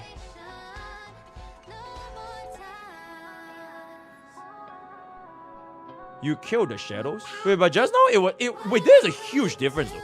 Just now we were at 40%, right? We were only, oh my god, Tribi, can you, what, just now we were at 40%, right? Your Tribi field, oh, my Tribi field was down. Ah, okay. Sarah, you are fucking dented. My Tribi field was down. Watch the fucking replay, alright? My Tribi field was down, right? Chill the fuck out, right? Chill the fuck out. Okay, so this is gonna die right here. This is gonna die right here, alright? 9%. 4%. Oh my god, best case scenario, this thing is 0%. But knowing it's MrPokke, it's gonna be a fucking 1% again. Let me see this.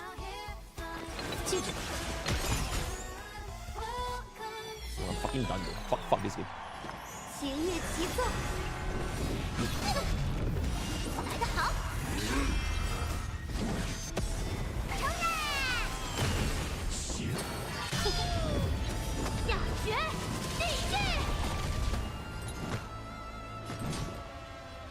I fucked up. I shouldn't have countered.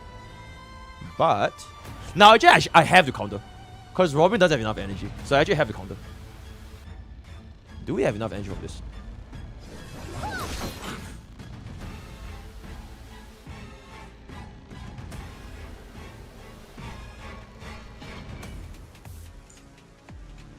We are trolling.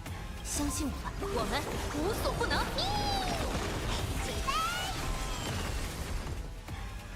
那今夜静心回响。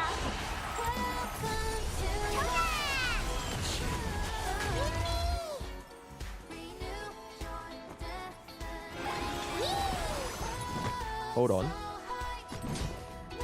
Hold on. Hold on.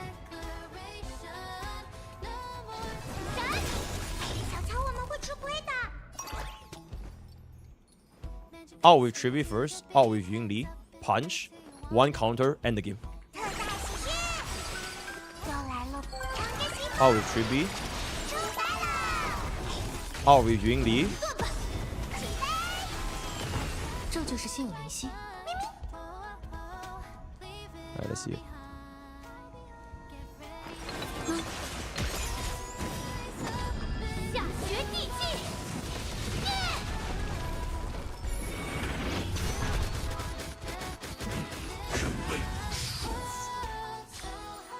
Okay, to be fair, I fucked that up.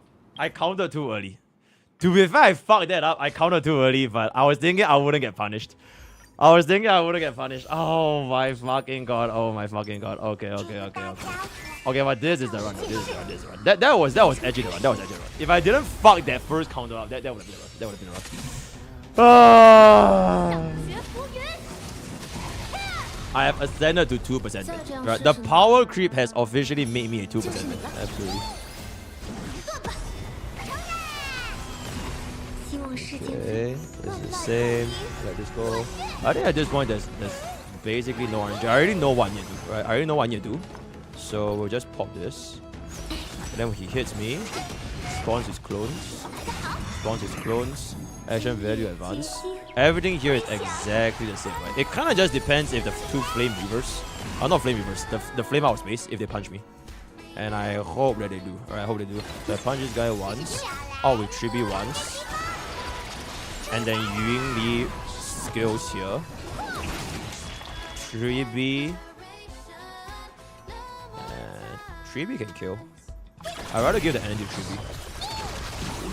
Hit Yun Li. That is not Yun Li. That is not fucking Yun Li. That is not Yun Li! Oh my god, Barbin's gonna die, guys. Barbin is gonna fucking die.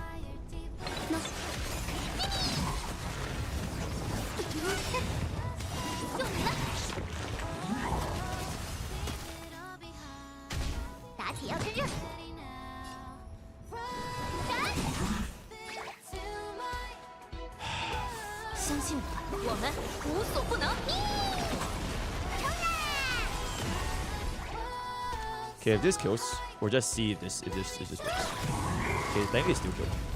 It's still killed.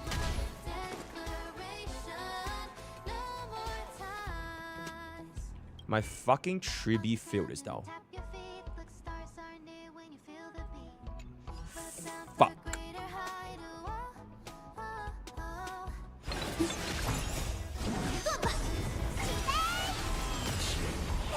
Oh my god, saved.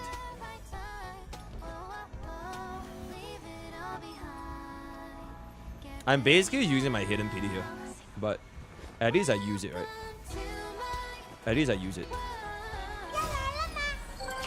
Exit this first.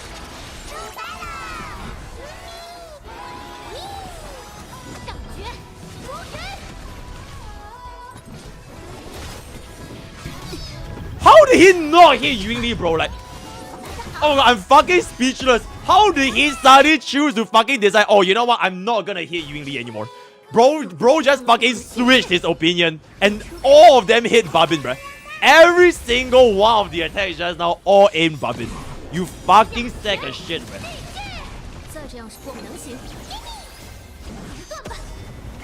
Why would you do that to me? Like, literally, why would you do that to me? I've been nothing but nice. Why would you do that to me? Okay, after he summons. Okay, go. Bro adapted. Bro read guides. Bro read guides, absolutely. This is fine. 3B field. Okay, so the deal is don't let 3B take her turn in this cycle. Otherwise, her field goes out. Which I think is pretty fair.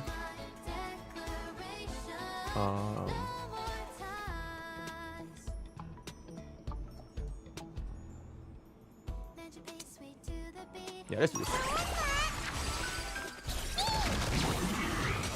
Good. Hit me again.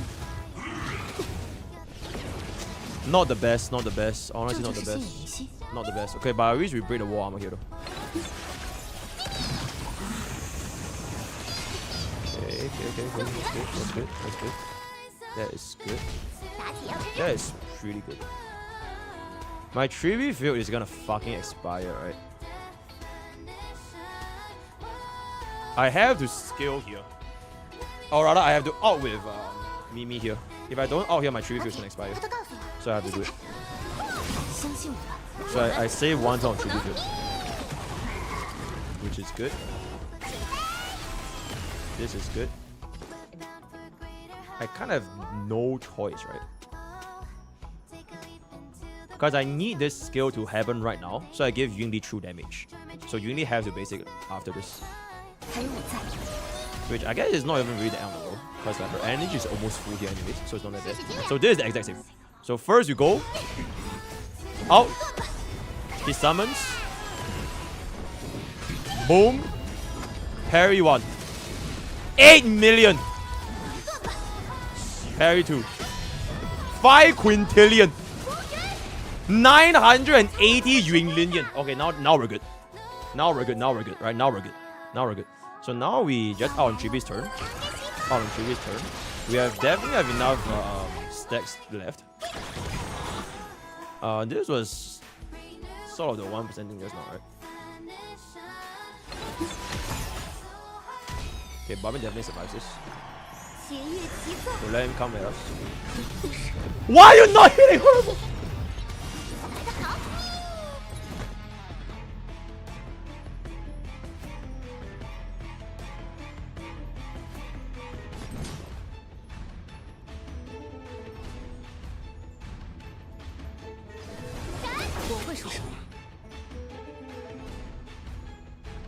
I need to save this ultimate. After Bobbin. Because it's 90%. It's free 90%. 500, 651 HP, Bobbin. Can you hold this? Can you hold this? Can you fucking hold this?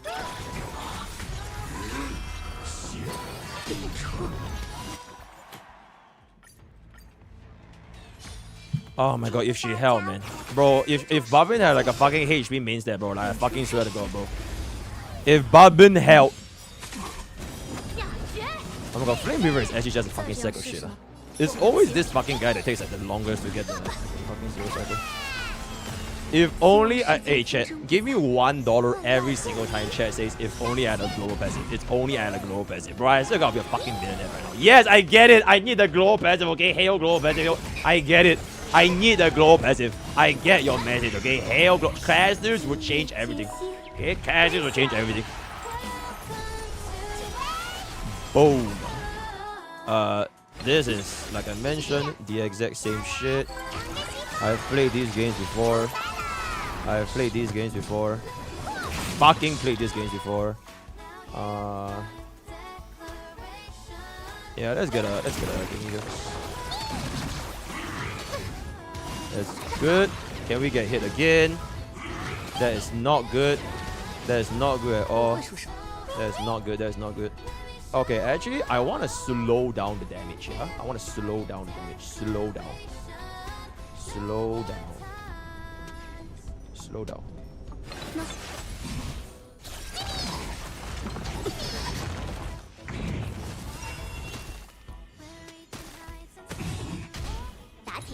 Will this kill all? Okay, if this doesn't kill all, we need out with Mimi. Because otherwise, Tribi will lose her out. So I'll aim this guy at the side. And then Mimi goes in. Yeah, that's pretty much it. Should just kill all of them. Nice. Okay, same start. Okay, same start. 100%. Windy goes in. Now we actually have the skill points back. Okay. I have played these games before.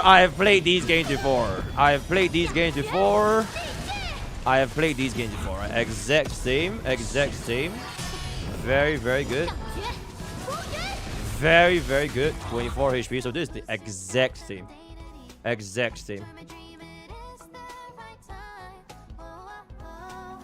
Basic. Mimi needs to die, then we get free charge. Alright. If Mimi dies, we get free charge, which will be pretty good. Basic. Our basic here as well, since Mimi is almost gonna die. Let's just pop off a tribute out since it's free damage from Bobbin anyways. No reason not to. And then he's gonna start swiping. Mimi dies here. Uni can counter. Then we'll go and see where it is from there. Oh my god. Wow, bro actually knows how to hit Yunli. Imagine that. Imagine knowing how to hit Yunli. Okay, this looks like the run though. This does in fact look like the run. 5%. We basic here. Activate Robin. Robin goes in. Tribi out. Hopefully it gets her to phase 2. That's not phase 2. That's not fucking phase 2. Where the fuck is phase 2? Oh god, that's so fucking awkward, guys. Okay, wait.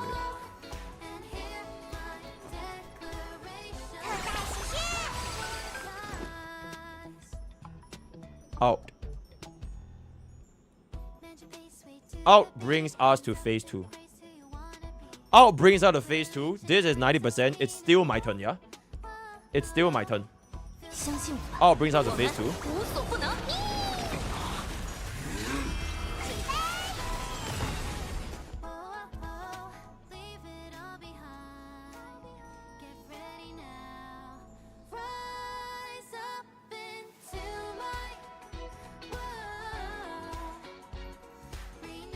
I'll bring up Chibi.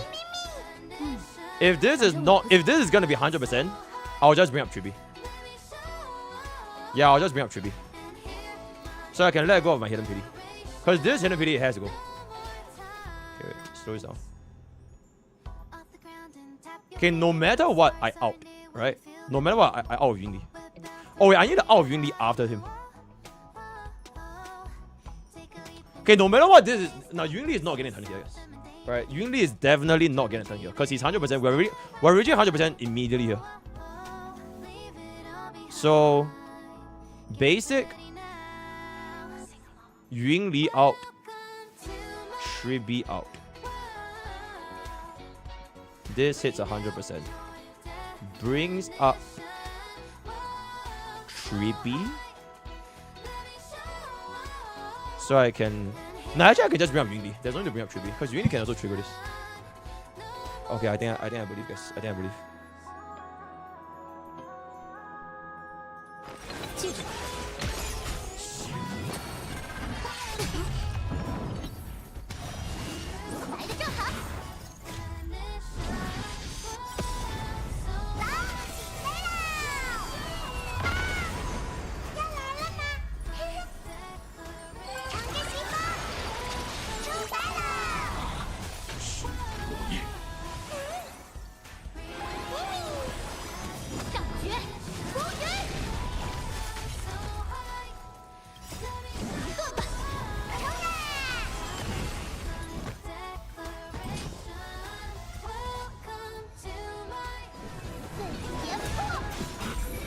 What? Wait, why?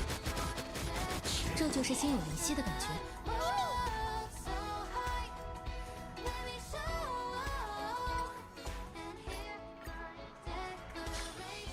似乎听到了不和谐音。结界式，演出开始。下绝，继续。再这样试试呢 I have depression, bro. 我们能行。断吧。 结业齐奏，杀仙！愿歌声。来得好！今夜决心，回响。冲啊！我会出手。那要来了，长着西风，出来了！试试精良。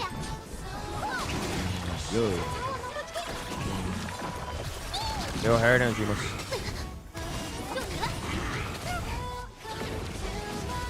这个点子不错。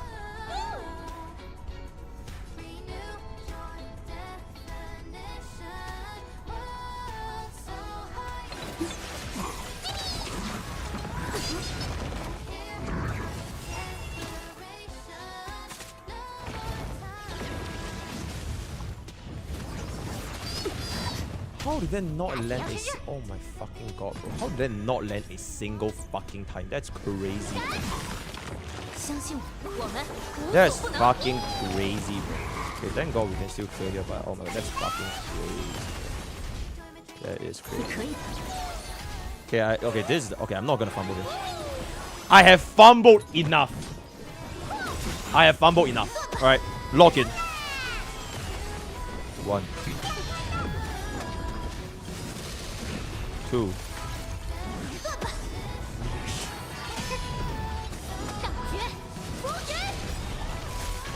Chibi out.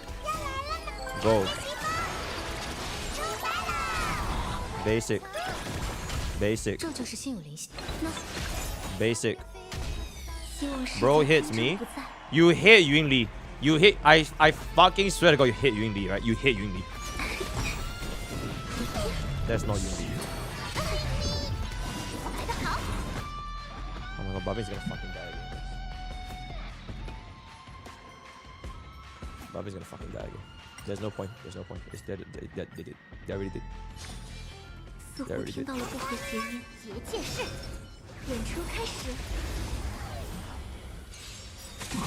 Okay, that is TVH. Is RNG. I can't control that shit, right? I can't control where bro wants to hit. It just depends on it.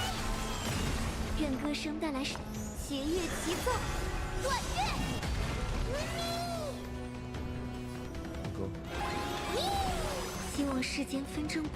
Okay, wait, chat. Actually, hear me out. No. I need to wait for this guy to spawn.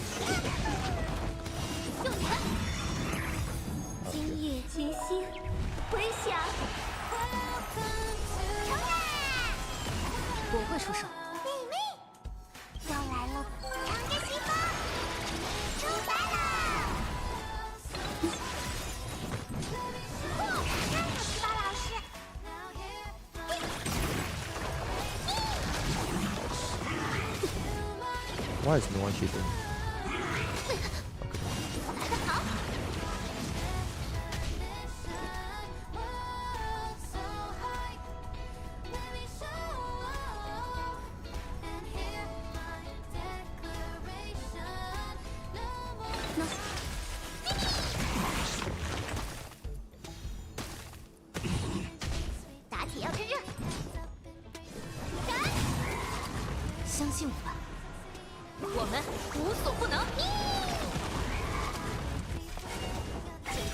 Same thing. Same thing.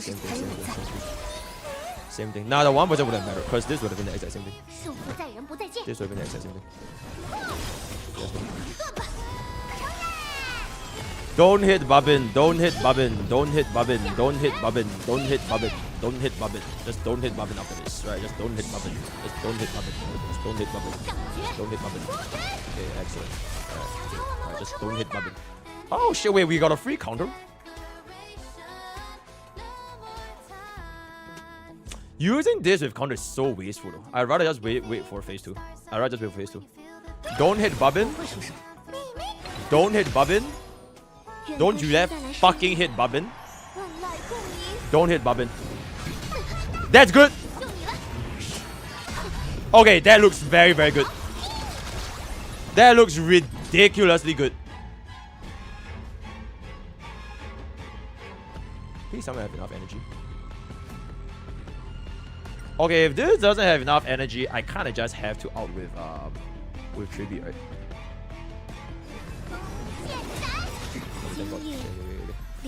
Good. Very nice. Very nice. Okay.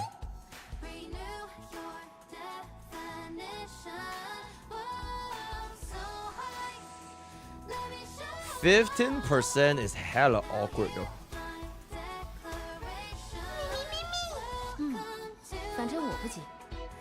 The thing is, if I use my ult, right, I can't bring my extra turn up. Unless I kill with Tribi. Actually, no, I think I can kill with Tribi. Yeah, I kill with Tribi, I kill with Tribi.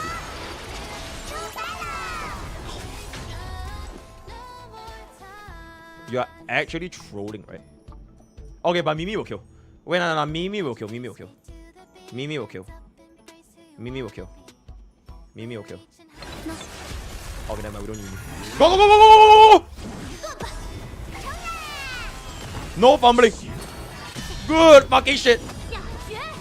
Another one. No fumbling. Okay, no fumbling. Skill. Flies in.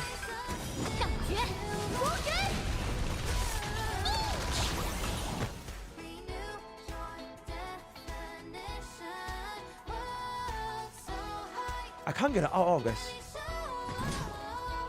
Wait, but I didn't fumble though.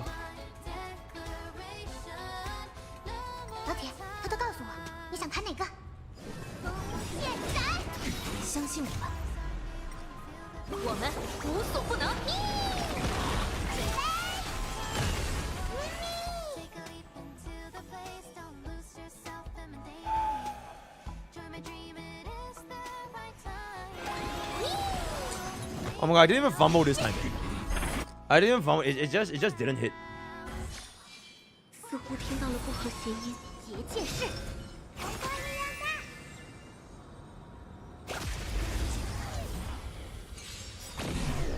下绝地狱，再这样不能行。断吧，冲啊！邪月齐奏，闪现。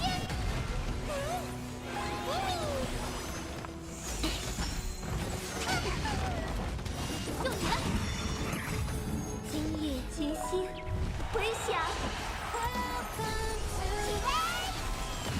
我会出手。 I think I'm gonna get fucking stroke listening to Bubin's song one more time, bro.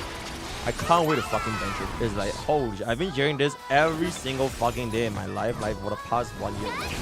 Holy fuck. Of course he hits Bubin. Of course he fucking hits Bubin.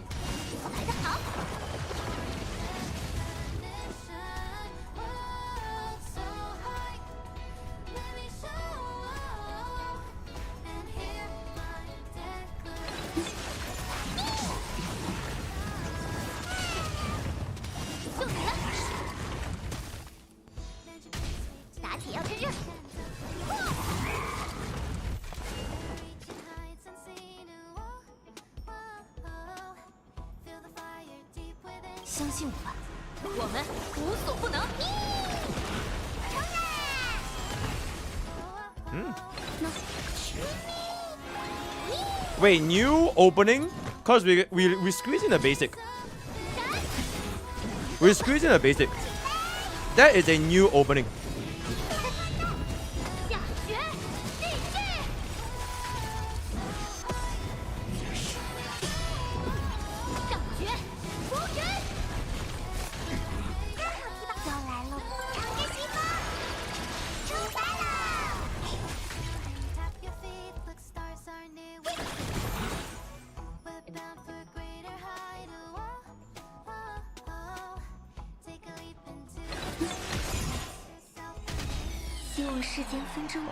Oh my god, Robin, please, bro.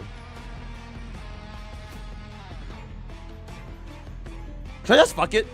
Should I just fuck it? I can't fuck it, man. Now the thing is, if he hits us if we bring him to phase 2 now, we don't get enough energy though, cause we will miss out 2 hits. We will miss out 2 hits, man. We will literally miss out 2 hits. Cause if I bring him to instant phase 2 now, he's not gonna do the two clones thingy.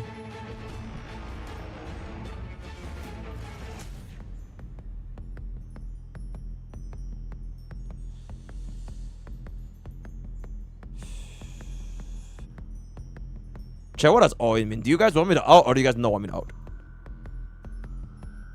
Best case if he hits from 3B and goes side twice.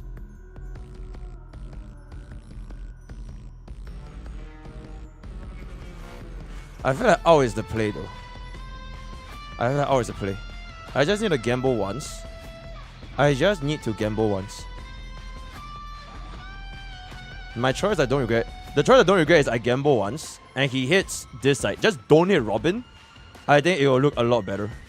Then we don't waste 2 of the actions here. We gamble. We won our gamble.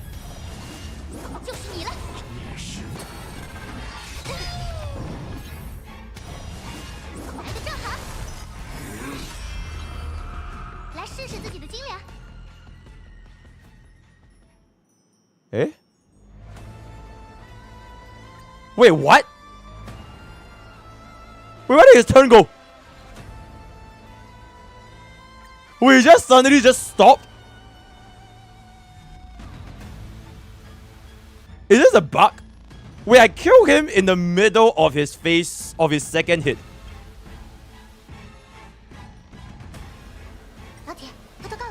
What? What? 今夜灵魂彼此相拥，群星回响。You know what? This one will just brute force.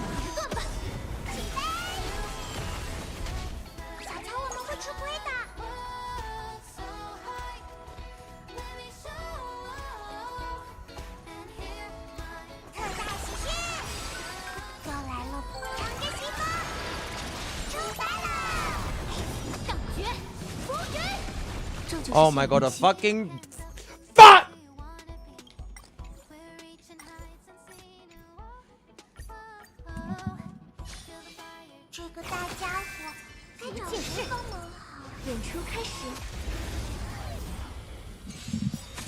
Bro, I don't know why the fuck the clones didn't spawn, bro. I don't know why the fuck the clones didn't spawn, bro. That is so fucking stupid, bro. That is so fucking stupid, right? Why the fuck did the clones not spawn, bro? Oh my fuck, bro. Oh my fuck, bro. Oh my fucking...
I'm pretty sure.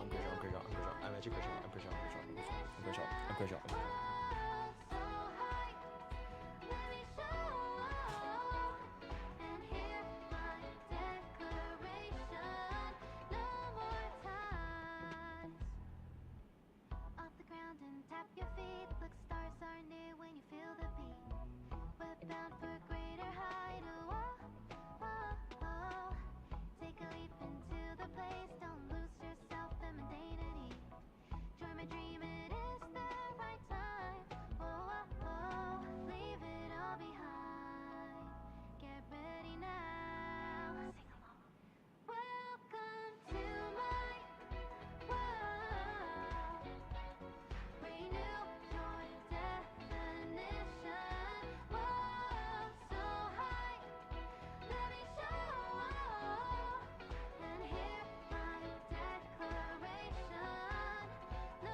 Again. This stream doesn't end until Flame Weaver gets fucked. I fucked up. I forgot to build pity. It's all good.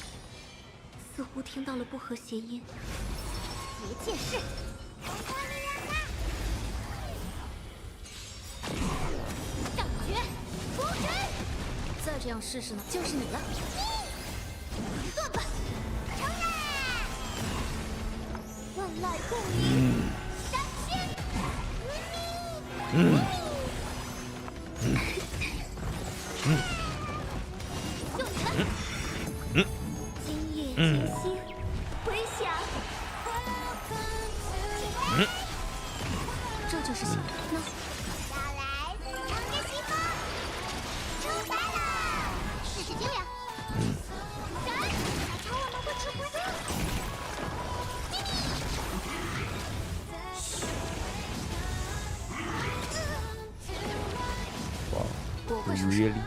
Not a single person hit.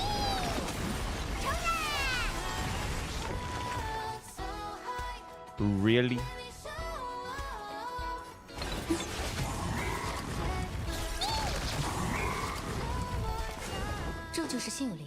That's not good. We have like 0 energy because we didn't get hit at all. We have 0 energy.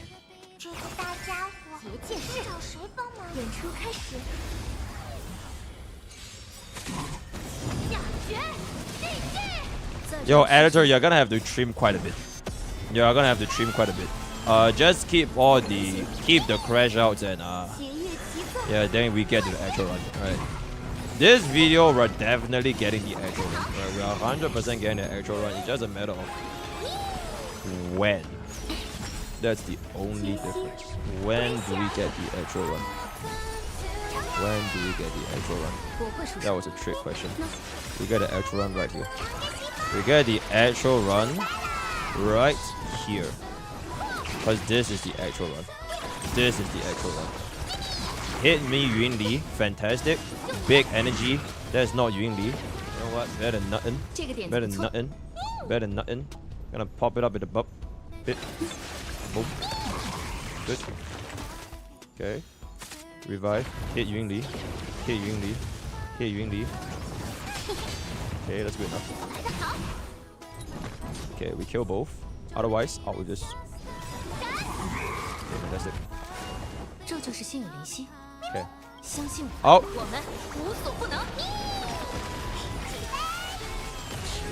Skill. Up.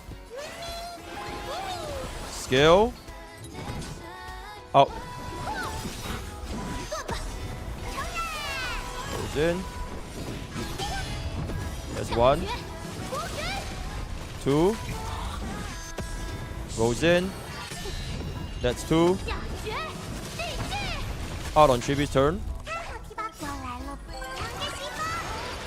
Basic. Basic. Okay.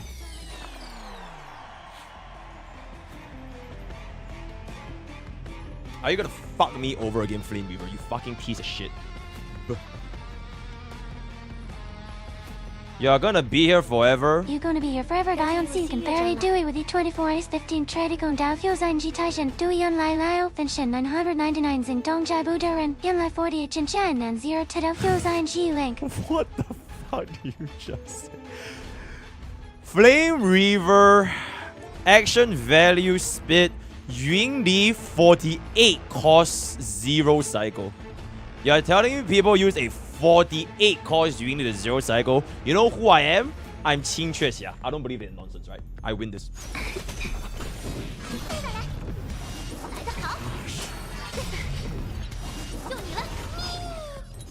I win this right here.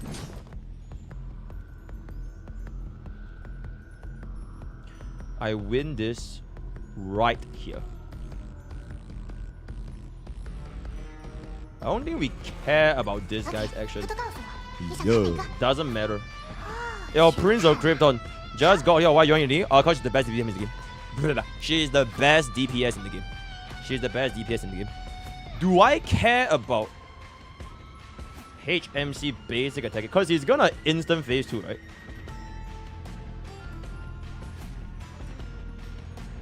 The thing is, oh my god, chat. The thing is, right? His instant phase 2, I don't even have my out up yet. Okay, can you visualize this? If I kill him right now, he phase 2s. I have no Robin out. Then if I Robin out immediately when he goes to phase 2, he has no clones. You do get the conundrum that I'm in.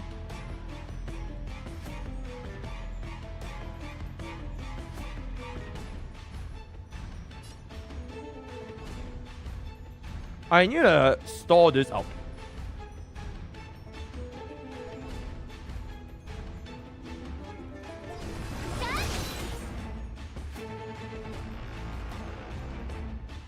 Now we can go. Now we can go. Now we can go. Scale first. Skill basic doesn't really matter. How many do I need? 3B is gonna scale. Okay, let's just basic. Let's just basic. Because 900. This is not enough. There we go. 直标好。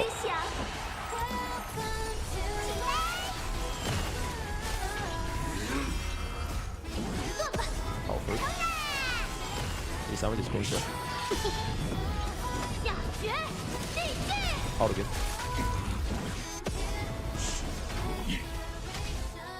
皮包老师。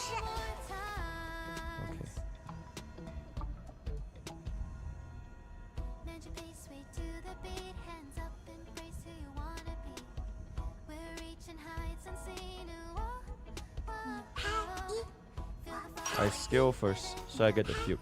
A little bit more damage. A little bit more damage.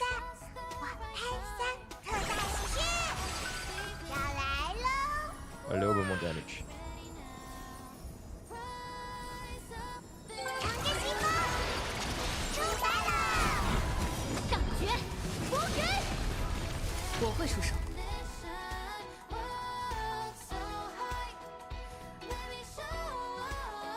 Oh my god, it's not enough, guys.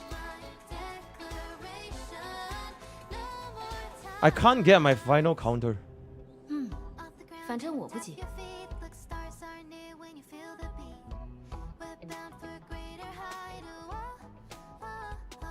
相信我吧，我们无所不能。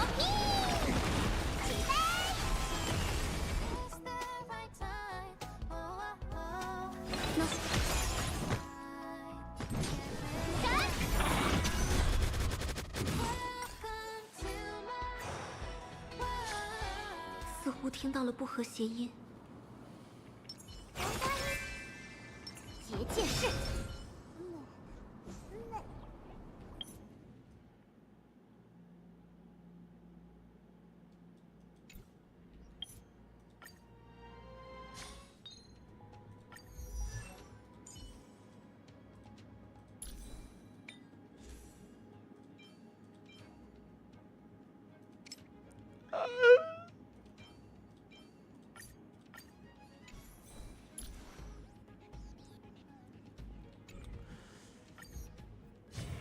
Let's try it. 这个大家伙该找谁帮忙好？演出开始。下决地狱。 Maybe this was the cook. 我们能行。Maybe this was the cook. I don't know how much more damage do we lose from this though. 弦乐齐奏，断乐。 Like whether or not with the attack bar from Robin, leg of an attack rope is still a leg of an attack rope. It's still a damage loss.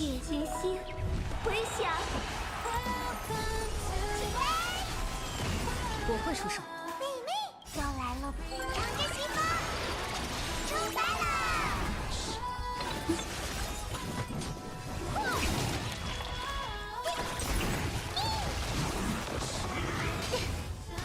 来得好。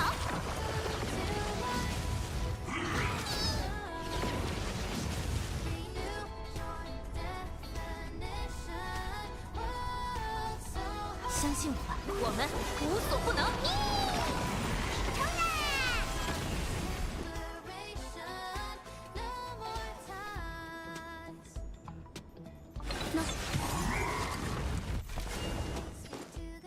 你可以的。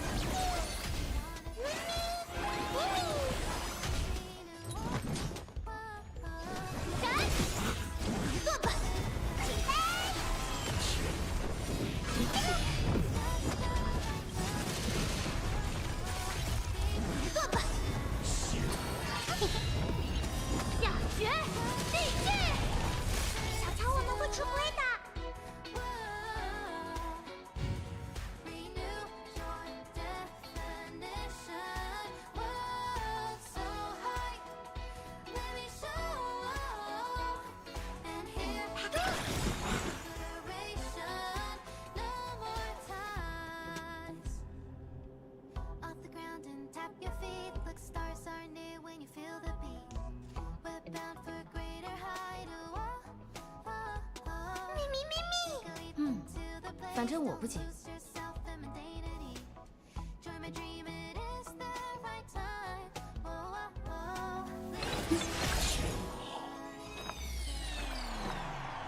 万籁共鸣。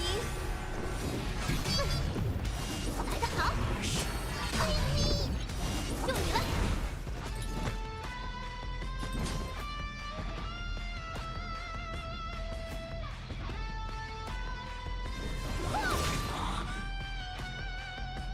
I genuinely cannot believe this shit. Confusing. 灵魂彼 Thanks 此 for 相 the, 拥， holy shit. 14 years of TLG. Thank you. 齐心回响。 Thank you for that. 要来喽！尝个西瓜，出发了！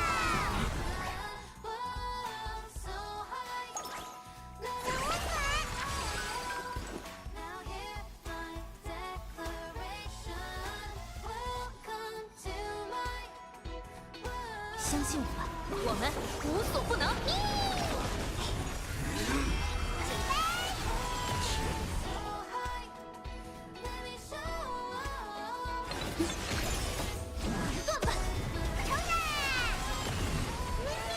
Oh, you fucking.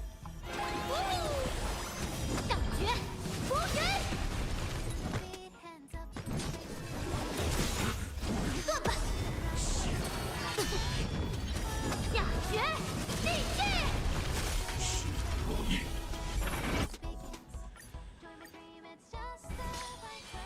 似乎听到了不和谐音。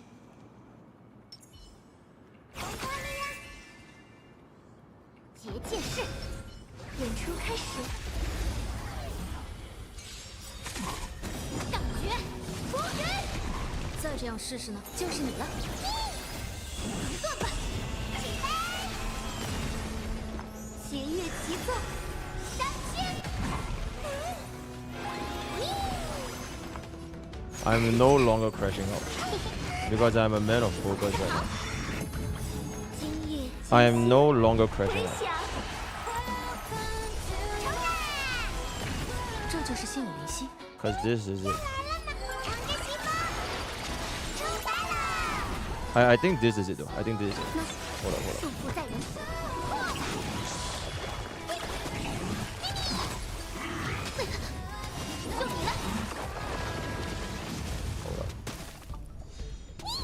Hold up. 做得好，妮妮。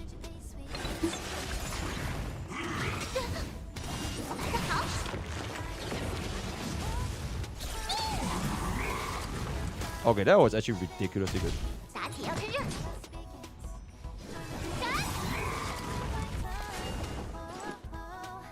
相信我吧，我们无所不能。 Wait, we save one skill. 你可以的。 试试精良，断吧！冲呀！ We saved one skill. 下决地狱！ So we had one more skill here. 感觉波人，太好提拔老师。 Wait, I think this actually might be the run.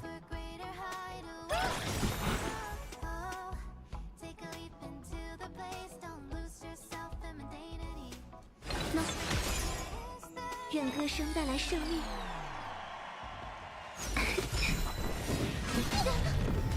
就你了，来得好。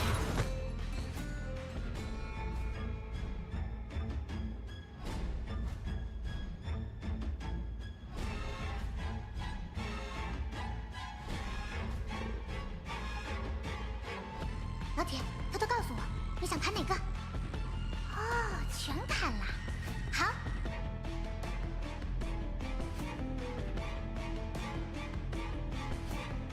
Yeah, we have guaranteed out here.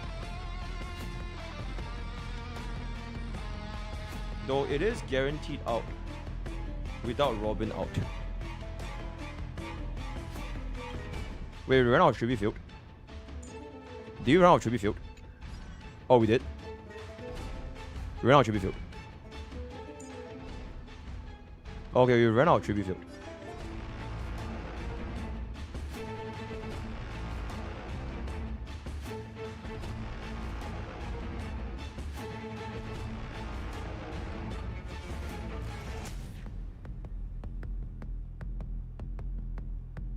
Let's just see what's up. Out first. 我要将你们尽数熔断。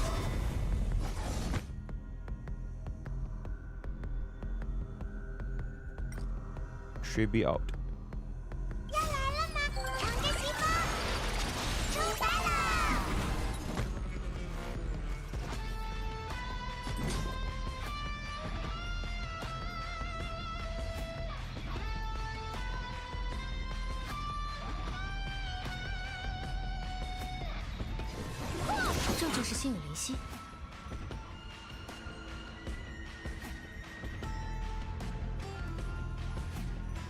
Best case scenario, RMC clears here.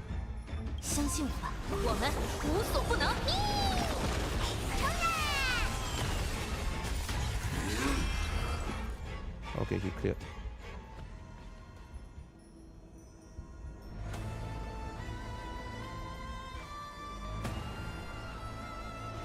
I need him to summon the clones right now. Nah, but this counter is gonna go though. This counter is gonna go. We're gonna have one extra turn. And my Robin is not up yet.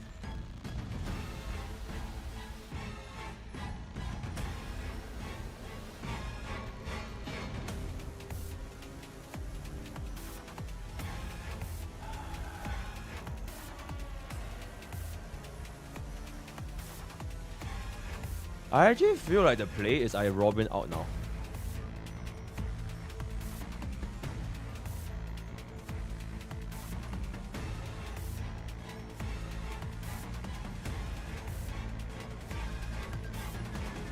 After this, he's gonna hit me, right? I use Robin out now. It's RMC Tribby Yunli.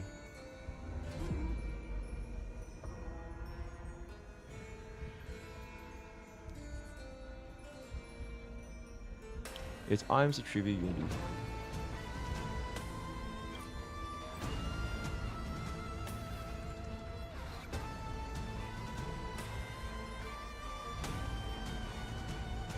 The Mimiao is gonna go immediate after this though.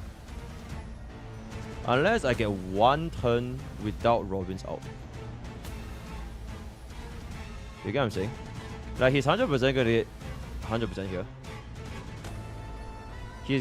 She's gonna counter right now because this is my guarantee. The moment he hits me, I get 100%. Attack buff.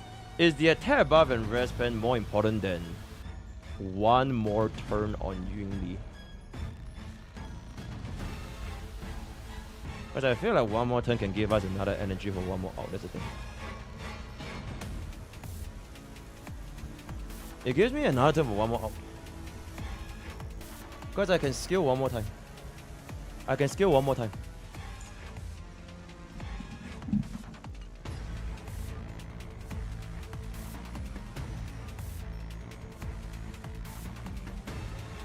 I feel like I don't out.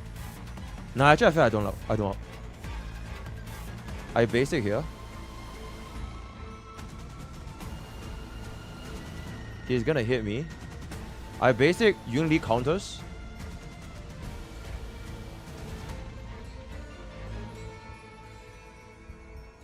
You can't use both outs if he only attacks once. Okay, this is my not my guaranteed. I still have one more free guarantee. Him hitting once is enough for me to get the ultimate though. Because I'm on ERO plus signature like combat. Yeah, I know he attacks once on phase 2.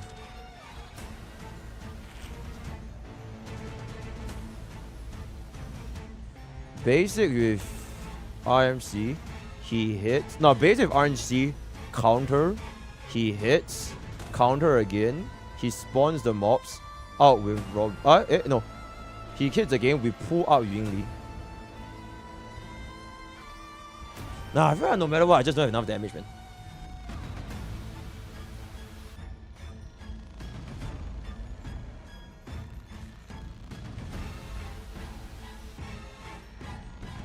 I just don't think I have enough damage. I only have 2 more outs after this.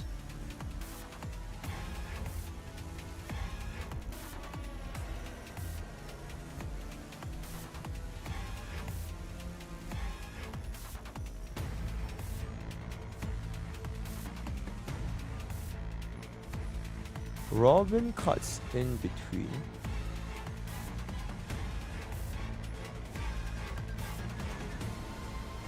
Oh my god, okay, let's just commit. Let's just commit.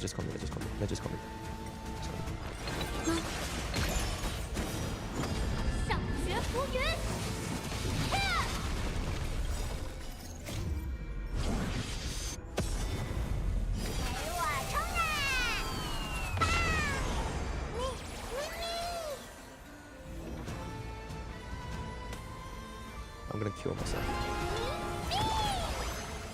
胜负在人，而不在剑。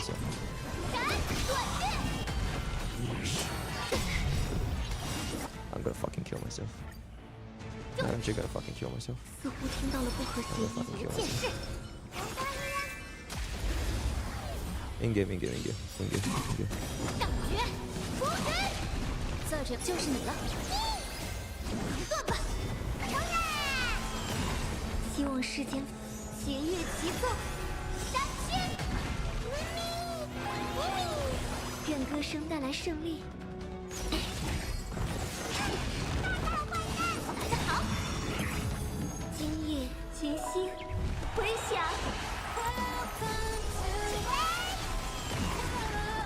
要来了吗？乘着西风，出发了！这是精良。高老师。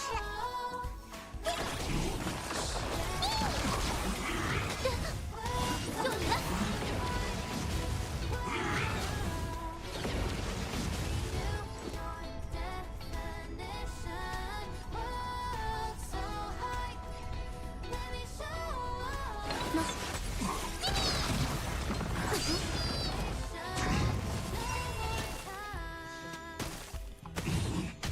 打铁要趁热，相信我吧，我们无所不能。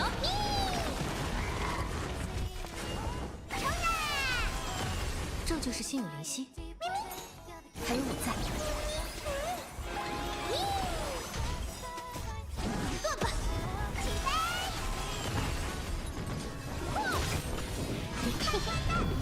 秒绝，继续！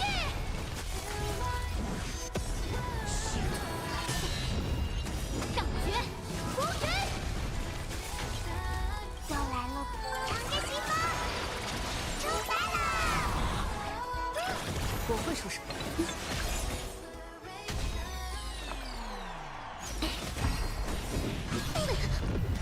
来得好，就你了。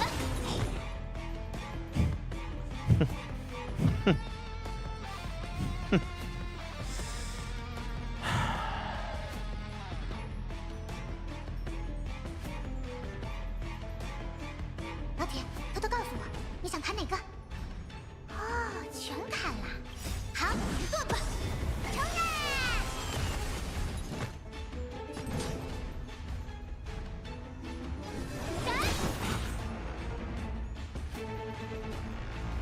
相信我吧，我们无所不能。起飞！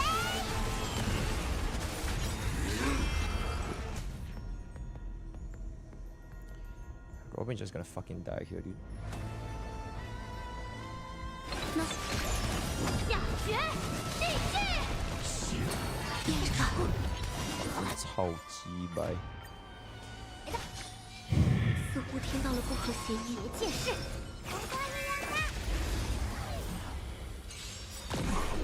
上绝，出绝！再这样试试，我们能行。断吧，承认！愿歌声带来胜利，节约其作，断绝！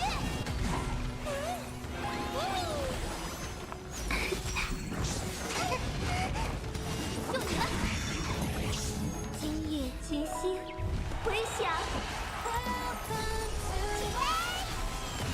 这就是心有灵犀。Okay, you know what? I can't wait for the Globalpassive. I can't fucking wait for a Globalpassive, guys. It's gonna change my life.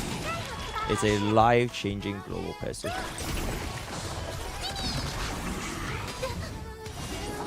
Good fucking shit. 我会出手。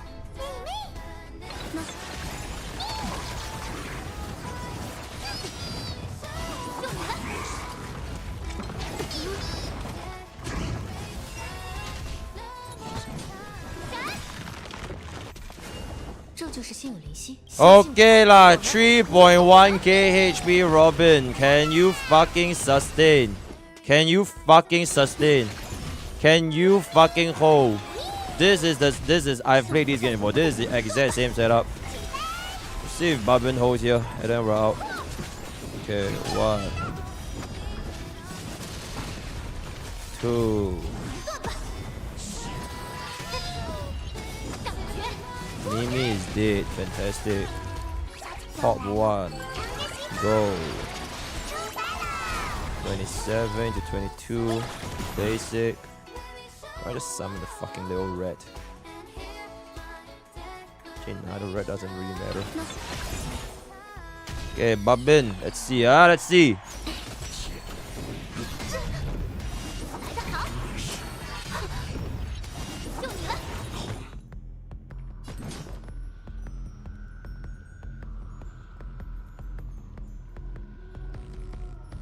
Out first.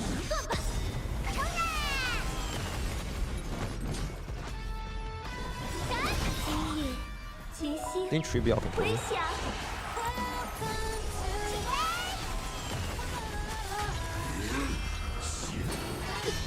Oh my god. Oh my god. Oh my god. Oh my god. Oh my god. Oh my god. Oh my god. Oh my god. Oh my god. Oh my god. Oh my god. Oh my god. God.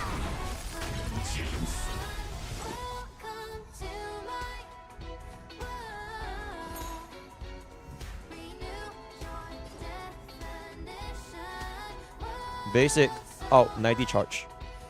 We confirm get it. We confirm get it.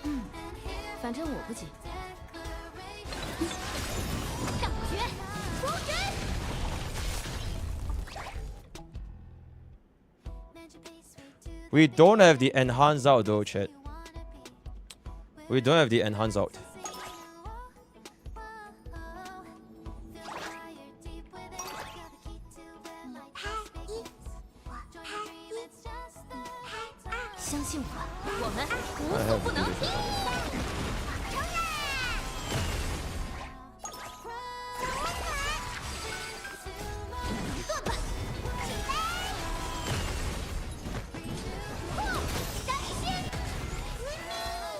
Oh my fucking god.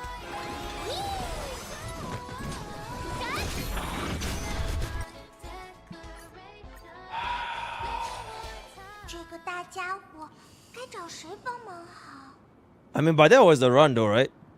That was the run though. That was the run though. That was the run though. Nah, I think I tear ropes away.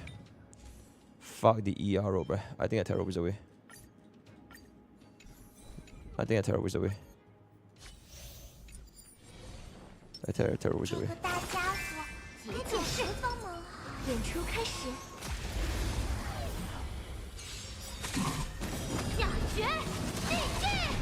Ice damage sphere on Mimi.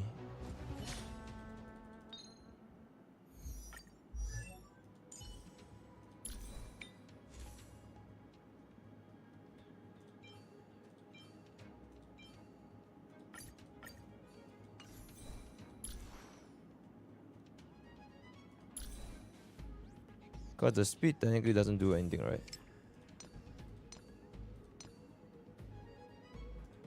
Alright, Aglea, I'm gonna need yours.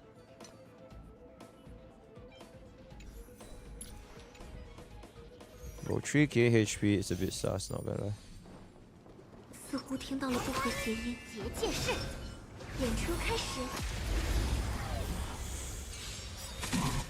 上绝，封神，就是你了。断吧，成啦！愿歌声带来万籁共鸣，断绝。希望是。就你了。今夜群星回响。试试精灵，要来了吗？乘着西风，出发了！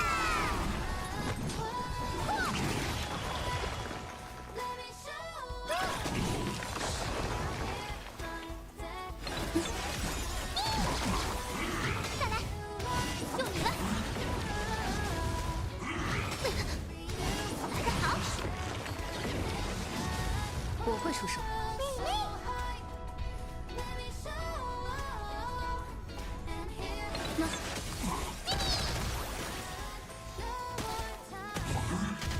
打铁要趁热。 Perfect end. 这就是心有灵犀，相信我吧，我们无所不能。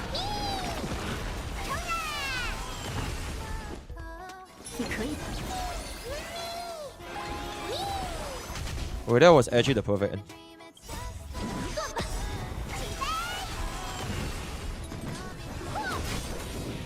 One, two.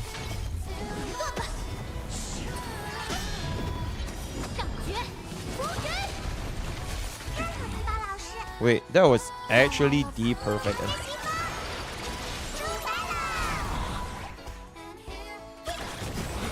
Well, 9, 8, 4, 2.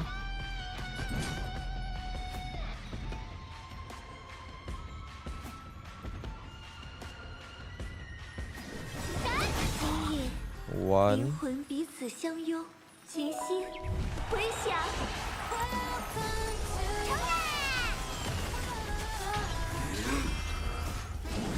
One.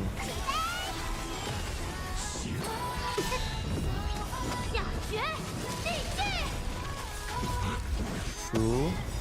I'm just gonna go. Because if I kill the clones now. 我会出手。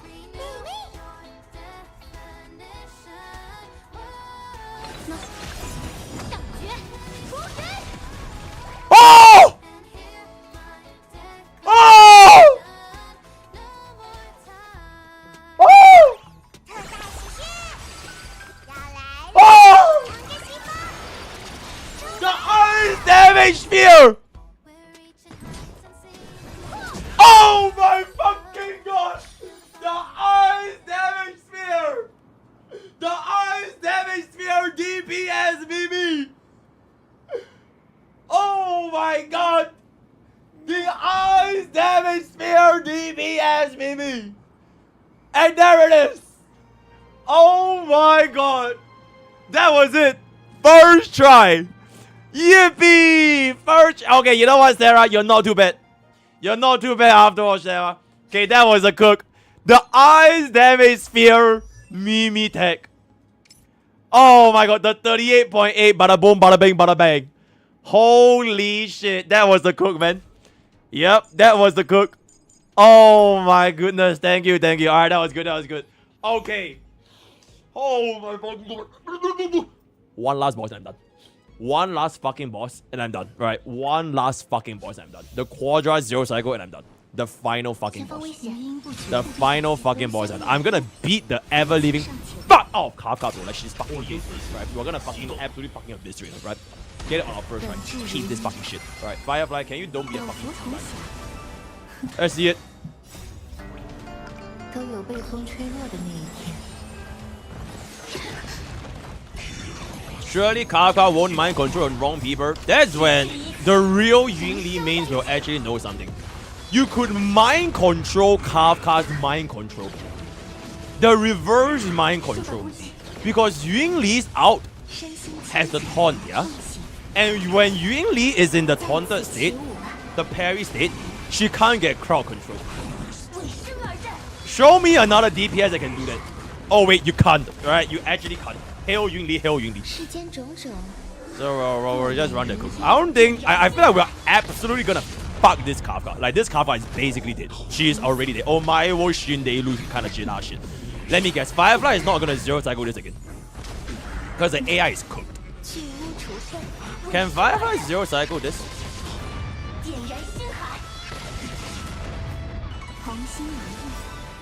Nope. Nope. Yep. Absolutely not. To be fair, it is with a sustain. It is with a sustain. Right, to be fair, it is with a sustain. Okay, good. Yep. Okay. Hey, one cycle is one cycle, guys. With my E2S1 Firefly, I don't think it's that bad. Not gonna lie. Right, E2S1. E2 and go. Pop this right here. Bada bing. Bada pow. It didn't break a single shit. Oh, that's kind of scary. That's kind of scary. Oh, that is kind of scary. Boop. Beep. Break. Adios. Boom. Very, very right. That is our E2 S1 one cycle, right? One cycle. Very, very good. Okay, Kafka. I need to fuck you up real good. Alright, I need to fuck you up. Really, nothing personal, but you're getting fucked. You're getting fucked right now. Okay, you're getting fucked right now. Fantastic. Same thing here. Build pity, so we don't get anything here. Right, chill. Let's chill. Alright, we build pity here. Right.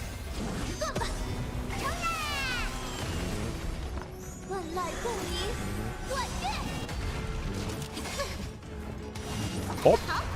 Rise up. Bobbin. Action value advance. Give me that shit. Flies in. 3B, let's go up the out. 3B. Actually, I should out on 3B's turn TBH. Alright, so maybe the field lasts like one more turn. So that's out on 3B's turn. I actually don't want this guy to break, so let's chill a little bit. See if we can conserve our outs for later on. Okay, the fact that Uni didn't get hit was a fucking travesty.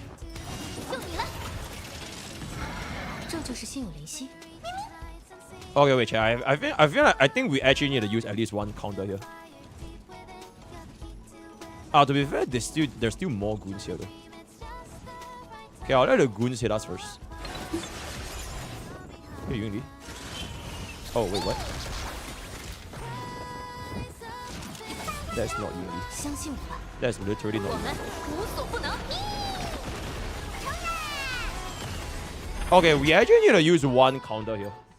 We actually need one counter in the first wave, because otherwise we actually don't do nothing.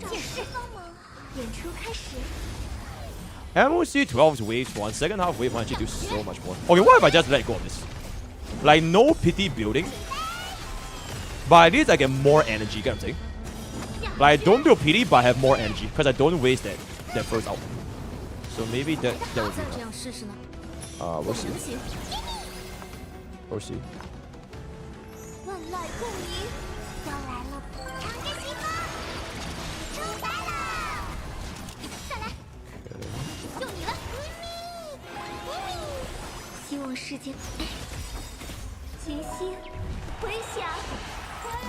See how much more damage this is.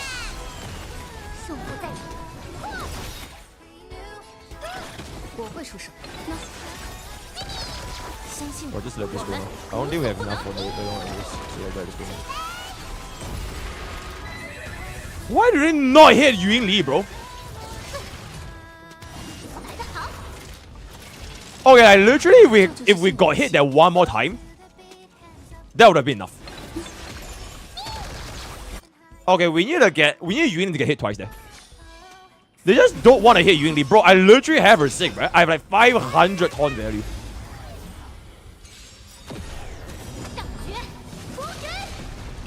Oh wait. Actually, I can do this. Wait, chat. Okay, hold up. I can do this. Okay, TLDR, I don't build pity. I don't build pity. I don't build pity. I let them go. It's gonna be a hit. Hit here. Bring up Bobbin. This goes in. So I cast out during all this. Alright, I don't build pity here. Yeah, I don't build pity here.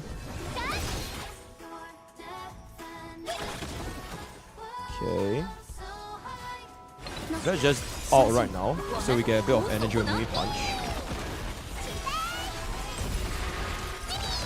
Okay, out. We get a taunt as well, so we're guaranteed hit here. Good. Good. Nice! Okay.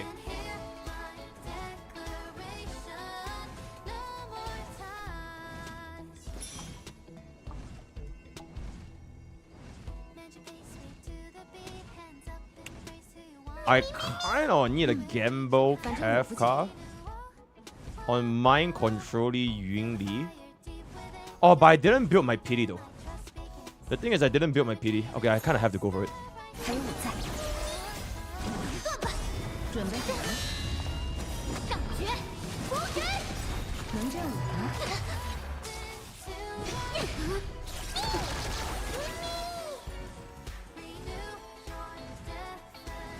You know what? Let's just play this out, and I see what happens. What if this still works? You know, maybe it still works.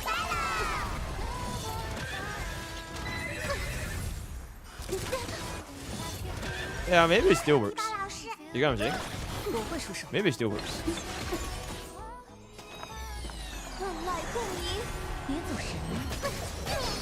Okay, maybe not. If I don't build pity,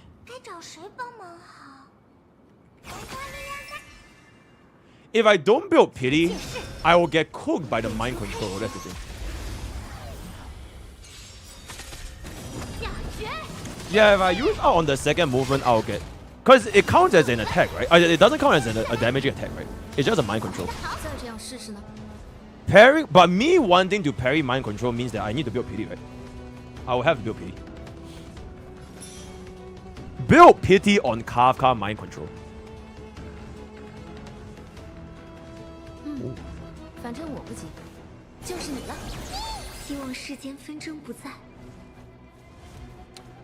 Okay, let's see this. Build pity on Kafka mind control.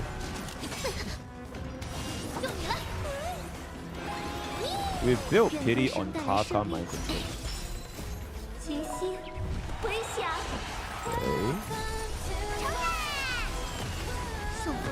Okay.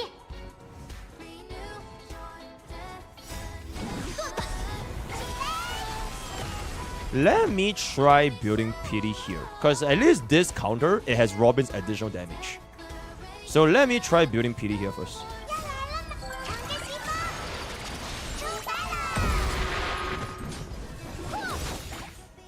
We are limit testing. See, that is still 430k, which is like pretty fucking substantial. If they hit Yunli twice here, I think it will actually be enough. That's one. That's two. Is that enough? Oh my god, Mimi. Are you her? Are you her? Oh, fuck. We had to do that. There's no choice. There is honestly no choice. There's honestly no choice. There's honestly no choice. Wings up first.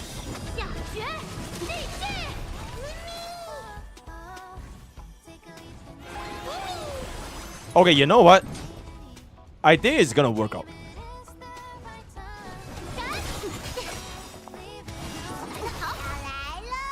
I think it's going to work out.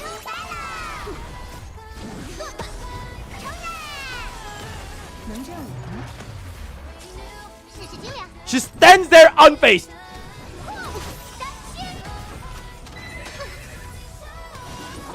Oh shit! Oh shit! She's popping off! Wait, she's popping off! Wait, I think we just won.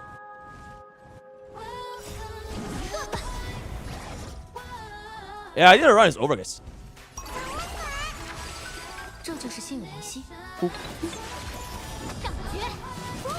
Oh my god, that was so fucking easy.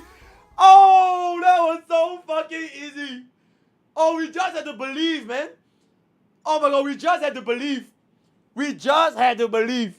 And there it is. All we had to do was to believe. No doubting ourselves. Just like, yep, get mind control. And then we just all in. We just ram Yunli's giant ass fucking sword straight out Kafka's edge. And there it is, right? So, with that, we have done the Yunli Quadra Zero cycle. The Quadra Zero cycle with Yunli. Shout out to my man Flame Reaver. You are filthy fucking degenerate. heal yourself in game, right? Shout out to Flame Reaver, exceptional. Okay, so this is going to be the build. And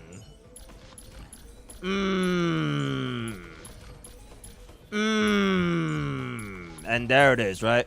All right, we're done. Word of the day is going to be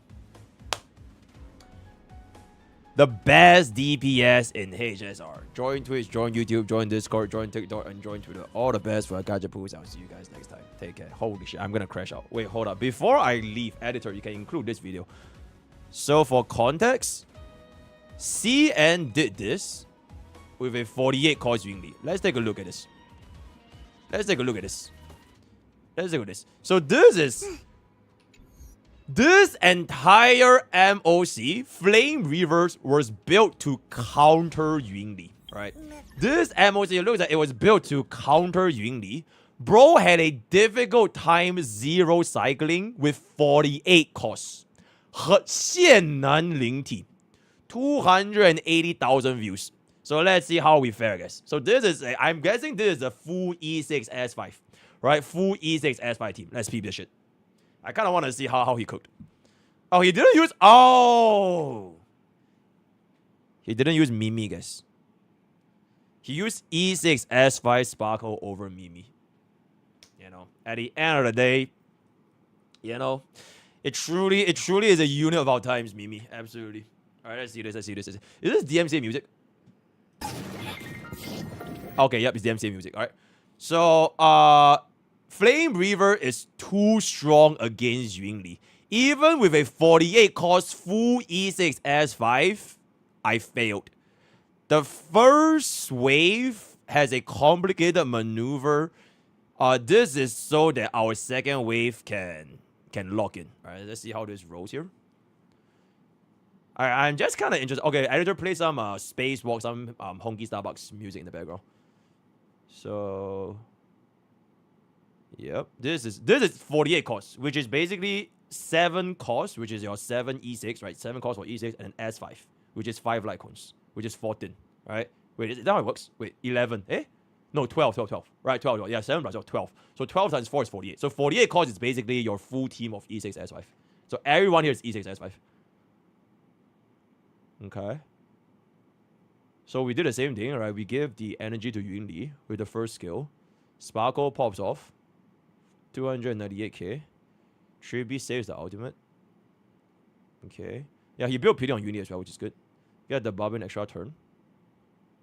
Wait, why didn't he technique on Triby? Yeah, that's quite interesting. Wait, he's activating his out now?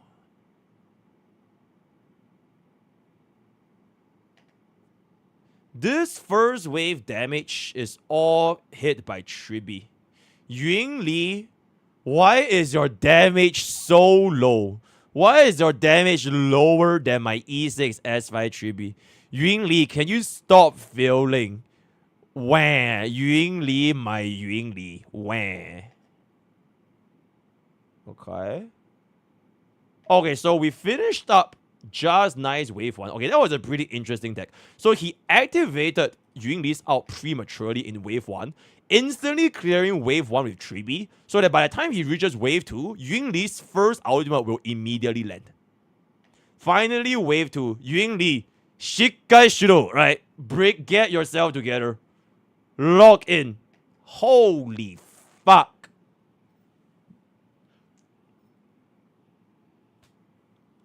This is with 40% damage reduction, by the way. This is with 40% damage reduction. 40% damage reduction. Oh, wait, chat, I know why this is so difficult. Okay, wait, I know what is it. It was not difficult for him to get 0 cycle. He's trolling, guys. He literally wants to do a 0 AV clear. He wanted to do a 0 AV clear. Like literally 0 AV. 0 AV. Not 0 cycle, 0 AV clear. So, yep. Oh my goodness. Boom! And then flies in with the out. Oh my fucking god. The 0 AV clear 3.3 million. Full E6 S5, right? Full E6. So that is gonna be from the CN community. This is something else, right? Yun Li solo banana. Is this actually solo? Holy fuck. Yun Li solo banana is crazy. Okay, but anyways, yep, that's gonna be our content today. Let me know what I get in the comment. See you guys next time. Take care. Okay, holy shit. It's just a flame weaver that took so much, guys. One Punch Woman. One Punch Woman. Yun Li 0 second. In conclusion, yeah, just all in Yun Li next time. Skip anyone that is not Yun Li. Yun Li is an absolute goat. Yun Li is an absolute. Okay, but that flame weaver really cooked us good though. The flame weaver. Shout out to Sarah. That ice damage sphere. The ice damage sphere was a good ass cook. Right, good shit. Save account to 0 AV. Absolutely. Alright. Team Moto Modachi. I thought we were doing 4 DPS. Absolutely not. We're doing 4 Quadra 0 cycle. Alright, chat. We is good today, right? We have been overworking. Okay, not really exactly overworking, but this is gonna be good today.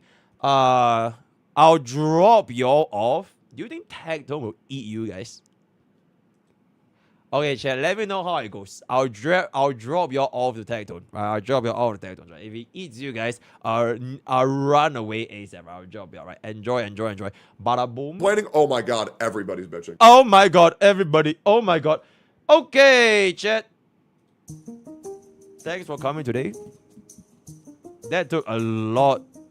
Flame Weaver cooked, man. Flame Weaver was a bitch.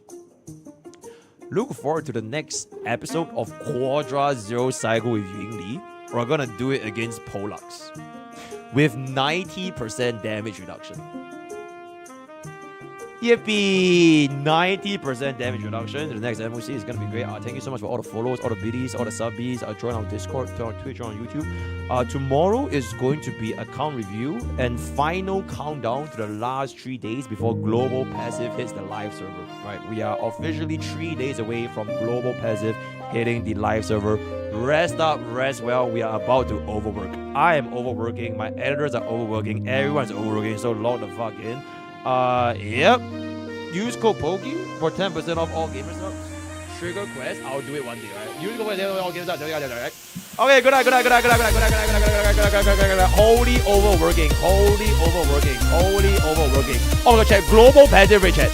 Type global passive rate, right? Global passive rate. Good night.